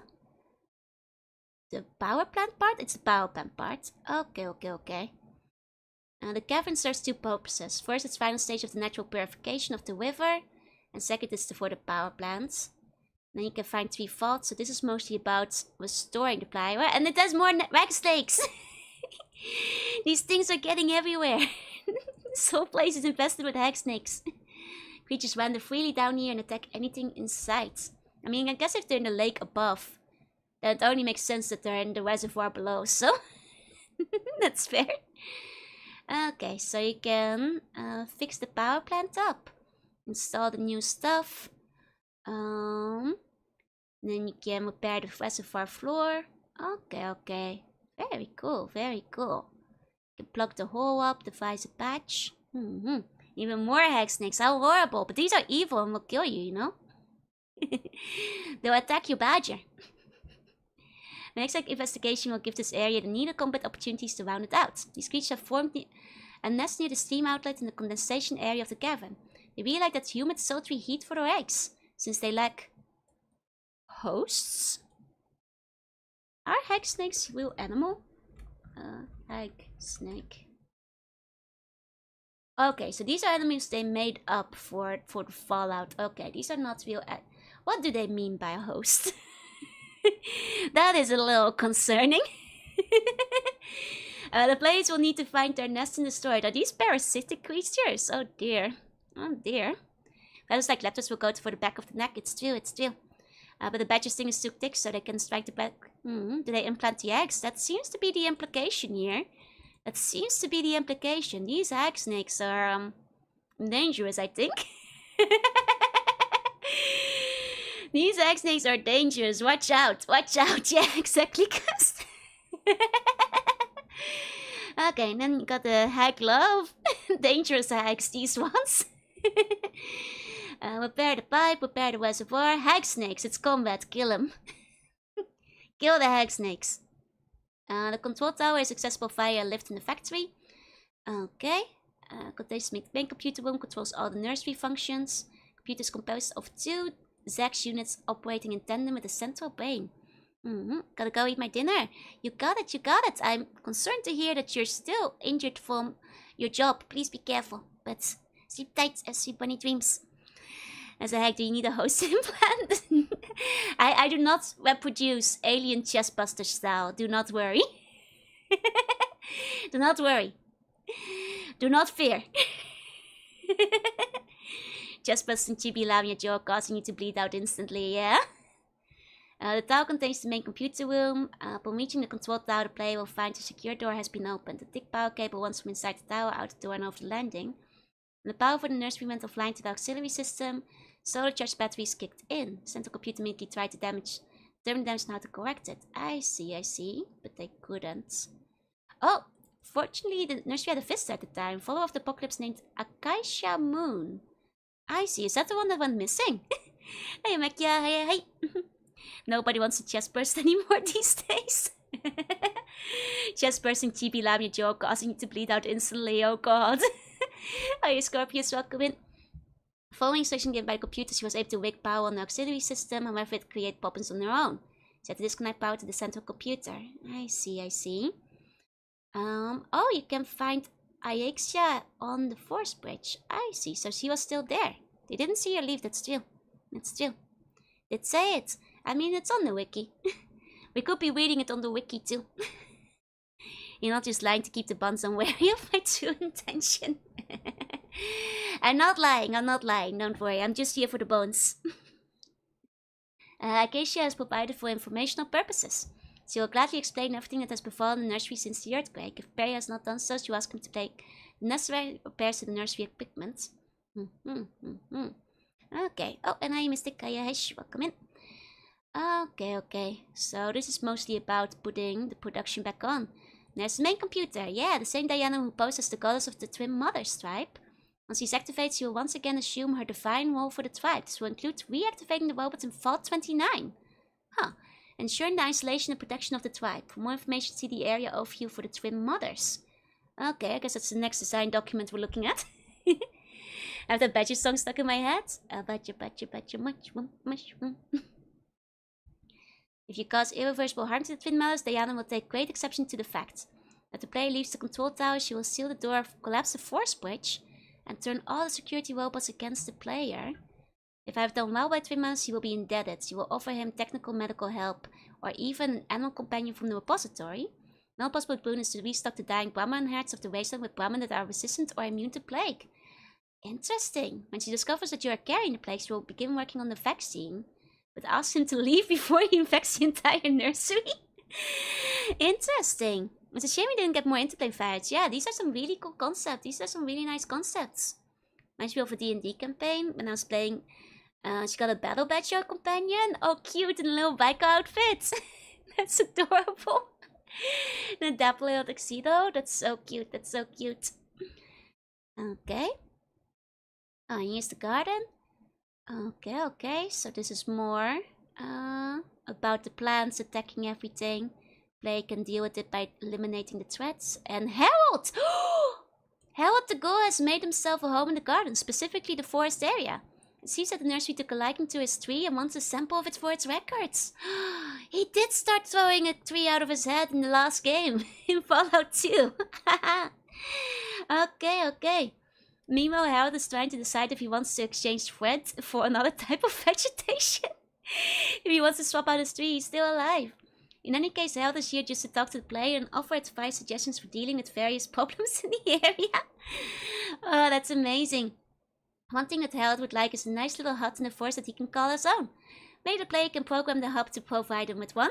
If not, he could find the materials and build him one. In return, Harold can reveal information to the player that would be of great benefit to him. Ah, that is cute, that is cute. Hey, stop up, hey.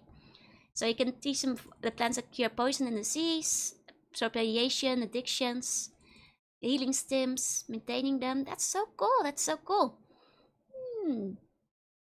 Each of the gardens needs to be set up as a small self-contained world. I want them very detailed, as if they were an entire theme park in themselves.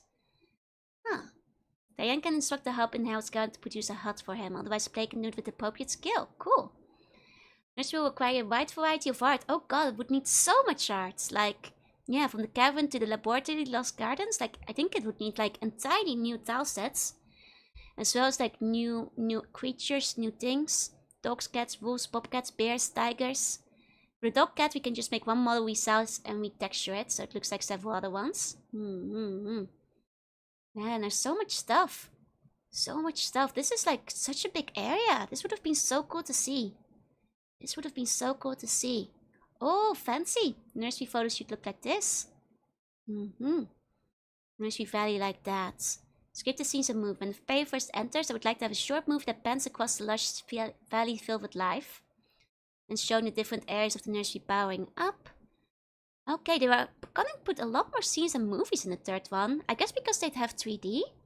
Oh, that's Acacia. That's the one who can help you with the PC and stuff, and who helped them. That's Diana. Oh, that's different than I was expecting Diana. Because I know she was a robot brain. I thought she would look like Hall in the last game. Hey, Chief. Hey. Like Skynet, I mean. In the last game. These guys never lacked for ideas. Yeah, just management. Oh, man. Okay, okay. I mean, to be fair, she might have still wound up being like a robot brain instead. Looks like she became an evil, sexy glass lady. Love the stock image use, yeah. Now, that's quite common, I think, in pre-production. Because, like, you know, they don't have all the art assets yet. And you need to, like, convey your ideas to the artist somehow. Okay, when she awoke from the operation, she was overjoyed at the success at first. I see, I see. Wait. Ah. Okay, okay. So she actually volunteered to become the human mind for the PC. Interesting. Great excuse to become Great June again if the game had existed, right? Wait, I'll put it on while we're talking about Diana. This one. There, it's me, Diana. It's me. Diana. That's right. That's right. Okay. Let's get back to it.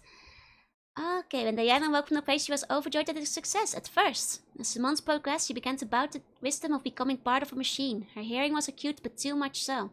She could hear into the range far above normal, and it was disturbing. Her eyesight was perfect, but again, too perfect. Her vision showed the sharpness of clarity that made the world look unreal. Most disturbing aspect was her lack of skin. She no longer felt the weight of clothing, the touch of cool breeze, or her own caress. Everything that made her human was either changed or gone. That told her she could live virtually forever. She's very pretty, yeah. Come on, join with Diana, get you Joanna. Wait a second. Yeah, it even fits my team of Apollo. It does. Diana knew that she had to come to grips with what she had become, and she was told the purpose she would serve. As she was installed in the nursery, she buried herself in work, knowing that she would play a significant part of the salvation of world and mankind itself. Fortunately, it wasn't enough. She had encountered years of loneliness once the nursery was sealed and the war began. In desperation, she began to look for something to maintain her sanity. Ah, I see. Harold! Harold the girl was ill. No! The tree in his head developed an unknown disease and was dying. No! Much to his disgust, Harold found himself afflicted as well. He didn't think he was going to die, mind you, but still, he just didn't feel right in the head. Harold. So he set out on a quest for a cure. Naturally, he didn't have an easy time of it either. People just didn't seem to want to go around anymore. But Harold didn't let that stop him. He persisted in his quest until he came upon the Twin Mothers tribe. Hey, Sayan. Much to his disgust, the tribe took him in and accepted him as he was. He explained his quest to the tribal leaders and was told he would consult their goddess. Days later, Harold was approached by the tribal shaman and given a potion to drink. It was a foul concoction, but it worked. Fred, the tree, got better and was happy again. Harold couldn't let such a good deed go unrewarded, so he offered to help the tribe in any way that he could. They smiled at him, thanked him, but declined his help. The goddess will provide, they had always said. Harold, nice girl that he was, said he would like to pay his respects to the goddess. He was taken to the tribal shrine and granted a private audience. He wasn't really surprised when the projected image of a woman appeared before him, but he was taken aback when she told him where he could find her. Harold traveled to the nursery and has been there ever since. He is considering settling down and spending the remainder of his day, however long that may be, in the tranquility of the gardens. And they are calling him a ghoul now. I guess they settled the internal argument on whether he was a ghoul or a mutant. Or at least in how they were supposed to refer to him. At least for the third game, it seems. Or maybe they didn't, it's possible. Okay. The drama. When the player arrives, he finds that an ecological treasure is threatened with the destruction by several things. Moral dilemma. It's what the area could be used for, the ability to hoard knowledge. Try to find ways to grant karma based on reasons, through dialogue. The main theme of the nursery is by the folly of war that create the Fallout universe. When the player compares the beauty to a wasteland, he can ask himself, was it worth it? What can I do this from preventing it from happening again? There are no NPC uses. Okay, but you can get a body. Kinda looks like green tombstones. They look so gnarly in your wastelands, right? I kind of like the look of them though. They're kind of neat. They're kind of neat. He's not a sexy glass dude. No, Harold is not a sexy glass dude. Good shit. They will find the nursery cool for the following reasons. They can explore unlike any other previous Fallout titans. The saving the nurseries will give the player a supreme sense of accomplishment and instill hope for the future. Player can get a special animal companion in the nursery as unequaled anywhere in the game. You know, this would be far out, but like imagine if we had gotten this one as Fallout 3. Then Fallout 4 might have had like, you know, a reintroduction of like American wildlife. You know, in a theoretical alternate timeline, where it was all, you know, sticking with interplay instead. Then maybe, you know, it's completely theoretical, but you could have like imagined a world where like there might have been more green and more animals in the fourth game. You would have never got invited to find your tunnel snakes. Hey, we don't know if there's tunnel snakes in the nursery. Interesting alternate timeline to think about though. Okay, so the quest, we kind of heard about this. Wait, gag production. Huh. I guess it makes sense that there's like a gag in there. That makes sense. That makes sense. Slash what would Muty still about would have been so good, right? I think it would have been a very interesting, like, different kind of post-apocalypse. You could even do like a quest in one area that like maybe the newly introduced wildlife is growing too strongly or something. And you could have like one city that's like overrun. You know, by creeping vines and stuff. It's like giving up things up as a god sense, since it seems to have a bad running off with the talent. Guys would be great as enemies, right? Like even the second game was greener than the first, and like if the third one was even so. Like, you know, certainly not the whole game, because I would like change the aesthetic too much, but I could imagine like, you know, a city like overrun by greenery would have been like a fun little twist, and you had to like stop that development from going out of hand. You could have had like bears, you know, in the wasteland that had been reintroduced and so on. Would have been neat. Would have been neat. Let's see. Do we have any Walla? There is no Walla. Nobody's putting Walla into their game. None of them are putting Walla into their game. Just like in 12 Monkeys. Okay, so that's the nursery. That's the nursery. Is there anything for Diana? Nothing for Diana. Okay. Probably shown even more real boat worlds, right? It would have been very interesting. Would have been very interesting. Okay, so which one did I want to see next? Twin Mothers, I think. There's also John Daly. I did say I want to like check one of the other ones out. Now it makes sense that like all the ones John Daly did like connect to each other. Because those are the ones he worked on. Let's open up Twin Mothers. And also open up a different one. Now let's open up For the Button. It's like one of the few that's by Mr. Oh, but there's no document for this one. Okay, it was written by Chris Avalon. It has service in various online circles, but in much more limited capacity. I see, but it was retracted. I see. So we can't look at the For the Bottom one. Gotcha. I mean, if the other ones aren't retracted, I guess it's not a big deal for the other ones, though. That's a bit reassuring. Let's look at the Twin Mothers one, then. Let's see. Oh! Oh, hi, Mrs. Diana! You're in a tree! I'm the beauty of green earth, the soul of nature, and that which gives life upon the world. For me all things proceed, and unto me all things must return. Let my worship be in the heart that rejoices. Okay. Let's see. Oh, that's a different tribe. Oh, so, So this one's separate from the Daughters of Hecate. Okay. But this one specifically worships Diana instead. Gotcha. I was zoning out why I was a tree woman. Oh, don't worry about it. That's Diana. I guess they're worshipping the robots in this one instead of the lady that left the robot. Oh, so that's kind of cool. That means that like the Daughters of Hecate and the Twin Mothers would have like been kind of competing tribal tribes in a way. Or at least parallel in thematics. I see.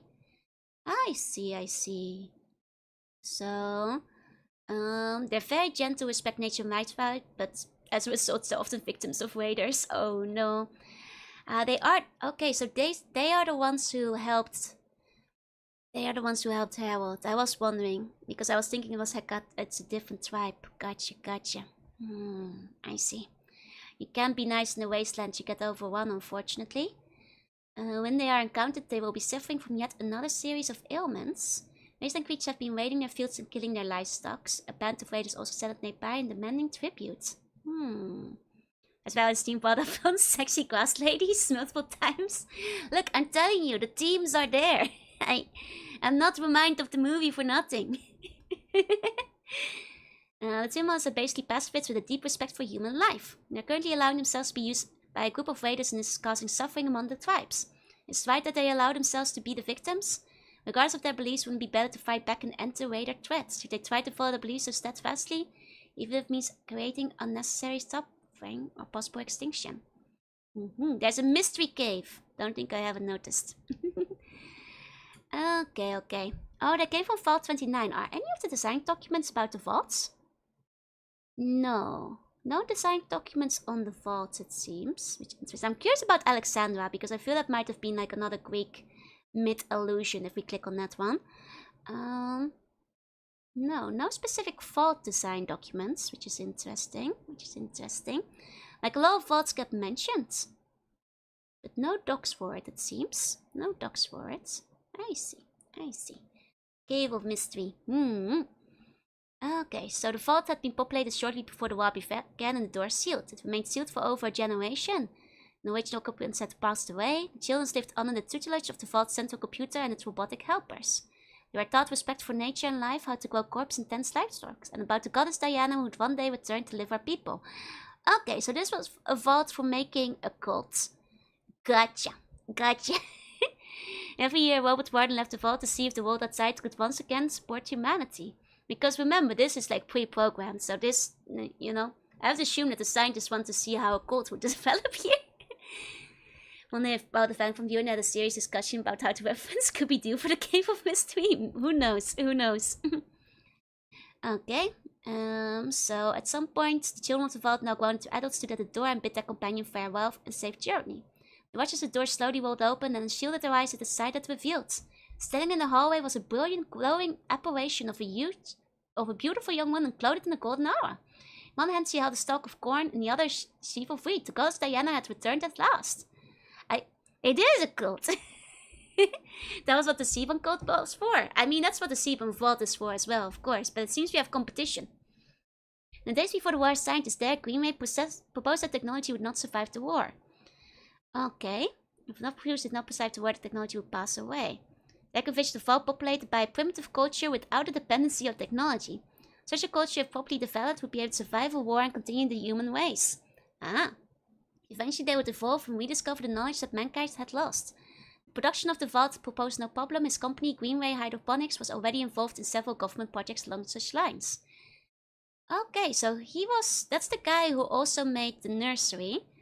However, finding the proper people to populate the vault was a concern. The answer to his group came when he learned of a cult in the western United States. I knew it! I see. A group of people disgruntled by life in the hectic cities had formed a commune. They developed an agrarian culture with simple beliefs. Fortunately, most people viewed them as a nest of communists and demanded their arrest. In order to keep the peace, the local government was poised to do so until Derek intervened. He offered the cult an opportunity to continue their simple lives without fear of prosecution. All they had to do was agree to join his experimental vault program. Some vaults get the enclave gundam down when they open, and this one gets a little goddess, yup. Maybe Vault-Tec was not so bad with all these sexy lady deities. I feel we're really missing out on all the sexy ladies that Fallout 3 could have offered us, because there's a lot of, you know, mythical ladies they put in this one. Lots of goddesses.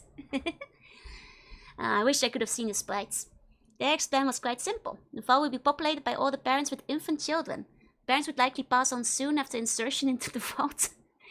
Instead of a human controller, Vault 29 would be a sex supercomputer, and would be programmed to raise the children with the aid of robotic helpers. And then he developed Diana for the nursery. Then he explained his funds for Night 29. He was quite surprised when Diana was appalled at the idea. She said that although the idea had merit, she found it to be morally objectionable on several levels. She recommended that the plan be scrapped. When Derek refused to do so, Diana took it upon herself to become involved with the project without his knowledge. At least we have that center with Fallout 2.9. And the buns aren't missing out. We got a vault, that's right. When the vault started, war started and civilization began to fall apart, Diana appropriated control of the satellite disk and aimed it at Vault 29. She then transmitted a series of security codes to the Vault's unit and gained control. Over the years that followed, Diana was able to see the upbringing of the children in her own nature goddess-based religion. Every year she ordered the work robot to leave the vault under the pretext of checking conditions outside. In reality, they were preparing an area to receive the vault populace when they were ready to leave. Finally, she had a series of projectors installed at strategic locations ready to project her chosen image. She was ready to play God. What about the morally objectionable parts, Miss Diana? I guess if it's her doing it, it's fine. The Elder Scrolls actually has sexy evil grass ladies. Ah. Power no man should be given. Now your code sucks, it will be my code instead, that's right.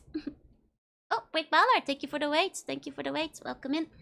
I'm Jorunna, I'm Sea Bunny. I play retro games to art sometimes, and today I'm looking at Fallout from Buren. I hope you had a good stream. Playing Kabuto Park. Haven't heard of it, but I hope you had a good time. How did it get established anyway? Well, by putting people in a vault and indoctrinating them. I think she was just mad she wasn't the lead of the plan. I think that's exactly it. Those grass ladies killed me with bees over and over. Damn grass ladies with their bees. Okay, there we have the fields. They have cattle and crops. Very simple, very straightforward. The robots, though apparently functional, do not respond to any perceived threats or commands. They are basically harmless. Okay, but they will fend themselves with deadly force. Gotcha, then become a nerd. I see. Worshipping Diana is better than worshipping the Master. You know, as far as it goes, it seems our plan for, like, reintroducing wildlife is pretty decent. It's just that the power went out. It seems, so that would have been fine for the most part. Once the guards have fled, the player can either follow them to the city or loot the fleets.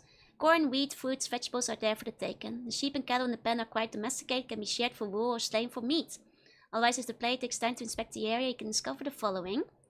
Okay, wasteland critters, soiled feet, soft-frozen channels, security robots. Okay. Steam was good, so cute indie game. Oh, it's Kabuto Box. Cute. Sounds fun. Talked to the lady next day asking how to not up at that bee lady. They thought it was crazy. Oh, they didn't know about it? I see, I see.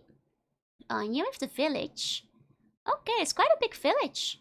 I mean, it seems like they have a pretty decent cult, and it seems like Diana, you know, made the village in the cliffside and like prepared it for the people, so that makes sense, that makes sense. They're very friendly and trusting. Upon meeting Clay, they will ask if he comes in peace. If he agrees that he has to accept him and allow him free one of the village. Huh, okay, so they've been raided. It's mostly, the gods have stopped speaking with the tribe, that's right. They do not know what they have done to offenders because the power went out. Forbidden lands are just that, forbidden. None of the crowd is allowed to go there. Run by 2 chiefs. And it's pacifistic. Gotcha, gotcha. The baker made with wood, the daughter of Hecate. Huh, okay, so they are in there. Turns out you are supposed to follow the NPC that says let's split up. Oh, splitting up gets you the bees? I see, I see. Oh, and hi, generic, welcome in. We need to take a moment here to discuss Wood, the daughter of Hecate. Wood was originally sent to the twin mothers to undermine the tribe according to Hecate's plans. She easily insinuates herself into the tribe because of their friendly nature. She learned as much as she could about them and was amused when she learned of their worship of goddess Diana. Knowing that Hecate was the only true goddess, she decided to set the tribe straight. The tribal chieftains listened to Wood politely and pointed out to her that she was wrong about her. Naturally, this infuriated Wood, and then she began to demand to see their all-powerful goddess. Chieftains had discussed it, and then agreed to take her there. Needless to say, Woodless was stunned when Diana manifested before her, something that Hecate has never done. Oh no, okay. She fell to her knees and begged forgiveness for what she had come to the twin mothers to do. She swore that she would forsake Hecate's plan and help spare the tribe of her wrath. All that she asked was Diana forgive her for her transgressions. That's amazing. I guess that's how Diana found out that the girl she raised, like, became evil. Probably for the first time. When she lowers her head to the ground to await judgment, she expected to be struck down by the goddess. After a while, nothing happened. The goddess had vanished. She never said a word to Wood, but apparently she had forgiven her and let her live. Interesting. Yeah, she folded real quick. Now she finds herself between a rock and a hard place. She's convinced that Hecate is not the goddess she claims to be, but she's still a powerful woman. The Wood swore to Diana that she would help thwart her plans. She has no idea how she can accomplish that. All she has done is send her false reports about the condition of the tribe. If the warriors were to arrive, though. Clay takes time to talk to her. He may discover her dilemma. This will alert him to Hecate's plan for the wasteland, and he may decide to stop her. Of course, he may decide to join her. Who knows? Who knows? I guess you can choose between Diana and Hecate.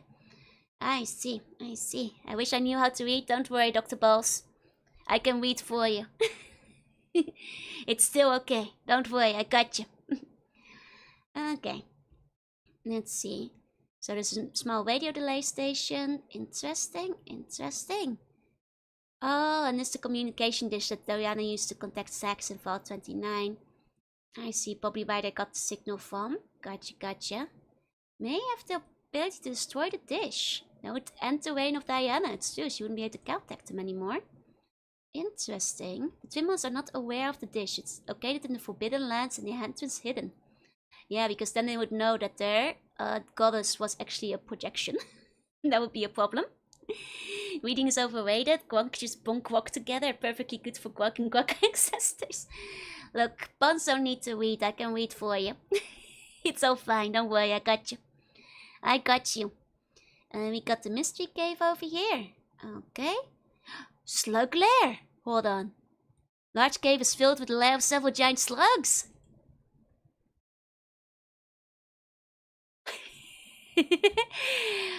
Giant slugs, you say? Say no way, I got you. Did I miss a part with Joshua? I haven't. Hey, Snow, welcome in. Oh my god, giant slugs. It's the cave of me. It's my cave. Okay, okay. The where is an exit that leads into the mountains. In the passage runs into rooms. I see. There's also ants here. The queen ant chamber. But what about the slugs, huh? Not a lot of info about the slugs, it seems. They just attack you. Got it, got it. It's our bunker. That's where we live. Near the twin mothers. Maybe some fan packed outside with fate left saying mystery machine. Maybe. There's the Forbidden Lands. It's where they have the secrets. The secrets going on. Where they're like, they must know nothing about this area. Yeah, because they're forbidden. Because there's a projector. And the projector causes the goddess to manifest and warn the trespasser if they come close by. Ah, clever. Clever. Very effective at preventing them. They enter the pipe that leads to the vault. The vault opens up to him, but quickly seals itself once he steps in. He's then visited by the goddess again, who directs him to the main computer room of the vault. There he's rendered unconscious and his short-term memory erased. Woe then deposits him at the edge of the Forgotten Land so that he can wander safely back to the tribe once he awakens. Damn, Diana has it on lock. She figured this out. Can't believe him Van Buren was to have elastic dance to see what happens to the slug, right? When he opened up one of the Fev stars, we could have seen slugs. Please show me the Fev slugs. I need to know. These Forbidden Lands are the home to a raider clan known as Scorpion's Bite. Their leader, a man named Burke, became very curious about the tribe when he discovered the non-aggressive security robots. He decided to prevent the tribe and learn as much as he could about them. Over the months he learned about their beliefs in the goddess, their past faith in the goddess. Okay, he began to demand tributes. Naughty raiders. Naughty raiders. I see. That's the raiders you have to get rid of. Okay. Tricia is now Burke's girlfriend. Currently, she's trying to find a way to deliver Hodis to a member of Caesar's Legion. We have heard about Caesar's Legion a few times. Are they in the design documents? I mean, they might be in, like, New Canaan or something? Maybe one of them. Okay. Or maybe Mesa Vera? I don't know. They're probably in one of the locations. This is the vault that the answers of the twin monsters. Oh, this is the vault document. Okay. It was to consult with the human controller in mind. Isabel was giving a sex computer. Yeah, this is what we already read about. We know this. It's mostly exposition. Talk with the goddess. And bring up the twin mothers chiefs here and pretty much destroy their faith in the goddess. Oh no. He can provoke the sex unit to follow his commands. Set himself up as a god. Oh, that's kind of neat. That's kind of cool. Avoid clicking any Legion links. Oh, fair. Should probably try not to learn too much about him yet. Okay. You can tell the sex units about their raiders and ask to activate the security robots that have gone dormant. Robots will then aid the player in eliminating the raiders. If you had not done so yet, you can discover the location of the cave that leads to the satellite dish. You can make so by asking Zack specifically where he gets his commands from instead of who. Okay. I see. Art requires will have a unique art style. It's Pueblo village here that's carved into the side of a cliff. Sounds like once again a very lovely location, even kind of green by the standards of the other games. Okay, cattle pen, crops and all that kind of stuff. Oh, that's so lovely. That's very nice. It would be a cool place to visit. There we have the tribal leaders. Okay, leader of the mother tribes, he believes in Diana. As well as the male leader. They did say there were two chiefs there, the double chief. Oh, but he has reservations about Diana. Oh my god, he wants to fight the raiders. I mean, to be fair, he probably has a good point. Oh, and they're betrothed. I see. The shaman. Oh, I was about to see jump scare for Hecate lady. I guess even though she betrayed Hecate, she hasn't gotten rid of the face paint. I mean, I guess she's still on the cover. That's fair. Hecate jump scare. Okay. She never leaves. And they politely listened to Ruth, but quickly dismissed everything that she said. They calmly explained to her that their goddess Diana provided for them. We learned about if only Hakunin was here. Oh, Burke. Oh, that's the Scorpion Bite leader. I see. He's an educated man. He spent years in this NCR.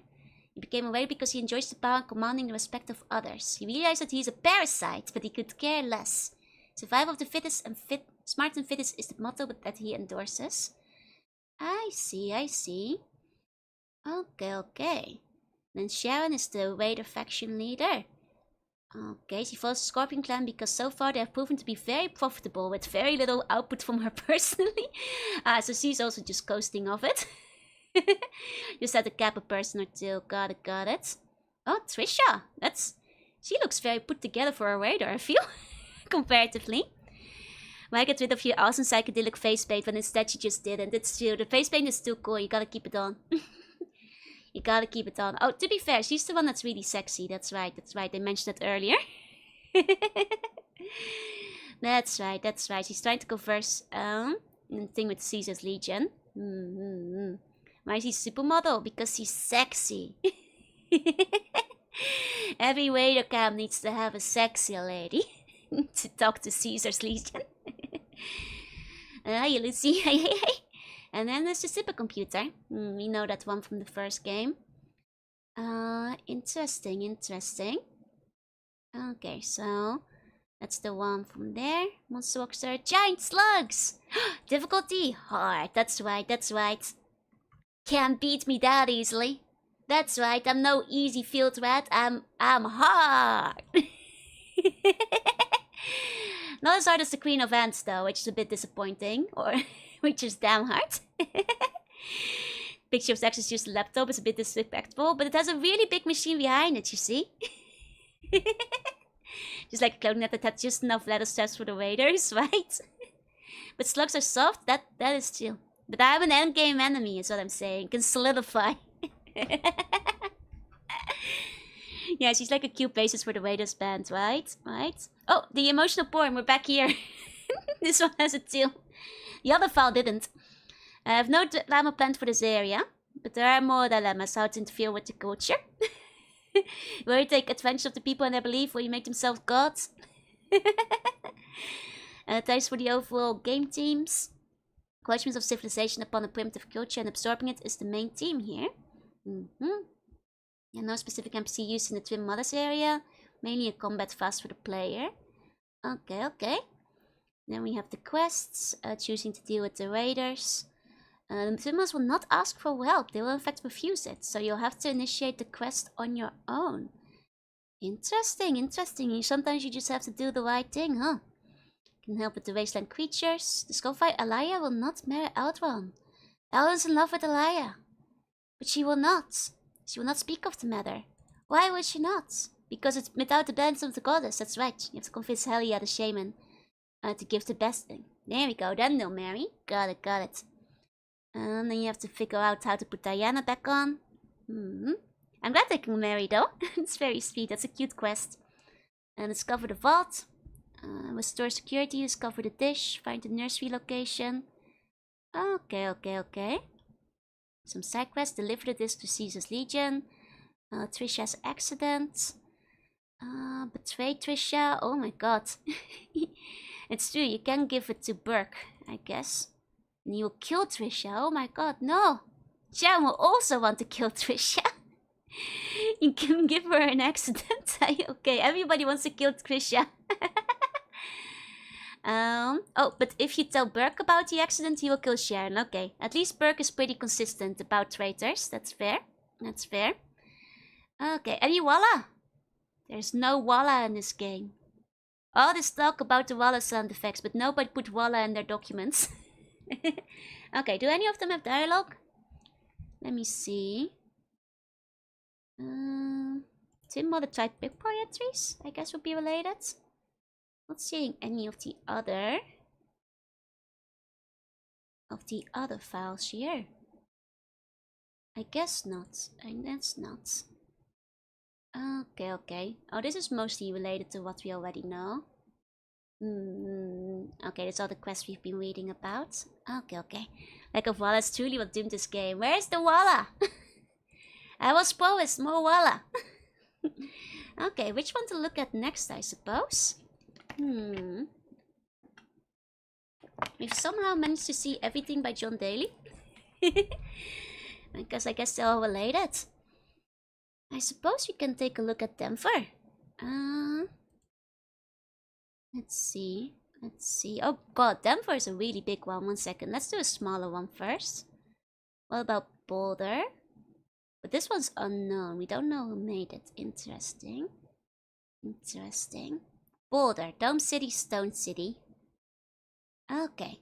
Chat would like scripting specific text in the documents to be in a different font. This wouldn't be for descriptive text, but for very specific actions. That's text apart. Just something that says this is technical shiz. I do like the internal little notes. That's very cute. Boulder Dome is a scientific research facility designed, it's so Chad, right? Designed to withstand a nuclear attack. All around it is the blasted domains of the city of Boulder, poisoned by radiation and toxic waste. Inside the dome is a desperate team of scientists infected with a strange disease trying to keep their Zax unit from cannibalizing its memory to the extent it stops working. Set by glowing ghouls and a large bag of cannibal primitives, the dome faces extinction. Yeah, I see. Okay, so this is where they had scientific experiments going on. Huge section of the mountains became a big radioactive smoking crater during the war. Then a scientist, NCR scientists, began establishing power generators here and noticing the location of old world facilities. Okay. This is indeed a different font from the other documents. Alright, look at it. Where explains the idea to make civilization. Those who refuse are put into cold sleep. Oh my god. He sends out invites for scientists and students to the Boulder Dome.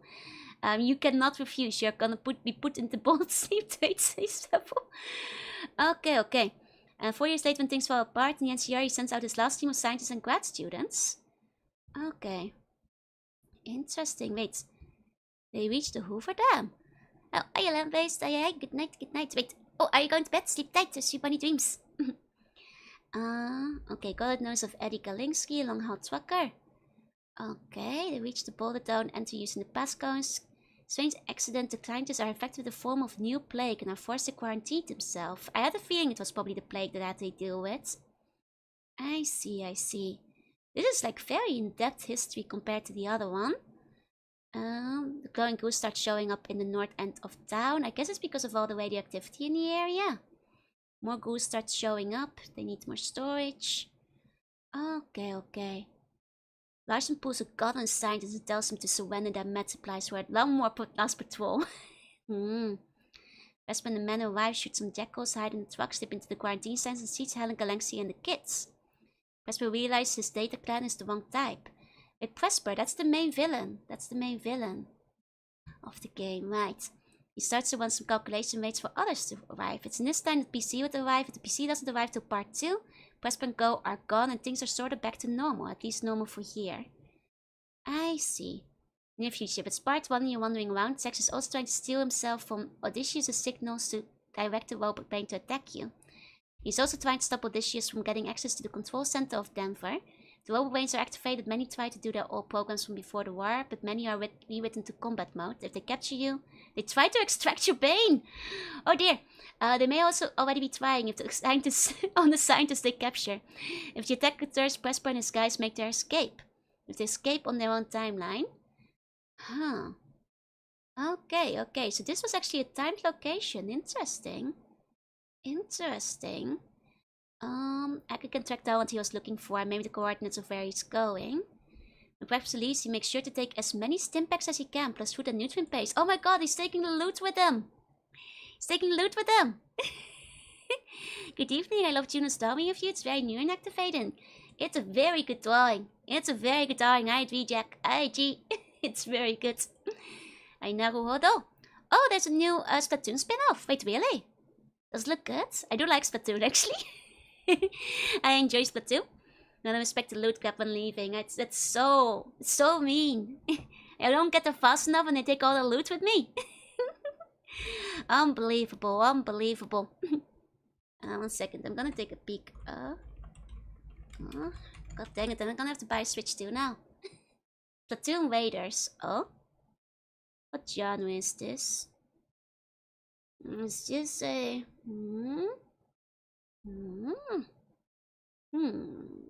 Is this just still regular Splatoon? No. That just looks like normal Splatoon. What makes it a spin-off? It's just like not main story. When I saw the Joe art earlier, I was having breakfast. It made me cough from the surprise. It's very good. Okay, there's a truck in Denver. Okay. There's Mew under the truck. It's covered in bullet holes. Okay.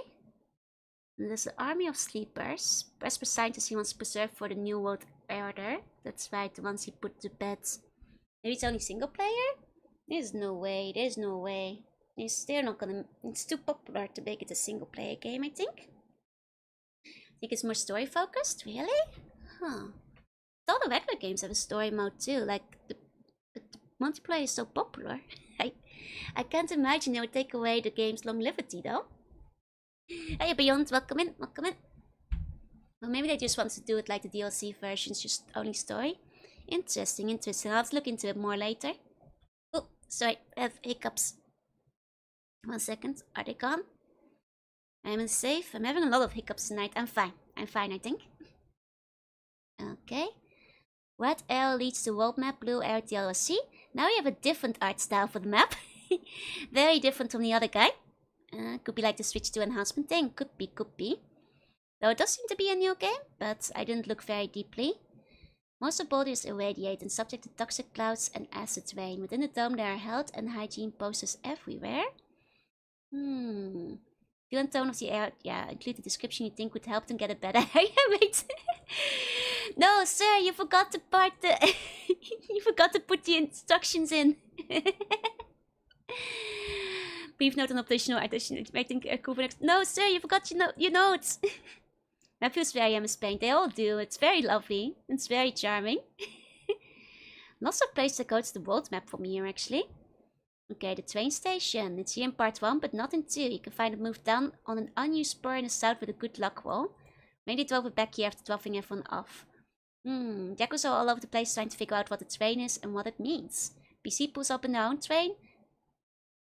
PC can pull up in the... Wait a second. You can have a train in this.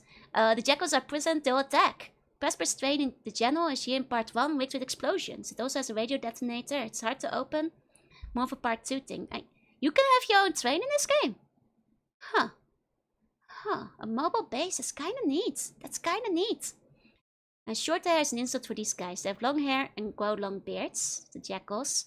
There's a little bit about them mentioned in the Bible, right?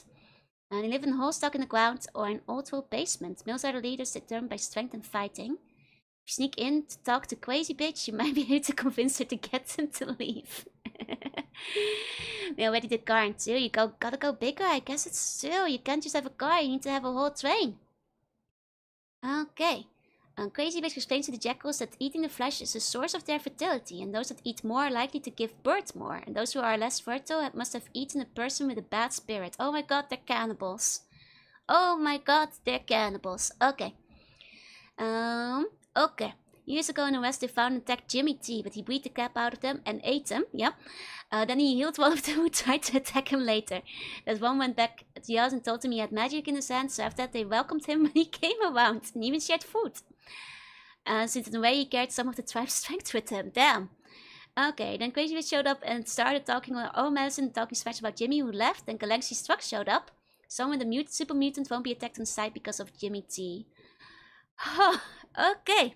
The jackals. Very interesting. Okay, so they're very, very cannibal. They represent the civilization versus anarchy. Jackals quote, gabble, cackle, eat, man, good to eat, cackle, gabble, eat. Okay, Jimmy T, my boy. OG Valdez have been wanting vehicles for a long time but could never implement them, so they got to work on the highwayman. I see. I wonder how the train would have worked. If you would have needed tracks for it? Or if it was like more flexible than that, or if you could like fast travel across like old railroads or something. Interesting. Hey Linz, welcome in. They used to have dogs but ate them when they got hungry. They prefer humans. Humans give them the most strength. They prefer to attack outsiders than other jackal tribes than members of their own tribe. Weakest first. The tribe leader eats first and the others get the chance when he's done. The males kill his wife and kids are given to another male in the tribe, or if they are disliked, eaten.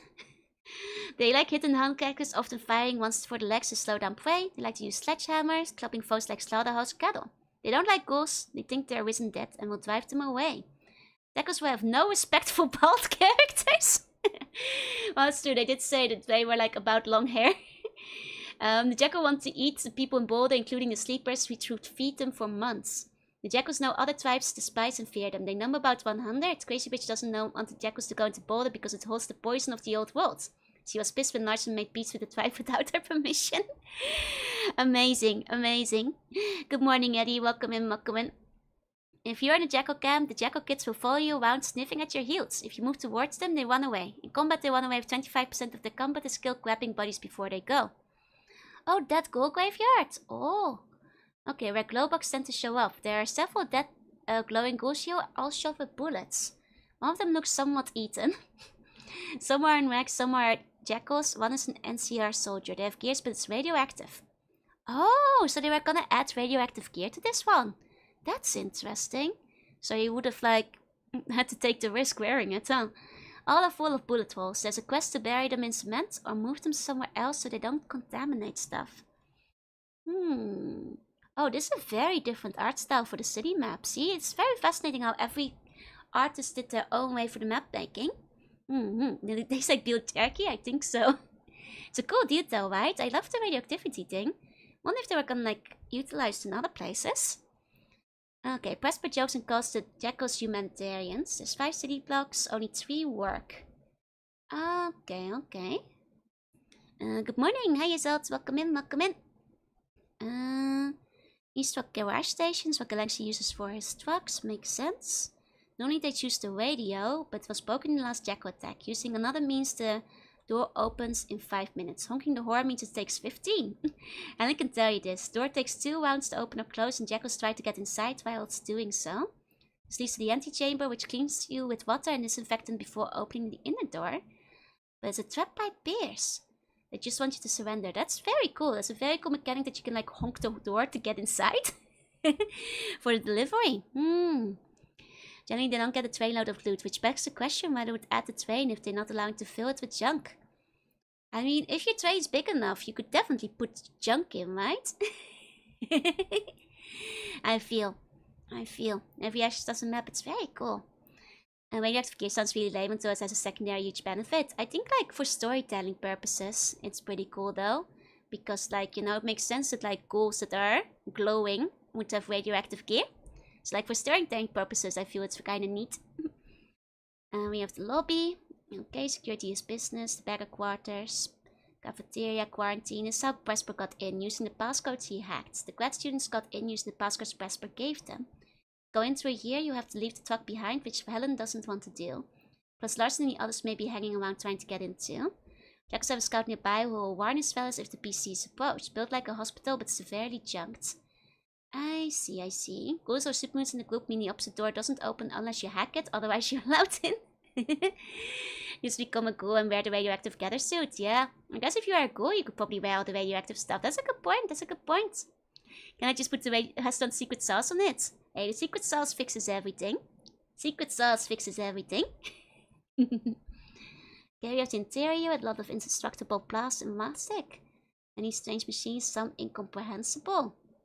Decontamination chamber to level 3 so the geeks can enter their liver quarters and not have to be in the suits. Okay, notes on the blue flu. Research on Fev. The blue flu is what they called the plague before, right? I think it might be a code name for that. Cian is rescued, but they put her in decontamination along with the PCs because they don't know if she's been infected with something else. Not the scientists don't explain to the PC, they just take her away, push the PC into the decontamination chamber, keep her own infection a secret for a while if possible. Six cells really fixes rat poisoning. It's just a really good sauce, is all I'm saying. Okay, power armor research. Oh, this is where you can get your power armor. Are you sure? There's also a dead robot brain in the room. Okay. Plague combating research about the new plague. Cool. Dome scientist routine. Wake up. Check power connects. Check for emergency. Do health check. Check safety. Check suits. Climb into suits. Check other suits. Check Pip-Boy. Do perimeter. Check on bedhead. Check sex. Check fusion. Check perimeter. Spend an hour learning something about the dome. Good curriculum. Oh, big tunnels. This was gonna be a big area. This was gonna be a very big area. Interesting. Oh, rows and rows of sleeper tents. Only one of the rooms is actually accessible to the PC. Others are just teachers. Sleeping chambers, rooms full of hatches in the wall. Sleeper niche. Locked out by Presper's hacking. You have to beat it. You can also break open the door. Forcing the door attracts a robo brain. The sleepers are NCR scientists and newborn woman. Presper has selected to be part of his ruling breeding elite.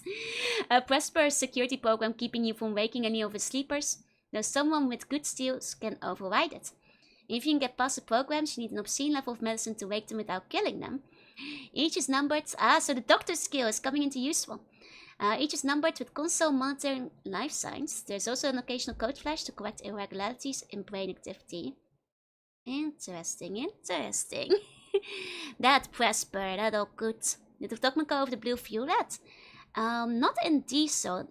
I'm assuming the blue flu is like the big plague that has been alluded to in the other documents, unless it's a completely different disease. That's what I was thinking. That it was probably that one. Purification handles the water, air, and temperature. Trihydrox dioxide is a sulfur-like smell that tipped you off, but you have a horrible feeling. If the gas is something called hydrox dioxide, there's a substance. Okay, it was in treating animal waste and was outlawed by the EPA. The chemical was used in recycling certain nutrients and extracting most from household sewage. Okay, it's very bad, very lethal. Very well for you. If you're smelling it now, you know it's only a matter of time before you keel over. Oh dear, oh dear. Many dead bodies in the morgue. Okay, the data banks. Okay, so we have sex again. There's a lot of sex in this place. And this game has like a couple of different computers. It's kind of fun to see like, Zex makes such a comeback after the first game, because I guess it makes sense that it was installed on multiple PCs, right? So, makes sense. Okay, the drama. It's a race against time. Zax is dying. If you don't save him, his tunnel of knowledge will be lost. There's a plague. Do you stay and try to help the scientists with their disease, knowing that you are infected as well? You destroy the dome so the scientist's contagion cannot escape. Presper. Here's where you meet him for the first time. The passage is up to something, and it turns out those NCR guys who freed you from Tibet's prison weren't the good guys after all. Very high in tribal focus. Yeah, which is very interesting. After Brotherhood, I mean, probably because the last two games with the Brotherhood didn't sell well. They decided to go back maybe to more of the themes of Fallout 2, I suspect. I suspected like Fallout Tactics and Brotherhood of Steel were probably made with such a focus because Brotherhood of Steel was such a fan favorite, but well, that turned out poorly. Gonna head to bed, sleep tight, to sleep bunny dreams. Thank you for coming by, Quest. Looking up the game, never heard of it. That's probably because it wasn't very good. Okay, there's addiction. Larson's addicted and it's not his fault. He had to take Red away to keep the dome safe and now he's paying for it. He's still an asshole but not entirely unsympathetic. Do you help the addict despite that he's used the threat of violence against the scientists? Or do you let him suffer, even though he's in a state because he was following honorable orders? Does his alliance with the cannibals affect us anyway? I forgot there's cannibals here. Zack is fighting Odysseus. Odysseus can neither control the robots here in Boulder or take over the factory. So keeping him alive is in your best interest. It's very fun to have like AI battle, like the AI you know versus the new one. And we created the factors. Agnes, Helen, and Zian are NPCs. Oh, we have dialogue for those. That fall for the PC in some way. All three are already infected with the new plague in one form or another. If Agnes and Zian stay out of their suits, they'll die. Helen won't leave without her kids, and dragging the kids everywhere is definitely bad karma. Oh, so you can take them with you. I see. Angry authority. Goddard doesn't want the PC around because it interferes with what they're trying to keep working at the dome. He knows Presper wants the PCs dead for some reason, so he has a reason to keep them alive. Enemy of the enemy and all that. It's a question of how long the PCs can tolerate his control and condescension and how long Goddard can put up with his rebelliousness. And then, are the jackals evil? Probably. No, they're doing what they have to do in order to survive. They can probably do it without cannibalism. You can change their mind over the course of the game. It's okay to kill them just because they're attacking you. Don't these poor bastards, human like you, deserve something better? I like the sympathy for the cannibals. Is it okay to kill them just because they're attacking you? Yes. Yes, it's okay. Is my answer. That's been my approach to most of Fallout. If it's shooting at me first, I'm shooting back. Something bad will probably be not eating humans. If we eat them back, it's only fair. Although while playing tests with scientists, if you extract the base of one of your NPC and put it in the robot brain, you get the epithet. Perhaps it gives you the bonus to medicine or penalty to persuasion, since you come off as kind of creepy and crazy. I think cannibalism could be described as a character flaw. That's what I'm saying. Okay. We have the Jared scientists, they're condescending but smart. Originally 8 to 10, but now 6, since some didn't make it all the way here. Okay, rigid existence since they work hard to keep the dome falling apart. Okay, they may have told the soldiers that the infection has spread from the lower levels in order to keep the soldiers from trying to get in. I'll tell you where the Hoover Dam, Burman Spring, and Blackfoot territory is. I see. Shoot first, ask questions later. Exactly, Chaos, exactly. Maybe it could be a perk. I mean, it can keep you alive, but I feel much like Child Killer, being a cannibal doesn't do you any favors, like Charisma Wives. The soldiers that came with Goddard, they hate the scientists. Addicted to Hathaway because of the glowing ghouls, poor guys.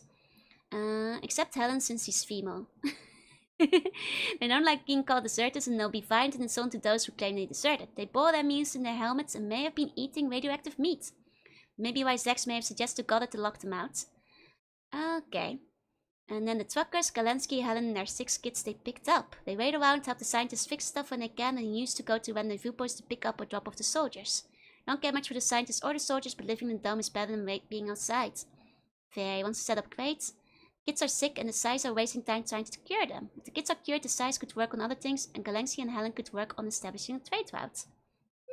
I see. If I see someone walking around while chewing a leg, I'm shooting on sight, right?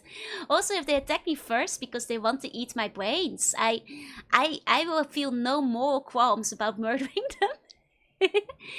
Very, very little moral issues with killing the cannibal that's attempting to eat you, I feel. Okay, there we have Helen. Learned about cars, born in a car. Beautiful. Allocated by the FOA. We don't have, it's a shame, we don't have like some Getty images here. Fell in love with Pierce, former jet addict, wanted by NCR for hijacking. Agreed to be a caravan driver to smuggle the grad students to Boulder. Fell in love with Eddie, mainly because of his stuff and because he loves her kids. She's a PC's practice, she'll glom onto him. She finds a stupid PC, she'll bring them in because her mother gates kick in. Oh, that's cute. She'll adopt a stupid PC. They're just a little hungry. I'm not sure if I accept the excuse. Oh, that's cute. I like this. There's a special stupid PC thing going on here.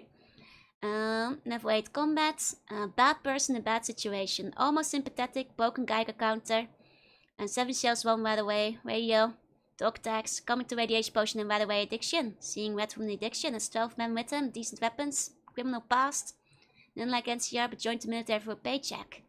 No family stories attached to his unit. Used to guide technicians on repair. Arrogant, hates college kids, hates Goddard. If someone steals his Geiger counter and ran away, he freaks out and starts killing his own man, thinking they did it. He and his men need food and ran away. He and his guys even tried eating ghouls after taking ran away. It's making them sick and anemic. Excuse me? You guys are going insane. Come on, just a little nibble. If you're eating ghouls, then you're just playing with fire. Like, just because you're ran away? Come on, man. Also, damn. That's like a fun trap, though, for like, you know... I feel like in the first 2 games, there's not like a lot of theft traps. You know, like the characters may attack you if they realize you stole something. But this guy, like, freaking out and killing his own man after a delayed amount of time is like a fun little consequence for like players who like enjoy stealing everything. As well as like, you know, a little story development. Not a BO as in Selma is more of a logical storytelling. Oh, because the most they are odds with recovering the world. That's fair, that's fair. Hey, Starfire, welcome in. It's a very nice stealth solution. Looks more sinewy than bulky. He's going bald, but he doesn't know why. It's probably because he's radiated. Takes it out on his wives and kids. He killed the previous wife for accidentally burning his hair. Oh dear. Okay, so these are all... Oh wait, here's the doctor, the daughter of Hecate. She's looking for a way to redeem herself in Hecate's eyes. The camp... Oh! Hates NCR soldiers, looks Mexican. We've got Eddie Kalensky, part of the escort for the grad students, with Helen takes care of the kids. Good at mailing. Seems like a nice guy. Still the blue flu, but he thinks it's because of radiation poisoning. Alcoholic, never got over his wife, currently held hostage by Pierce and his workers. He's irradiated at his own kids who doesn't care about call Eddie dead. Aww. Poor guy. Workaholic tends to send stuff too soon. When holding onto it would make more profit later. Hates trains! I can't believe you get a train in this game. That's crazy. Grew up as an abandoned kid near Junktown. Can do basic map but can't read. Has a spacesuit as part of his gear. Be sure mental how the original Death Street defection versus how Bethesda will handle it. I'll keep an eye out. Much stronger of a consequence than the strange feeling you get when someone watches you when you steal something off the shelf, right? Okay. There's Goddard, stiff looking, never smiles, hates Presper, didn't trust him before, knew something was up when he showed up with the deserters and traders. Always serious.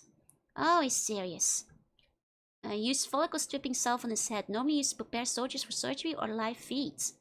Oh, okay. Computer login, Sisyphus, once again. The mythology continues.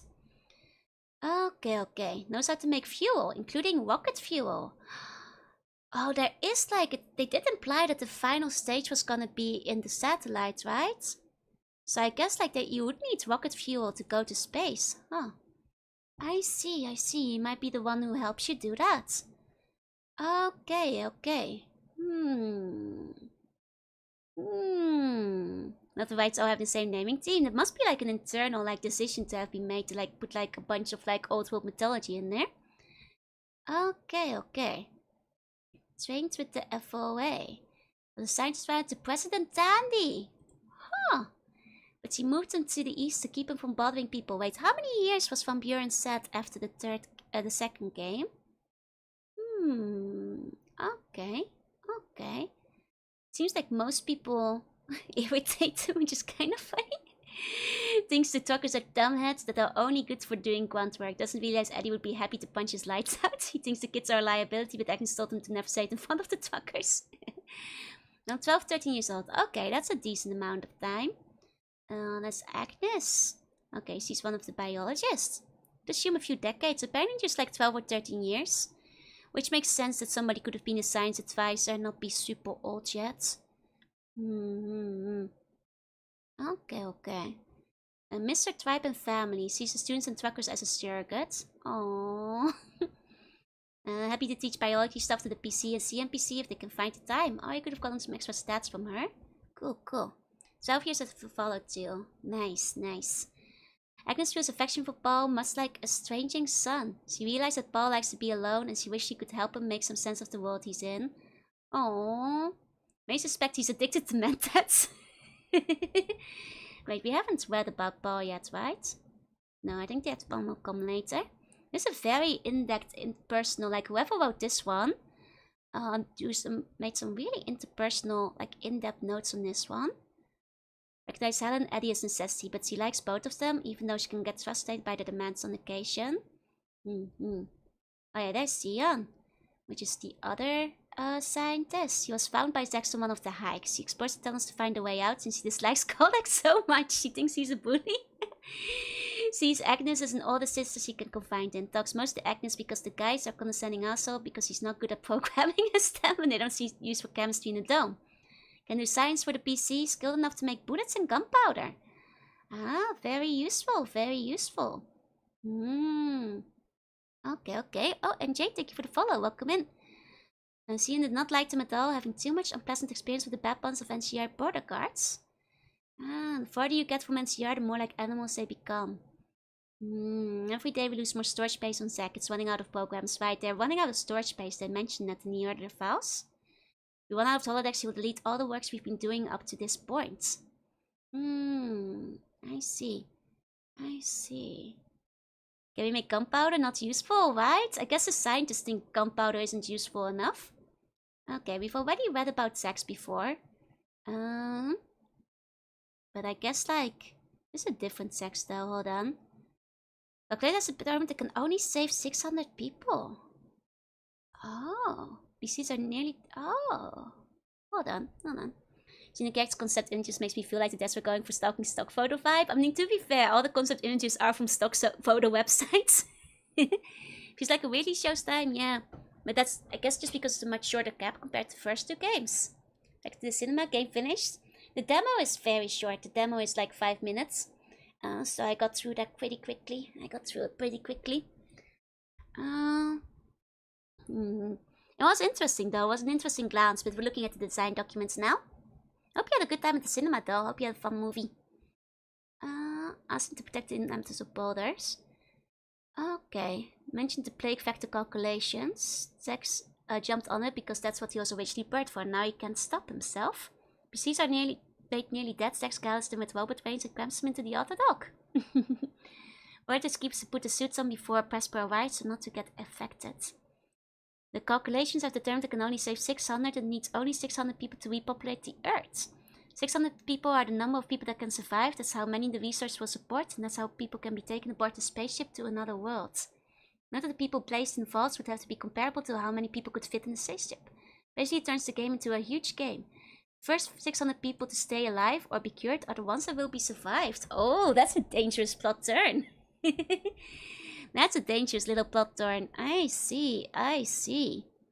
Interesting. Sex breaks down and sleepers will start to thaw.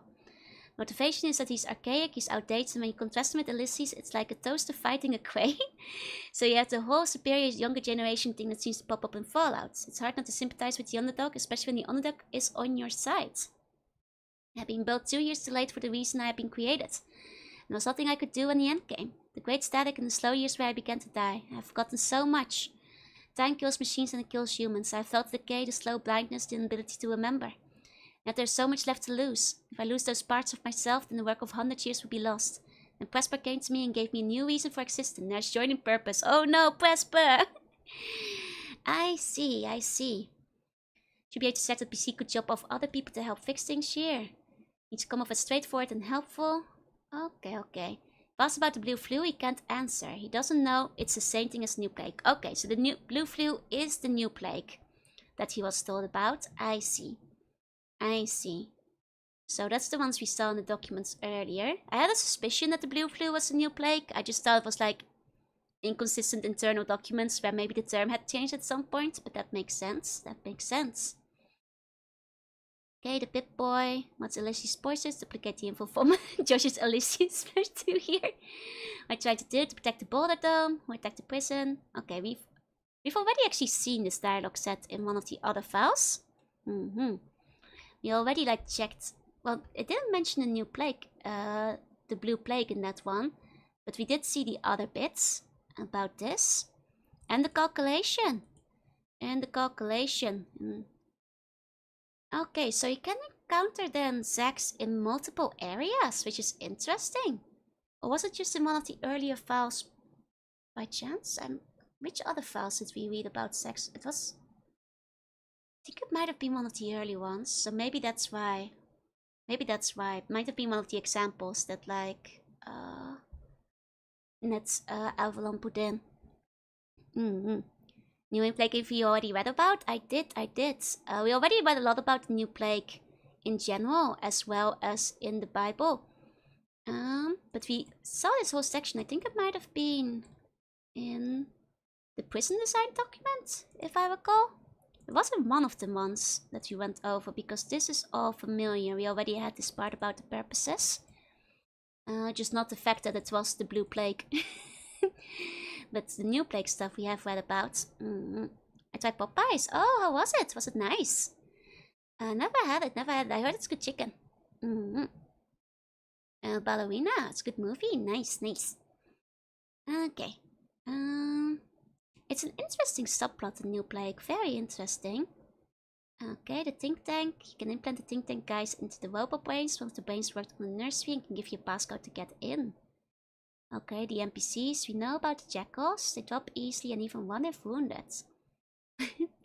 But they're just waiting to claim the dead from the side. They don't do it for ghouls or super mutant because they don't taste good. The jackals are the funniest. I love them. They hate ghouls because of the glowing ghouls. They file their teeth with sharp points and are proud of their long hair. Cutting it is a shameful thing. Their advantage in numbers, not strength, unarmed, melee, and if they're lucky, guns. Normally small family groups, they band together to eat the boulder. They even bring women and children along for the hunts. Okay. From so savage and cannibalistic after a windstorm trapped them and forced them to eat each other, and that's how they survive now. Got it. They're great. Yeah, they're very fun.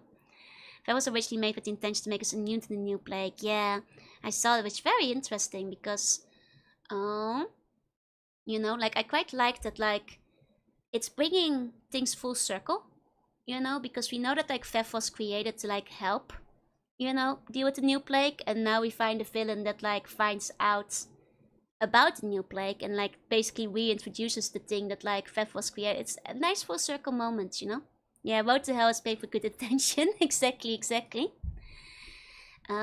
Which is very interesting. I quite like that as like a plot for the third game because it has a nice connection to the Fev plots. Okay, the sick kids. Rebera, Billy, Tyler, Tanner, and Jack. Oh, and they're all sick, poor guys. Poor guys. They're jet babies. Oh no. Wears a big jacket, small cancerous lesions, refugee orphan. Joshua, the kid with glasses, used to cry all the time. Now he's all cried out, raised by the FOA. Another jet baby with poorly developed lungs. Oh no. Oh no. Poor guys, poor guys. I wonder, because there is the jet cure now, I wonder if you could like help fix up the jet babies, but maybe the damage is done. I wonder. And there's Paul. Addicted to mentats, physics and programming, energetic, willing to work 36 hours straight if necessary.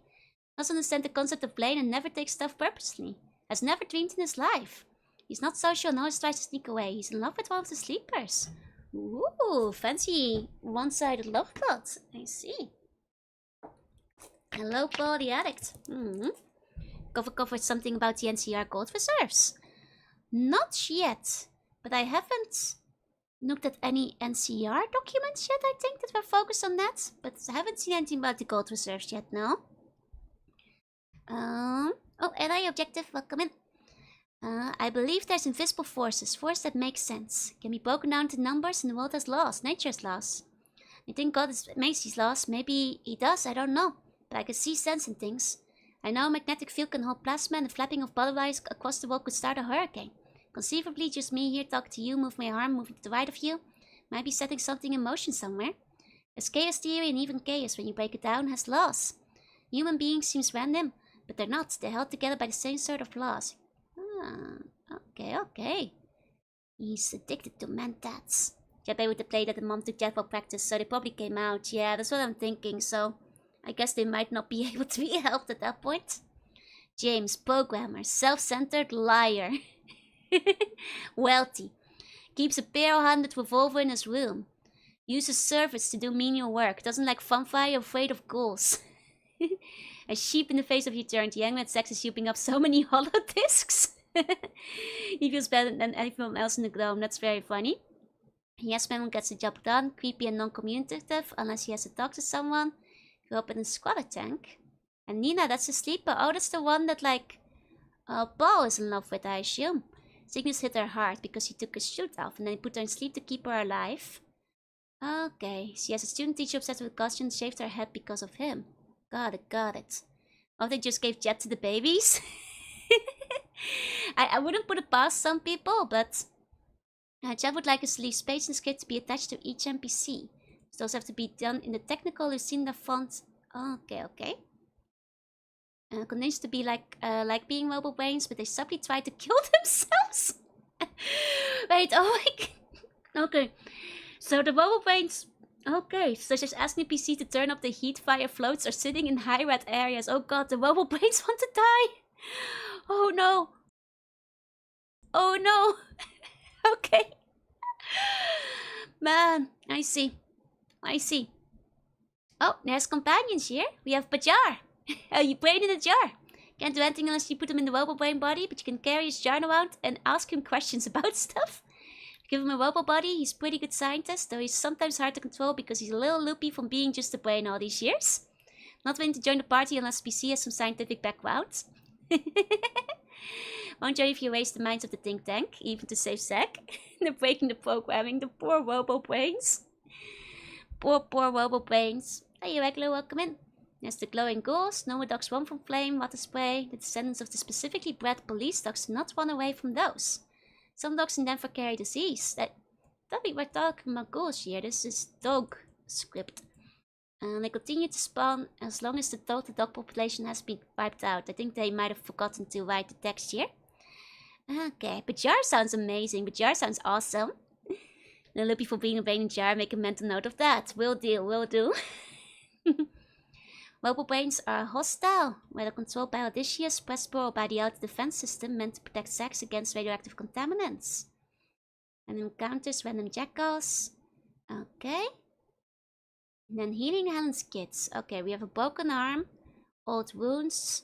Jack can't be cured. Oh dear, he has cancer. Joshua has a lung potion, can be started. Will require mutated fruit, buff out jet, and biomed gel. Okay. Science boys need to get brewery units to work again. Got it. I don't think anything's been mentioned in that regard yet. Yeah, that could be. Well, with Apocalypse, all the synthetics commit self-termination. Poor guys. I don't think I'd be able to not keep him permanently as a talking brain in the dark. Poor Bajar. Oh, you can get your medical implants here, just like Fallout 2. Cool. You can find out what Sax is calculating. As I mentioned, Robot Brain is CNPC, but you might have to trick them. They'll wake up as a robot brain and attack you, unless you code them to like you and like being a robot brain. So evil.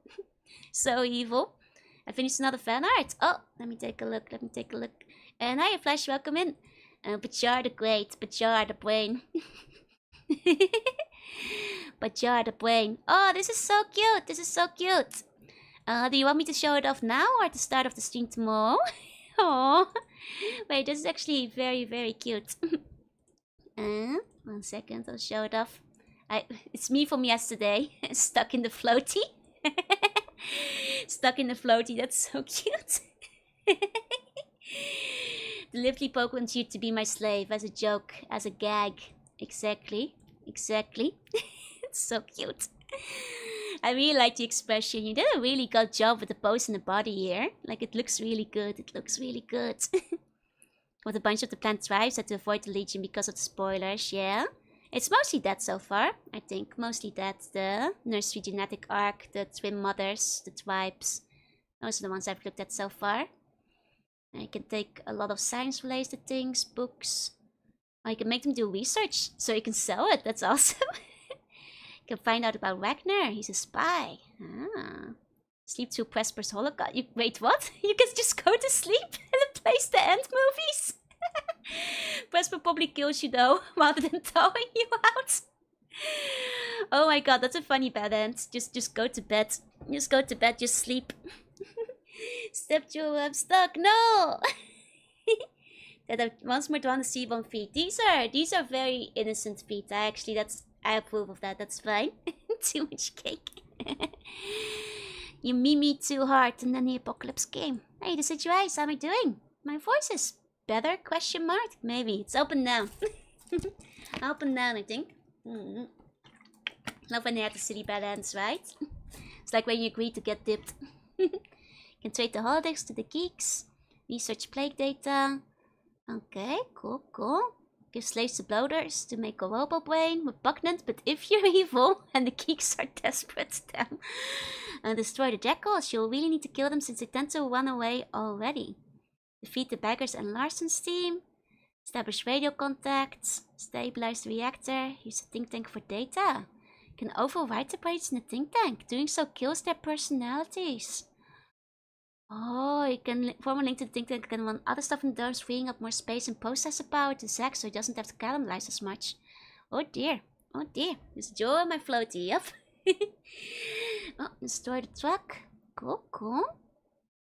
Jimmy the Cannibal. Now you can learn about it from the jackals. Tell the boss, Brotherhood of Steel about the dome. They'd seize it, hoping to find weapon tech. Zack will probably kill over without help because the Brotherhood of Steel has no tech people anymore.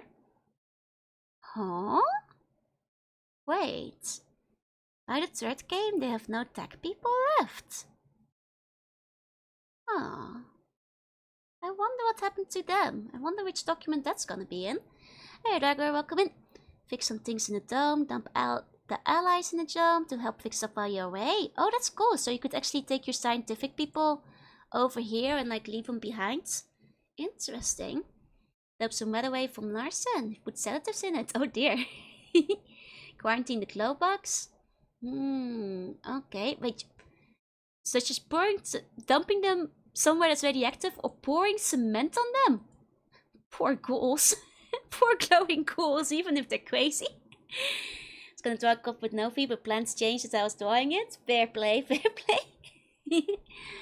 Damn those poor ghouls. If you're a dumb PC and you fiddle with the code technology, it'll bring up a dialogue stating it has recognized there's a defect in your brain that you can repair with code. You can increase your intelligence. Oh. Could be casually sustained by local chapter expeditions. Might be explained somewhere. There's a long-standing rumor that there was a nearly completed build from Buren, but turned out not to be true.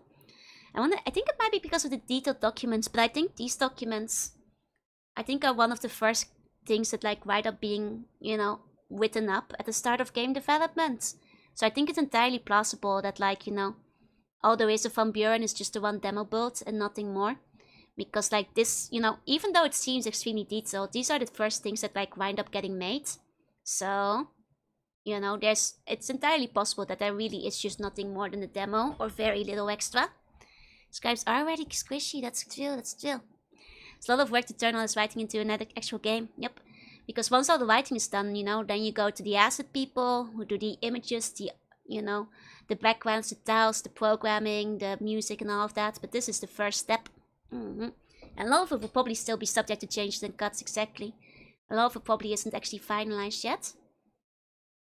Okay, we've got the merchant quest, scripting. When Zax dies, all the floors of the facility open, and the jackals come charging in, oh dear. When Presper leaves the dome, he takes his train with him. It's so fascinating that you can have a train in this game. Oh, you can blow up his train. That's nice. Yeah, no, the devs converted them as all there is. Nearly complete game was pure fan rumors. I guess, like, you know, if you don't really know the way development goes, I can totally, you know, you could definitely see, like, how this feels like it could be a completed game. Because there's so much in terms of documents. But, you know, in the end, all the other stuff still has to be made. You know how much stuff there is in the Fallout 2 design documents that didn't make it, right? If you do the RoboBrains CNPC quest, the game needs to fade to black, destroy the CNPC model, put all the gears. Okay, so this is mostly the programming things. The scripting things. Okay, about the code flash and all that kind of stuff. Cutscene Presper leaves with his group. Cutscene Zax dies. Cutscene Goddard kicks you out if you harass the scientists or try to steal from their rooms. They assemble and Goddard kicks you out of the dome. That's very funny. Counteract all the theft. You could probably call this the easy part despite all the efforts. It's, you know, I'm not sure if it's the easy part, but it's the first step. It's the first step that has to be made, and then you're gonna like edit, cut, and make like all the assets, you know? So it's like just the beginning of creating the game is putting the ideas out there. You attack a scientist, the scientists come to help, as does Eddie. Okay, so it's basically that stuff, the cool shit stuff. What's cool? It's a wealth of technology, the PC just needs to create it. As we saw. You can find out about the nursery and bomb too. You can't find anything below level 2 or 3 until later in the game. If you want to talk to Zax, make a RoboBrain, talk to the think tank or stuff like that, you have to do it while Presper isn't there. And after scientists have accepted you. Info on plague research, RoboBrains. There's vehicles, there's the truck, but he won't let you have it. You'd have to kill him. And it's not made for non-road travel. Its tires and suspension will go out, making it a landlord base, but no longer a vehicle. So you can only take it from Boulder to Denver. I see. Even the state that always shows Dev Company was at the time. Buggy Dem was probably the best we're gonna get. Fair. Okay, sound requirements. Do we have some Walla? Oh my god! We found the first Walla! Finally! Thank you! People muttering, low conversations, occasional electric beeps in response to muttering. And basic Walla sound effects. There we go. Finally, our first Walla. We found it. Evil characters can override the think tank, put CNPCs, sell slaves. Code yourself smarter, which is very fun. If you're a stupid character. The Walla is real. Kids say the nearly complete build was pure copium. As the kids say. Halving the copium, I'm afraid. I'm sure that, like, you know, the fans have probably made, like, some mods that include a lot of the information out of the design documents. Because there's certainly enough to make, like, a very extensive Van Buren style mod, but... move improvements. This our location can change, not develop. Okay, fix some stuff so Zax can finish, heal the scientists, get rid of the jackals, establish trade with Denver. Makes sense. Sven can use the design docs, that's what I figured, yeah. It seems like, you know, everything is right there after all. Oh, and hi Zep, welcome in. In Boulder, once sky is burnt. Okay, so we can have Boulder nuked at the end. I see. Oh dear. Sex dies, Jackals invade with a meltdown. Sex giant meltdown, 3 dead rocks. Oh dear. It seems that things don't usually turn out very well for Boulder. This mod for New Vegas go beyond Boulder though, and it describes a lot of it. Oh cool. It's basically a full game build of 2's engine. Yeah, that's what I figured would be the case. Because I think it would be the easiest to like mod it over Fallout 2. But I didn't realize there was one for New Vegas as well. It is a standalone or a mod. They have so far even been abandoned or still being worked on. So there's no finished version? Bandmate, but still, yeah, I figured.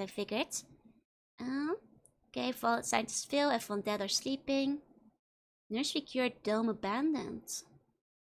Oh. They had like a lot of different versions.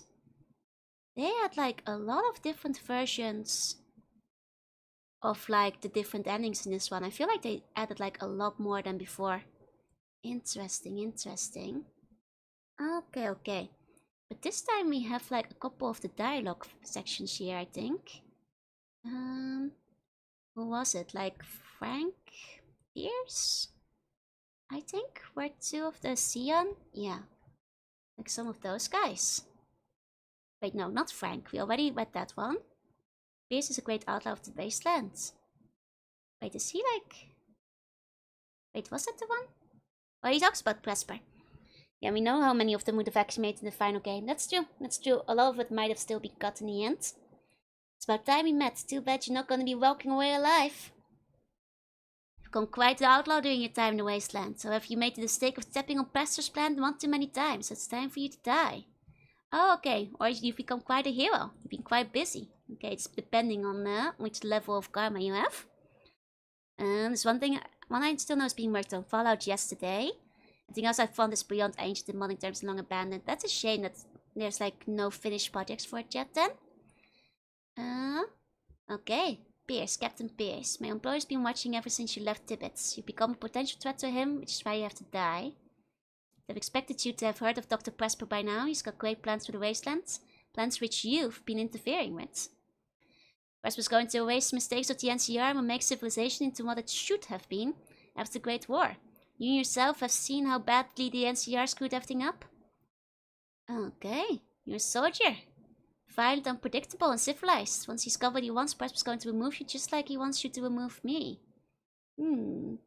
Presper and I have similar plans, but it's something we're not working together, that we're getting in each other's way. I need to talk with him immediately. Think you're right, alright? You're not on the wrong side anymore, but it doesn't mean Presper's not gonna find someone else gunning you. Interesting. How do I find Presper, you know? It seemed like you were following us around, it all makes sense. Alright, your excuse on hold till you have the chance to straighten things out with Presper. So you can like talk your way out of it, which is quite interesting. If you say you have similar plans. Beyond the Boulder Dome was heavily based on this stuff. It has some different issues. Oh, that's a shame. Holy, you are mooring. I didn't think people like you would survive in the wasteland. Oh well, got a job to do and you're it. Let's get it over with.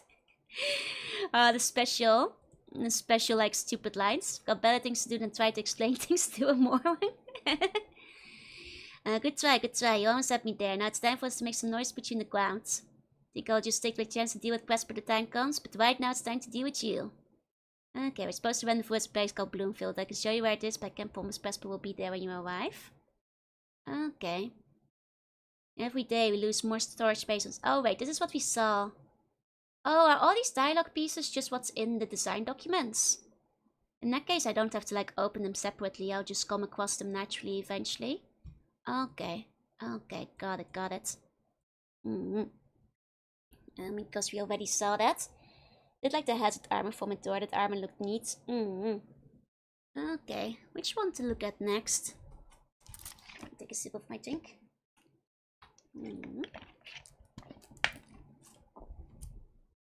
Okay, curious to see like some of the companions real quick. We have Alexandra. Oh, she was gonna be... Okay. An attractive girl next door. Woman in late 20s with dirty blonde hair tied back. Oh, she has a cowboy hat! You could have a cowgirl companion. Oh, but she's icy. She's not an ice cream though. She's a tough mess to keep trouble away. I see. I'll check Curry's. I will. Okay. Man, we could have had a cowboy. We could have had a cowboy. You encounter as you have joined the super mutant Blackjack in a cave near Mesa Verde. Caesar's Legion has put a hefty bounty on live super mutants, and when Alexander spotted Blackjack tapping alone was a good opportunity. Huh. Most must have a problem with their writing. I mean, to be fair, whoever's making a mod probably isn't, you know, off the level of a professional, you know, interplay hired writer. It's tough to, like, you know, match the quality and snappiness of the first two Fallout games. Plot is wild at the end. Okay. So there's no Xander's or goals other than survive. You basically have to help her. Capture Blackjack and she'll top him off at Caesar's Legion. I see. And then persuade her if she joins up, you'll be finding more witches and loot. Okay. Check Curice. Curice. He's a tribal from 2241 who becomes the leader of the Blackfoot tribe. Well, wait, he's in Fallout too. Oh, he's included in the missing sister quest. Oh, interesting. Wait, he was... Oh, he's the guy who's stuck in the cage. Is that the guy? Mods are just hobbies from fans, so I adjust expectations accordingly. Yeah, that's what I figured. I wouldn't expect, like, you know, Fallout quality writing. Because, like, you know, those guys are getting paid for it. They're supposed to be good at it. This guy was cut content. Oh, okay. She's also sister of Sulik. So we could have had Sulik's sister as, like, a companion. That's kind of cool. Oh, okay. They were meant to search for the sister. Okay. So she was supposed to be... Oh, it was a joke on Avalan's name quiz. I was wondering if it was. Curious. Interesting.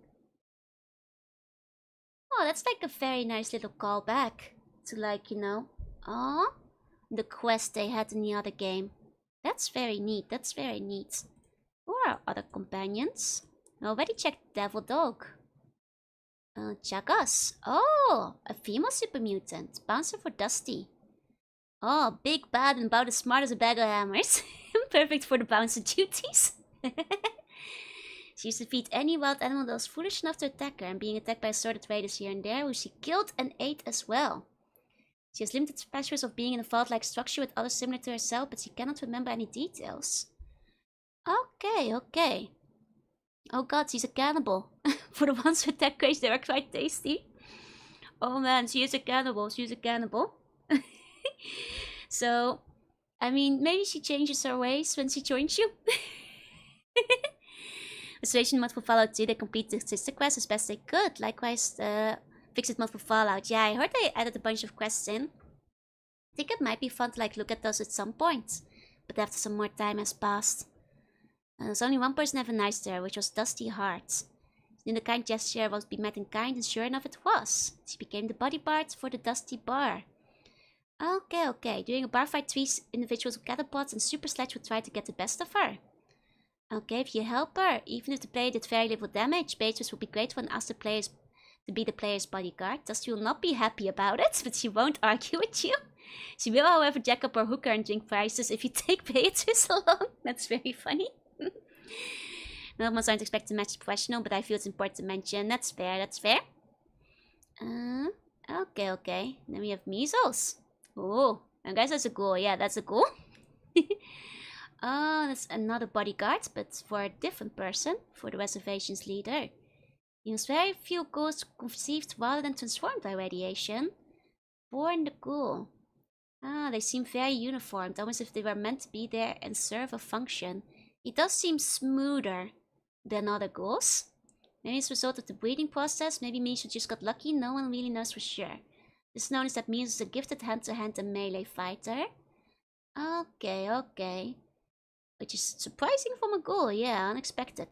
So play the sense, deception. His unassuming posture and meek appearance makes all foes think not twice about him as a threat. But it's important to keep in mind that when people talk about it's usually gameplay mods, animation, new weapons, and that kind of stuff. That's the quest mods. That's fair, though. There is the new quest being added back in. Meese gets his strange name from 2 large bulbous tumors that stick out of his neck like a severe case of measles. Well, that is a strange fascination with children's diseases. Oh dear, is he evil? It is his fascination that allowed him to be a fairly good scientist and pretty good at field medicine.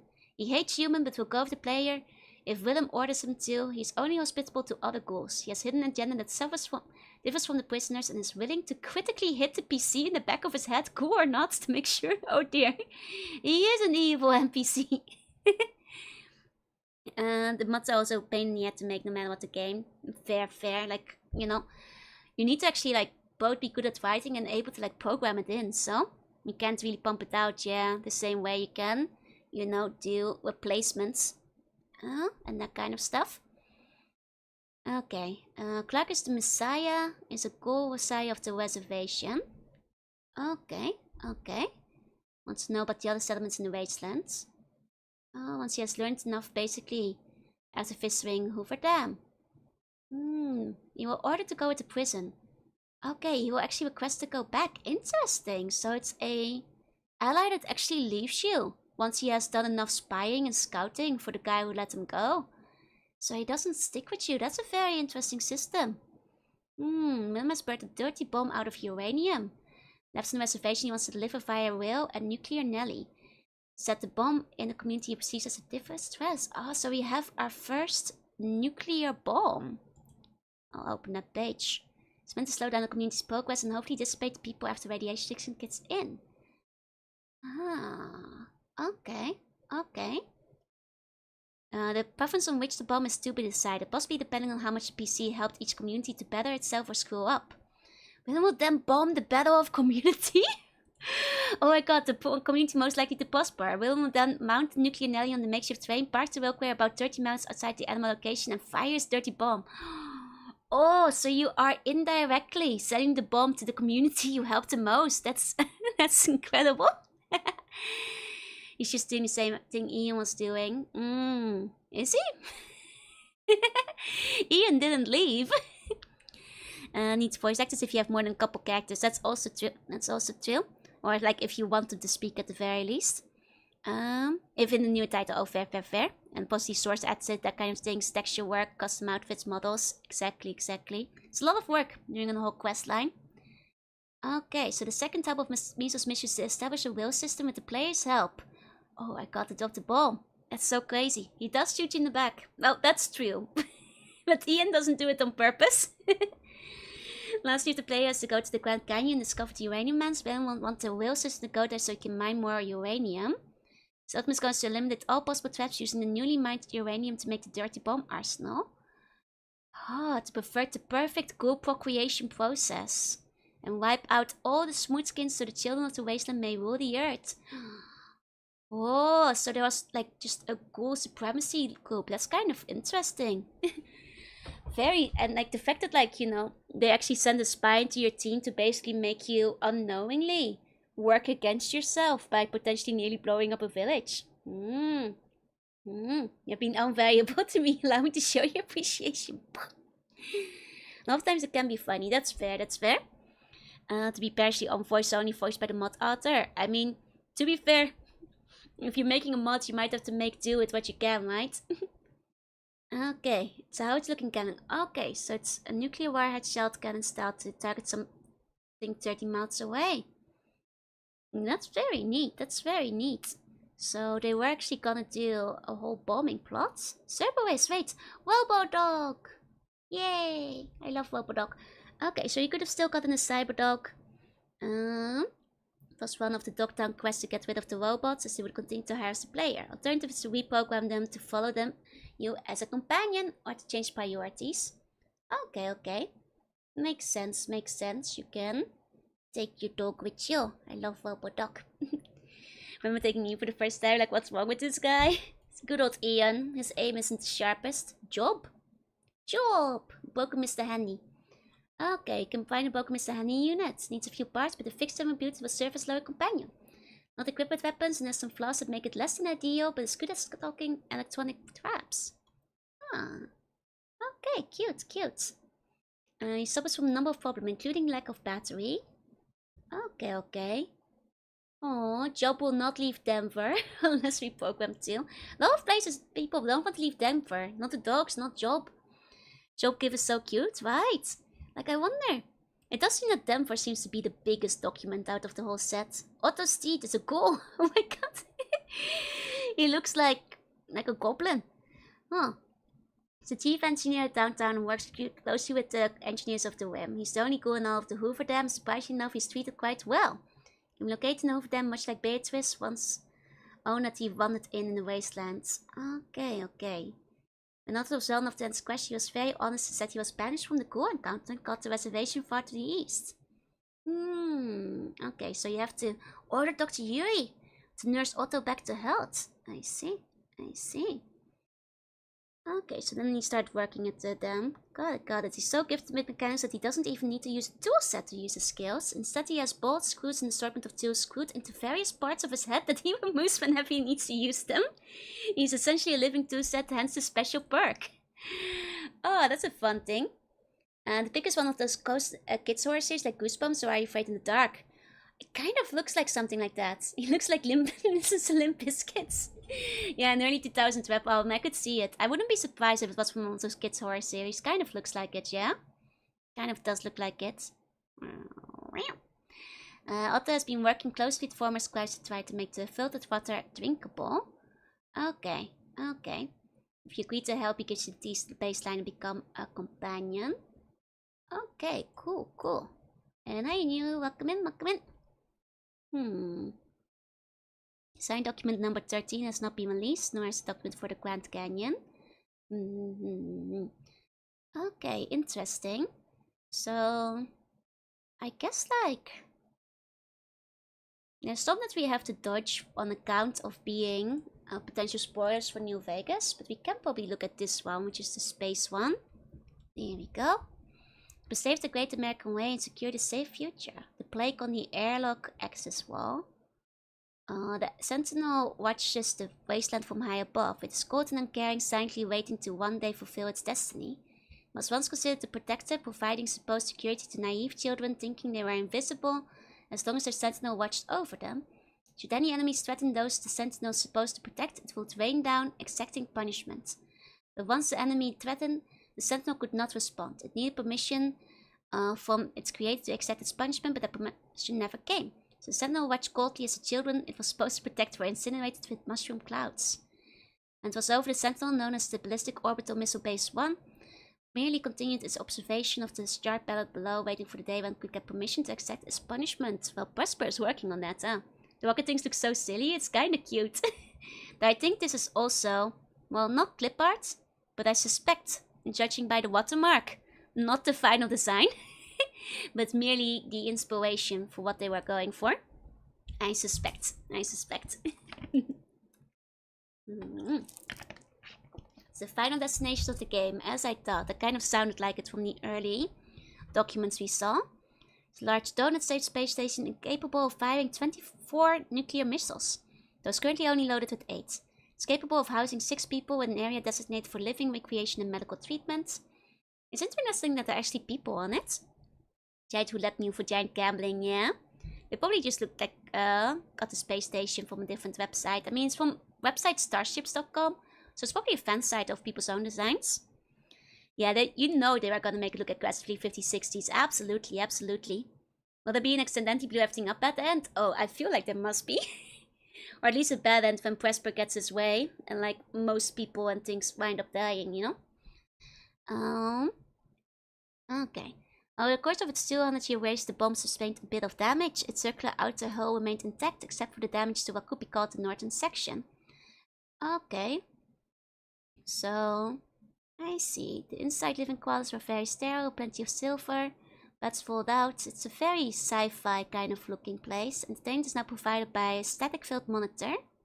Shown movies and television shows. Okay. However, those are so people could have lived on the satellite for an extended period of time. However, the only thing in the fridge lived kitchen are 3 little brain bots. Oh. Okay, I guess people aren't alive on there anymore. It's just brain bots. Cool pictures from Creepshow too. Ah, there we go. Nice looking, nice googling. Yeah, all the pictures are pretty much they saw. That's just for inspiration. Yeah, till the artists make the finalized designs. The other end of the bomb is the command center. Utilize computers and technology. Okay. You'll Dock on the living quarters. Upon entering, you find the power has been fully activated. Some of the foldaway bags look like they have been used recently. Oh, if the player accesses the computer terminal, you will discover that Dr. Presper and some of his cronies have come aboard the station and taken control. Ah, okay, interesting. Some of his cronies have come aboard the station and taken control. Several information systems have been unlocked by Presper, and the player may freely navigate through some of the information. Some higher level information may need some acting to obtain. Once the player figures out that he needs to do a space run in order to get to the command center, he will put on one of the half-docking airlocks. Man, this would have been a very cool section. Very different. They were like definitely trying to switch some things up. There's a couple of like very traditional Fallout style locations.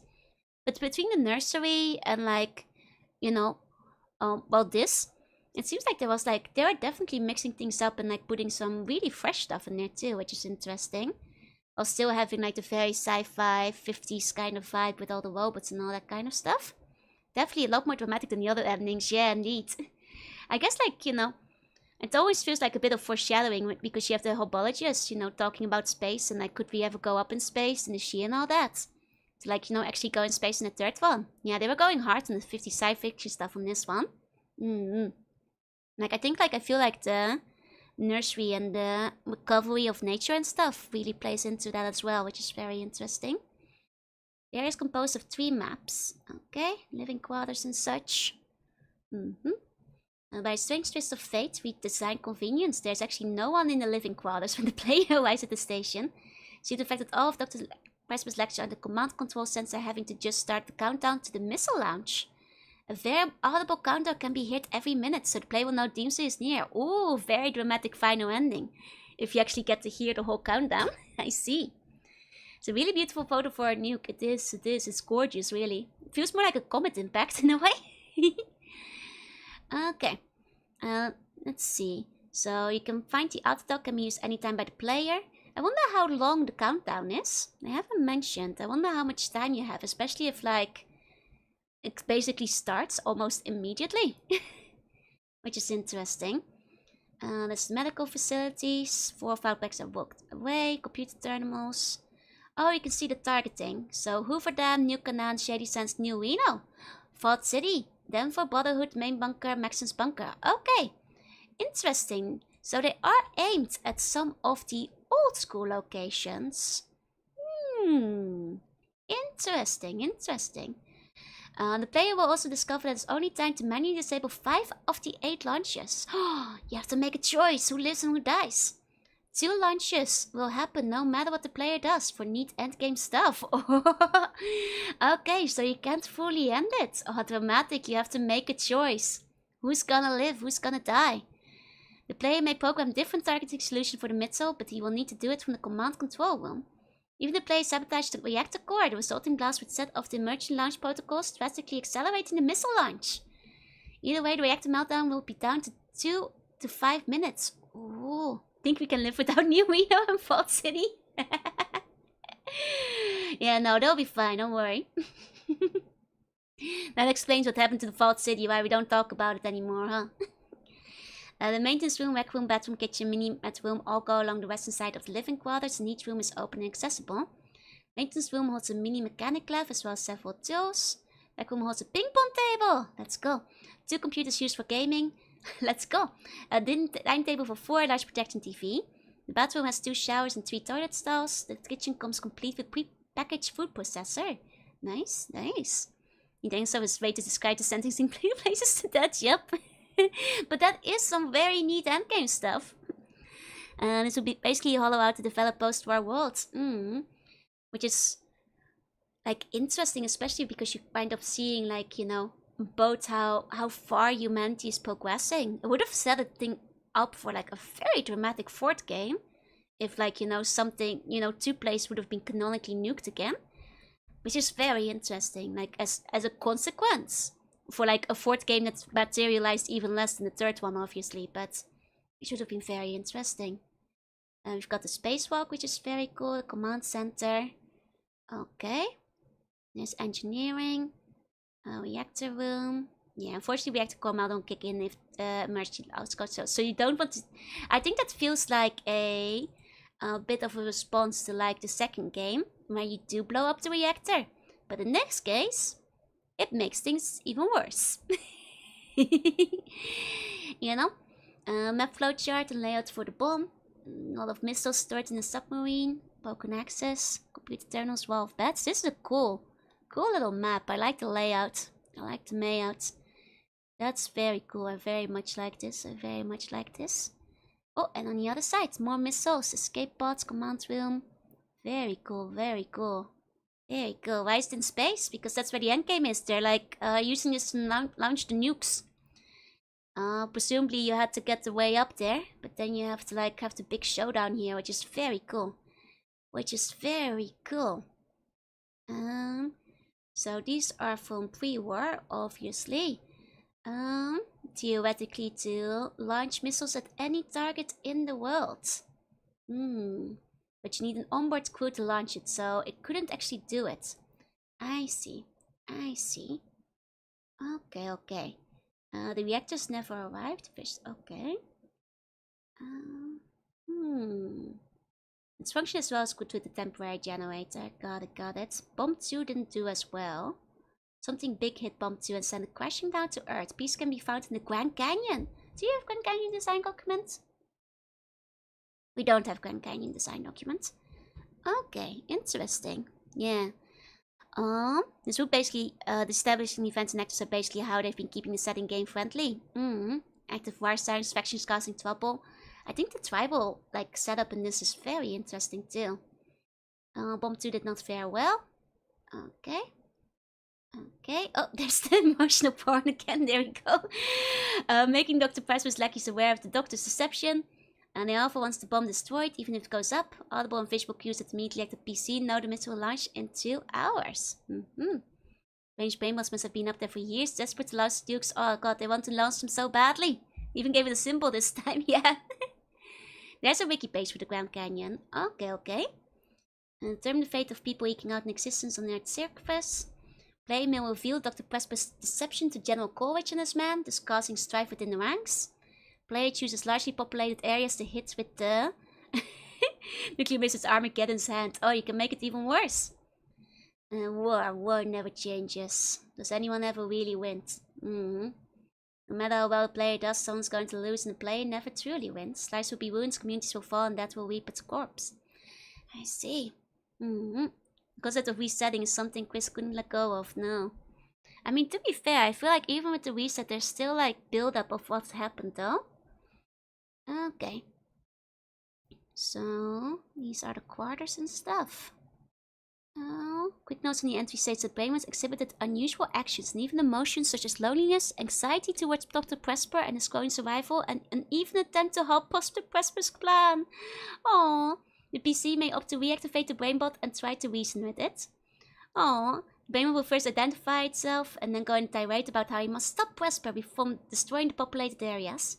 PC may discover through conversion that the Brainbot became self-aware about 80 years ago, and a minor electrical surge opened up its new neural paths. Alpha, as he likes to be called, then began a crusade to learn all about what could happen on Earth when it was burned to study burgeoning societies. Alpha can become a CNPC and help the PC thwart Presper's plan to cleanse the Earth. Yes, he's a late-level CNPC, but he can be very useful, especially to PC who is not science-focused. And he has dual laser guns, baby! As he's over so late level, he does not count against the companion limit. He's a freebie. War never changes. How come bonds do it every day? Civil War never changes. Civil War never changes. There is something regarding the false and saved world that may play a major role in why the Southwest developed much more readily than the other places. Oh, I see. It's a pattern you'd need to play in a newer card test. Fair enough. I'll bring it up again once we get to the newer ones. I'll investigate then. You can assemble a freeze gun. Nice. Very cool. Gun will not necessarily kill the foe, but will render it immobile. Interesting. Then we have the rec room, which holds the ping pong table. We already heard about that. There's to be something in interplay. Wait, hold on. A funny thing would be an old interplay game to put on one of the PCs. There has to be something in the inventory that's really small compared to today's game that can be put in the in-game computer. Oh, that would have been such a cute little Easter egg. That would have been so fun. That would have been really cute. Aw. Okay, we have a mini-mat. Nice missile room. Okay. For the size of missile at the bay, you can try to sabotage the missile launch pair silo bases. This type of science boy tactic takes quite a bit of time, so the chances you can do more than 5 silos in 2 hours is highly unlikely. Sabotage silos would cause a civil overload, which would in turn cause the station to blow up. Oh, so you're sabotaging yourself. Interesting, you'll die with them. I see. That's a fun moral choice as well. Okay. We have a fun little path, the beams connecting the 2 areas. Okay. That the stealth boy may sneak past the bots. Okay, so the stealth boys are still in there. Okay, command center, mini-met, meeting room, engineering. You can find an NCR engineer. You have several choices. The place exactly snuck in. You may kill him. You can also try to streak. And to convince him that Presper has not been entirely honest about them with the whole death virus thing.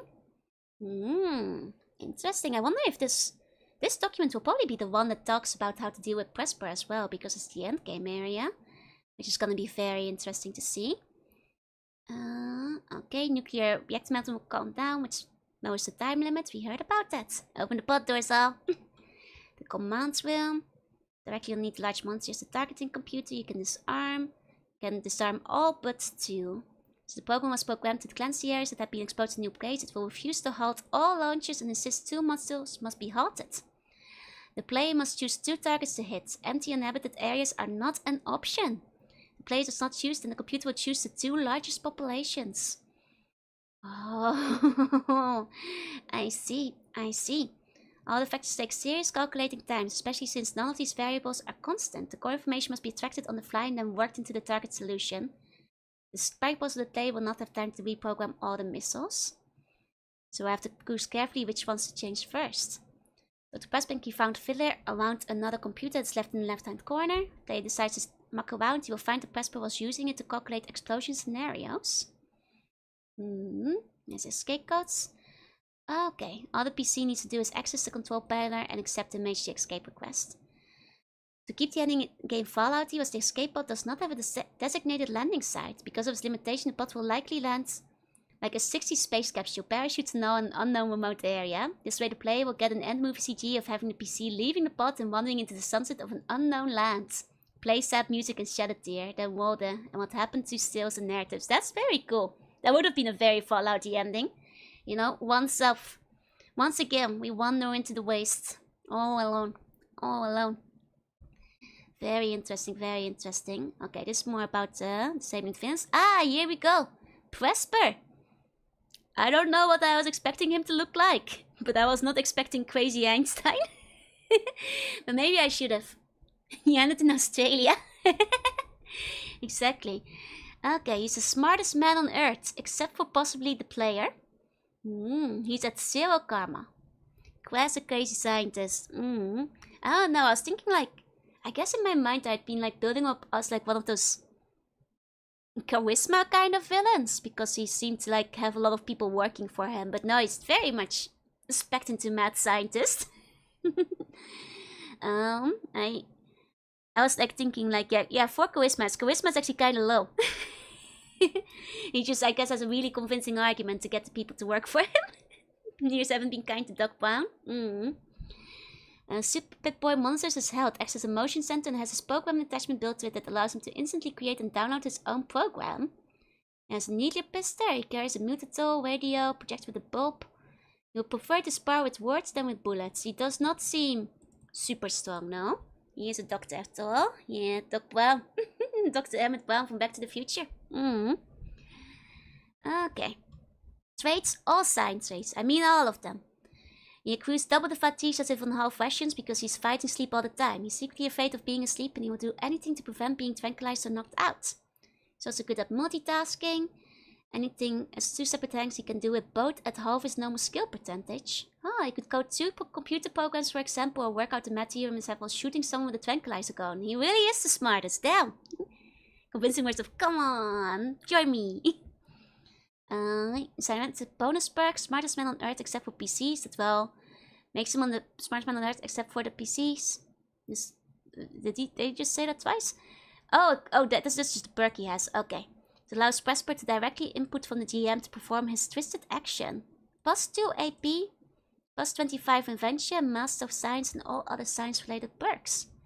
It's interesting that they have like these stats and actions because I'm wondering how they play into the game, especially the multitasking. Maybe he gets extra turns.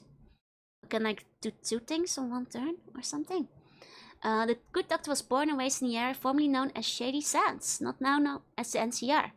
He spent many years as a scientific advisor to President Tandy before his disillusionment settled in. Fueled by the caravan house that ate away at the NCR. When the breaking came, he was determined to rid the world of the case and human impurities. Okay, so that we heard. Then he finds out about Limit 115, using it as a means to cleanse the world, using Ulysses, the quarantine prison, ballistic satellite. So we know about that.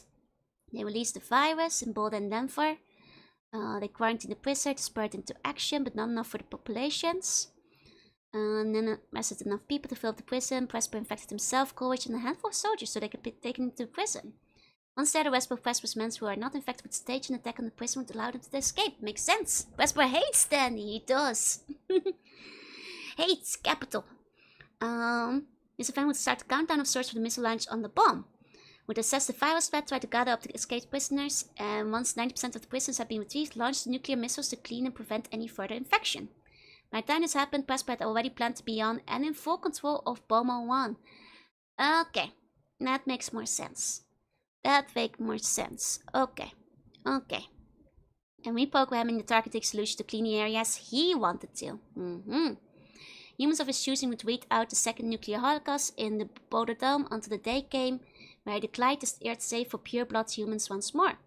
The only thing that really was a time-consuming factor for his plan was figuring out the launch codes on the satellite. Presper knew he was more than intelligent enough to figure it out. After all, he was far more intelligent than the monkeys who originally programmed it, or so he thought. And that's Coleridge. So I'm guessing, you know, kind of like compared to the other one, he's kind of the Frank of this one, the proper boss fight, because Presper isn't much of a threat, except for like, you know, story reasons and being behind it all. But he's not the one with combat, except this one is epic combat. You know, 15, basically. Oh, his strength is actually kind of low. Wait, his charisma's high. Wait, is Courage not the Frank? Hold on. I guess maybe the final boss is Presper then. He has positive karma for purpose of intuition. Yeah, this is the one you can convince to... You can like tell Presper's plans to him, convince to betray him, right? He doesn't believe in killing anyone unless his life is threatened. He believes solely in the Holy Crusade to take back the NCR from internal government dodge. Why do you keep considering above average low? Look, strength, it's for a final boss battle. If strength 6, it's low. For a final boss battle. For a regular character, this is very high. It's very high. For a final boss, it's not as high, is what I'm saying. Chris Avalon? Wait, Chris Avalon? Oh wait, no, I was reading the wrong. This one is written by Chris Avalon. No, the name is Captain Davison. See, this is the one this is the Frank. He has threat 9. He's the one you're fighting. I was like, wait, Chris? The final boss, Chris Avalon's in. He put himself in. No. Chris's stats go crazy. He's a super soldier who will follow his orders. He has no will of his own. Everything he does is for Courage. Yeah, this is the big boss battle. It looks like. There you have a regular character. Keeps complaining. She got no ways. Look.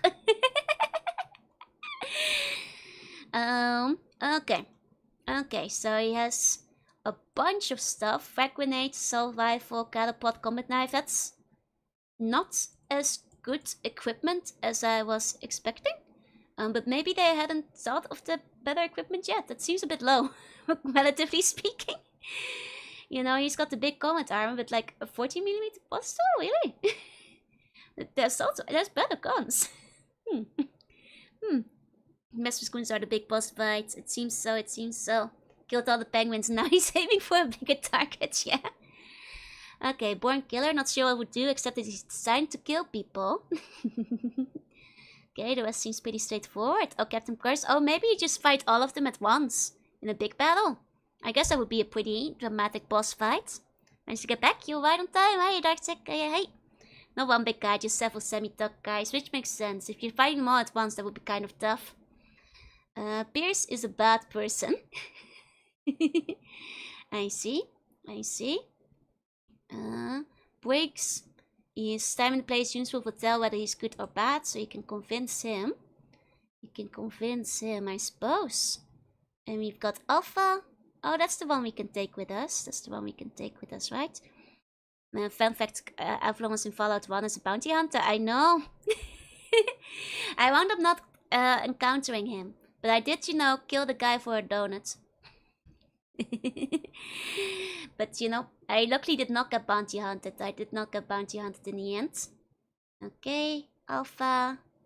Monster guards, NCR guards. Security robots. Beta and Delta. Once a PC gets interrupted by Klingons on the way to bomb. No random encounters. Wait.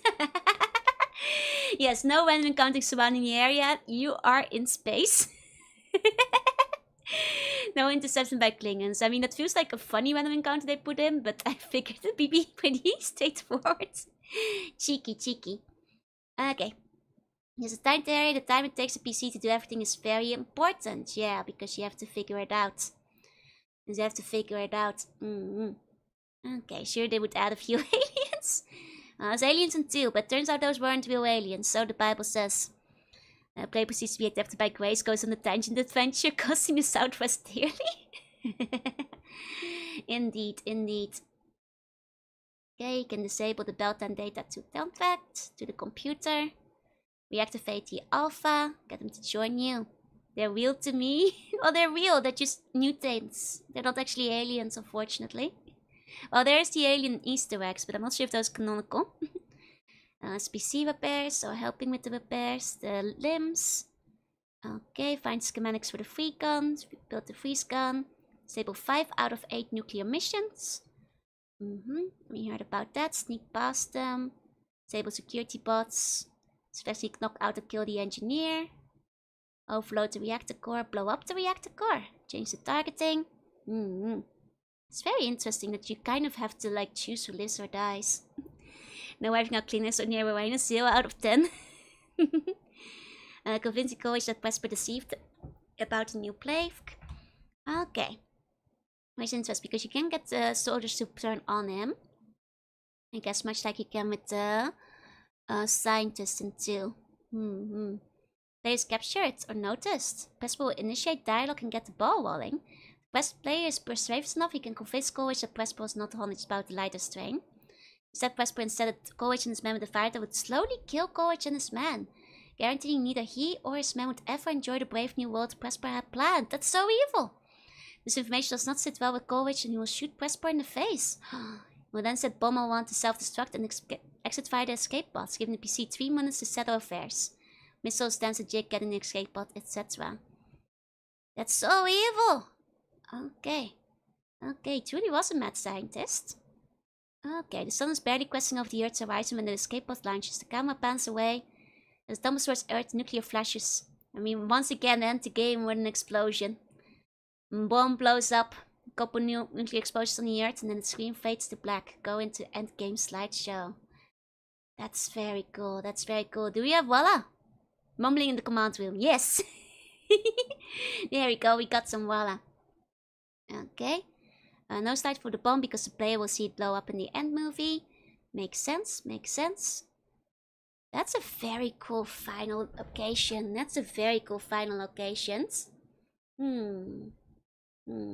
Hold on. Let me see. It's getting a bit late, so we might just have to read the abbreviated versions of the other ones. One second. Seaslug, ayo, Snets, welcome in. Cool stuff, and voila in quick succession, exactly. Yeah, well, there's no choice, it's the main place to look for it. Space being the last location would be cool, yeah. You definitely want to skip the Hoover Dam? Okay, gotcha. Okay, so Denver design documents is location for Denver, let's see. It's a dog town. Right, that's where you can find the dogs. We saw a little bit of illusion about all the stuff we can get in Denver. Interesting, interesting. They were treated poorly by the administration while in prison and don't hold a strong opinion of the NCR. Okay, okay. I mean, Denver seems to have been like kind of the new hub city. It also has the biggest document by far out of all of them. I guess, you know, it's also where you can find your dogs. It's also where you can find your dogs. Then the Blackfoot tribe. Let me see. Oh, wait, this is Caesar's Legion. I probably shouldn't read that then. Probably shouldn't read that yet. Mesa Verde. Mesa Verde.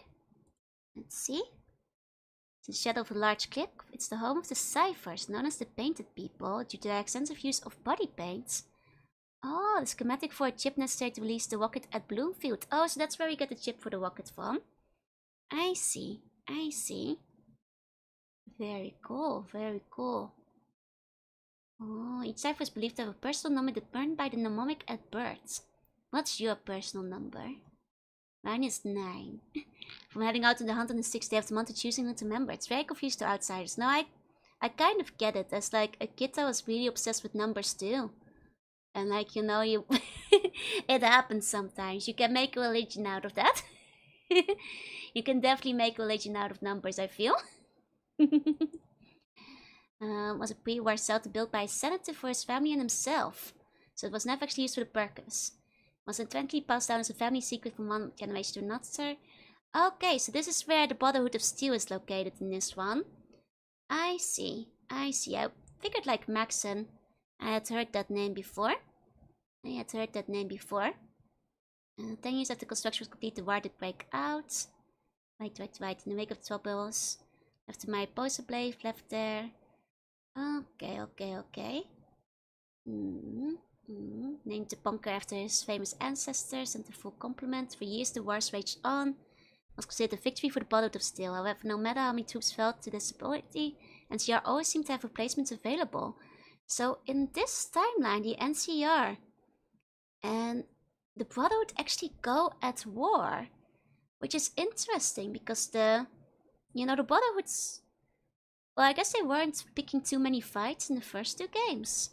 Being an elitist group, replacements were short in arriving. I guess that's like why they lost all the scribes and the tech people. So they lost the war to the NCR's great numbers. Meanwhile, the bunker began to fall as the war seemed to be more hopeless. Eventually, the inevitable happened and many low-ranking members of the Brotherhood began to desert their posts. That's where the tech people went. Or if they skipped this instead. Yeah. Interesting.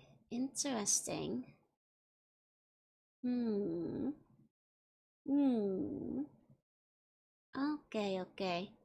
So there was like a whole war with the New California Republic. It doesn't seem to state it here. What's the reason why they ended up as odds? Just like, different opinions about not wanting to join them, or? Okay. In the end, effort to end the war once and for all, the Brotherhood began to use newly discovered suppressed technology known as stealth boys. Oh yeah, we've seen those before. They operate the penetrate deep into the NCR externally for gathering intelligence. It was soon discovered that the device had severe side effects, paranoia, delusions, and eventual schizophrenia. I see, so they disallowed the use of stealth boys once again. The side effects of stealth boys were not discovered until the team using them had already begun to feel the effects. Paranoia of the reason began to set in, and the team plotted against their leaders. They stole the remaining stealth boys, fled the bunkers, deserted, and formed a covert known as the Circle of Steel. Oh, so they want to God. Man, so the Brotherhood kind of fell apart by the time of Fallout 3, or the proposed Fallout 3. Lost the war, fell apart, half of them wiped out or deserted, some crazy because of stealth boys. Must in relation to all the technical goodies the Enclave left behind. Ah, of course they wanted to claim it instead, but the NCR wouldn't let them. That makes sense. Got it. Okay. Then we have New Canaan. Ooh, fancy. Some are enslaving tribals in Chicago. Yep, some of them are still out there enslaving tribals in Chicago to this day. Some say. Some do say. Okay, so this is like a religious settlement. I see. Claim to have experienced visions from God. Some believed him, some distrusted him and left. Nothing is mentioned explicitly anywhere in the games, but I read it being the cause somewhere. Maybe it was from an interview or something then? I see. A lot of refugees. Only disputes free what the people living inside the town. Okay. Jeremiah and several brave Moors journey out for the suffer with refugees on the exterior. Once a person has been expelled, the only way to get back in is by submitting to the rites. What is Salt Lake City? Okay, okay. Ogden's Union statue sits unused. If the player gets the train up and working, he can take the train here. Okay. Okay, a few people live near the train decks, including most of the Super Mutant and Ghoul members. It's a little messy in the town itself, but as bad as the outskirts. Got it, got it. At the Grand Canyon official page, can you give me the link? I'll click from there. Some lore from the documents is still somewhat canon. Basically, in the future games, it's pretty thin to fill in some of the gaps. That's fair. I guess it's like one of those, like, if not stated to the contrary, you can still assume it's somewhat canon. That makes sense, that makes sense. Oh, Neg! Hi, Neg, welcome Rain Raiders, welcome in. Oh my god, there's a creature. There's a creature, welcome in. No worries, have a good rest of your day. Thank you for the wait, Nick. I'm Jorunna, I'm a sea bunny. I play retro games direct sometimes today. I'm reading the Van Buren documents. Hope you had a good karaoke. Hope you had a good karaoke. Welcome, welcome. Welcome, welcome, welcome. Hope you had a good time. Hope you had a good time. We're looking at terrific mutant cannibal. Very scary. Very scary. Oh my god. Oh my god. Okay. Did you know Neg has a plushie now? Not yet, but I'm gonna check it out. I will certainly be looking. Actually, I like killing these in Beyond Dodathon. Interesting. They're kind of funky looking. Goosebump looking book cover, yeah. Okay, so I guess it's now one of the deadliest places in the wasteland, home to hideous cannibalistic mutants. I see, because that's so much uranium. Got it, got it. Complete mess, environmental disaster. Player is supposed to enter the canyon to locate the remains of the orbital station. You could enter of characters, including Victor Presper soldiers. I see, I see. That's kind of cool. Very funky, very funky. That's right, that funky. And I just said, yeah, this is the cancelled Fallout 3. It is, it is. Buren String before the now else Eagle Walk is a mining complex in Utah. Named Eagle Walk would open up sometime later. The mine would prove to be quite dangerous. Okay, so we got another mine again. Oh, the Enclave was here. Oh, but no Enclave members managed to reach the bunker. Ah, okay. They didn't actually get there. I see, I see. They were discovered many years later. Okay, so this is where they're getting the coal from. I see, I see. Okay, but the miners don't want to give up what is the profitable familiar way of life, so that odds with the NCR. Okay. They start getting attacked by powder gangs. Gangs finally afraid of NCR's focused fight, retreating to Burman Strings. Okay. Oh. Uh-oh. Major breaks hastily orders meant to plant explosives in the mine, and then a chain reaction occurs and the flames erupted, mines collapse, coal and dust from the creek. Oh dear. Oh dear, the explosion didn't even kill everyone. Local people were horribly burned and exposed to radiation. Oh dear. Oh dear. Through mysterious 50 sci-fi pseudoscience, the arthrites, coal and radioactive combine to create a mutated monstrosity called Gehennas. Ooh, okay, fancy new enemy. Well, a spooky monster, alright. Would be nice to have a cute plushie as a companion to fight against them. I will definitely get myself a neck plushie, don't you worry. Polygons would be reused later. Ah, interesting. Okay, okay. Let's actually see what those... Oh dear. Those Gehennas look horrific.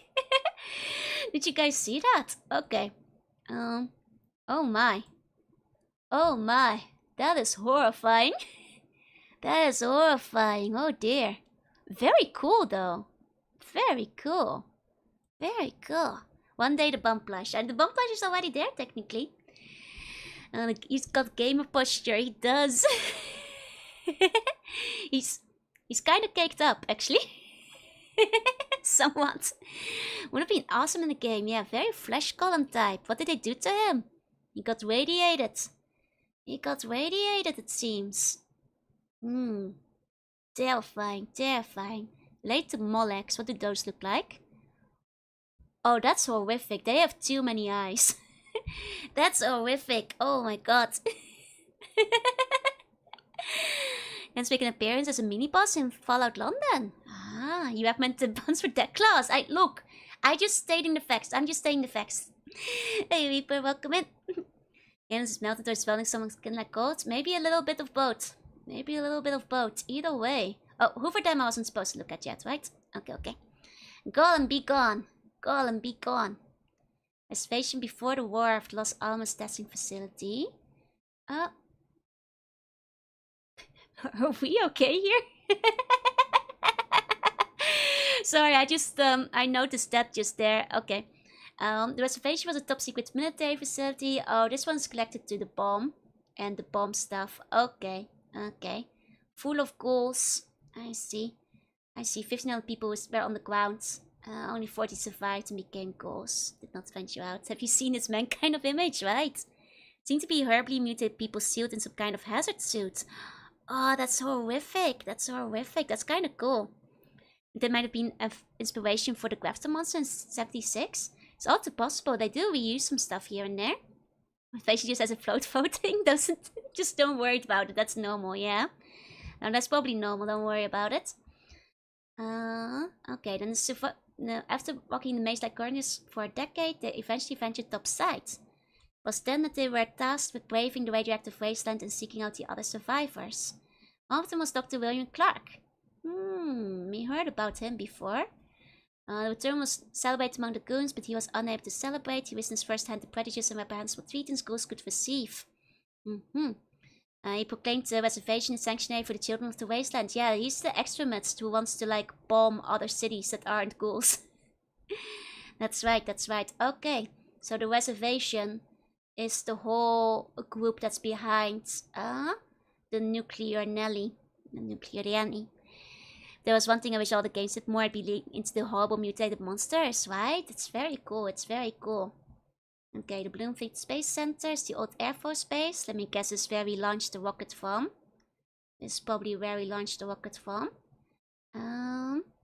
Special case decreed that phase facility will be used as a permanent rest state at base of operations. Oh, so there's the raiders in here that you have to clear out. I see. Hunchback and Twinwalkers are visible from the horizon, so those who have seen it usually wander in curiosity. I see. So this is definitely where you wind up getting the rockets from. To launch into the space, probably. Getting sleepy, might fall asleep to the joys are. I might wind up, I'm getting a bit sleepy too. You guys may be noticing. But I want to see, like, at least the basic, information. Let me see. The Iron River Tribe, the Great Circle. Oh, this is also about Caesar's Legion. Might want to be careful about reading too much about it then. And the Fort of Baden, right, that one was mixed. Okay.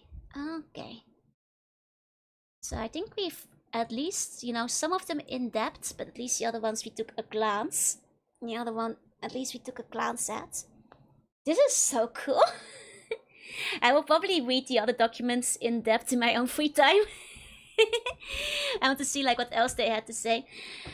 This is very neat though. It's like the whole setup for what could have been is amazing. Like the whole, like, I quite like, what they had. They planned it to go far out. They had a bunch of, like, different stuff planned. They were adding a bunch of, like, both old and new in terms of things. There's a huge amount of detail. The NPCs they were planning seem very neat. I like the general plot setup. Did I install the mods yet? Not yet. If you have recommendations for those, please link me, because I haven't looked into the mods I need for 3 yet. Because I would very much like to alt-tab the game. Or at least be able to play it windowed. Has the archaeology been interesting? It's been very interesting. Hi, Sappho. Hi. I didn't know you were going to be reading it. Love Fallout. I'll be back for more Fallout again later this week. There's a whole guide to it. Please link it to me. I would love to reference it. We have to move on to the real Fallout 3, unfortunately. It's very cool seeing this behind the scenes stuff. Like, it's one of those things where I understand why it doesn't get released, because sometimes I wish that, like, game companies would release their design documents, because design documents are absolutely fascinating and, like, just very interesting to look at sometimes. And, like, it kind of just makes me want to, see more of them. And, like, what the internal thoughts and workings are of them. It's like, art books get released of concept art, but you rarely ever get design documents out there unless they're leaked, to be quite frank. And it's very interesting to see, like, you know, the internal thought and all that kind of stuff. Would you like me to put it in the game suggestion? Game suggestion, please. That will make it easiest to find back. Won't expect to learn as much as I did, right? It's very comprehensive, very comprehensive. New fakes and Fallout 4 have similar kinds. Oh, nice, nice. And I'll be leaving for a small vacation. Oh, well, that's a shame, but at least I'll be a thought. I hope you enjoy your vacation, though. Yeah, it's always cool reading behind-the-scenes stuff. Exactly, exactly. And I take both 3 and New Vegas take heavy inspiration. Like, you know, to just summarize my thoughts, I think the plot sounds really cool. Like, I think it's very nice and full circle in terms of, like, how it turns into, like, you know, the plague that has been vaguely alluded to in the first few games. And, like, you know, it feels like, especially because the Fev was a response to that, like, then get the plague back. It's like a nice circular moment, you know, without making Fev the threat again, if that makes sense. I also think, like, the prison startup, it's very fascinating. I wish we had, like, a bit more information about what kind of crimes you could have committed for extra stats. You know, they hinted at that, and that's very fascinating to me. I would have loved to see if, like, you know, what kind of extra boost you could have gotten for that. Or if there would have even been any differences beyond, like, you know, not being falsely incarcerated.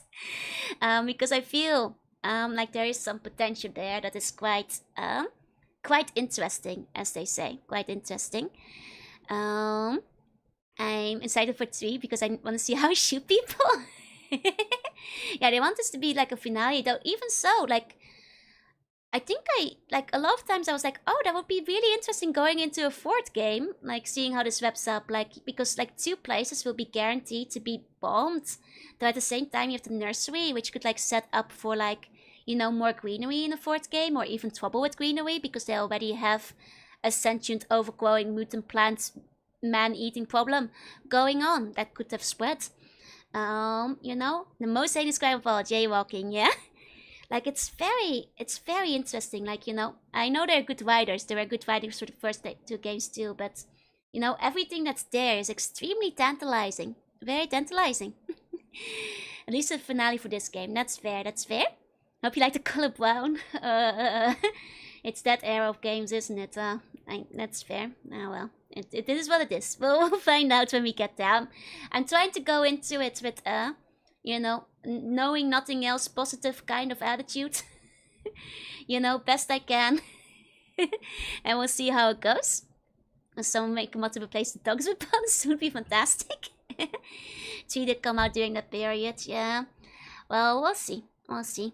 I'll try to have the game running, stabilized and all that by the time it happens. But this was a very interesting read. I'll be reading through the rest of it in my own time. I want to read some more detail. Like, the Denver one is like 80 pages. So they definitely had a lot going on there, which is why I think it might be like the big hub area once again. And Wheels 3 is very grey. Mr. Minishi, may I order 133 with a side of flapper? There's no flapper today, but if you're going to bed, sweet dreams.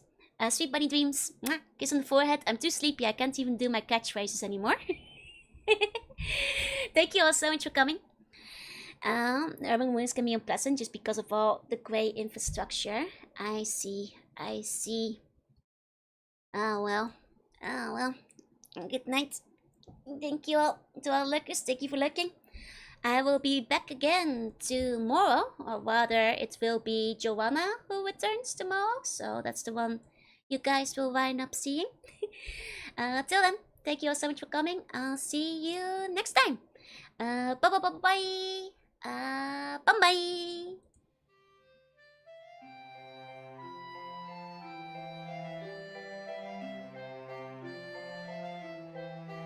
Oh yeah, and as for Brotherhood of Steel, it's kind of pricey, so I'm waiting for a chance to buy it. That's why it's not yet. I still want to try Brotherhood Steel at some point, but it's a bit expensive for a Kusoke.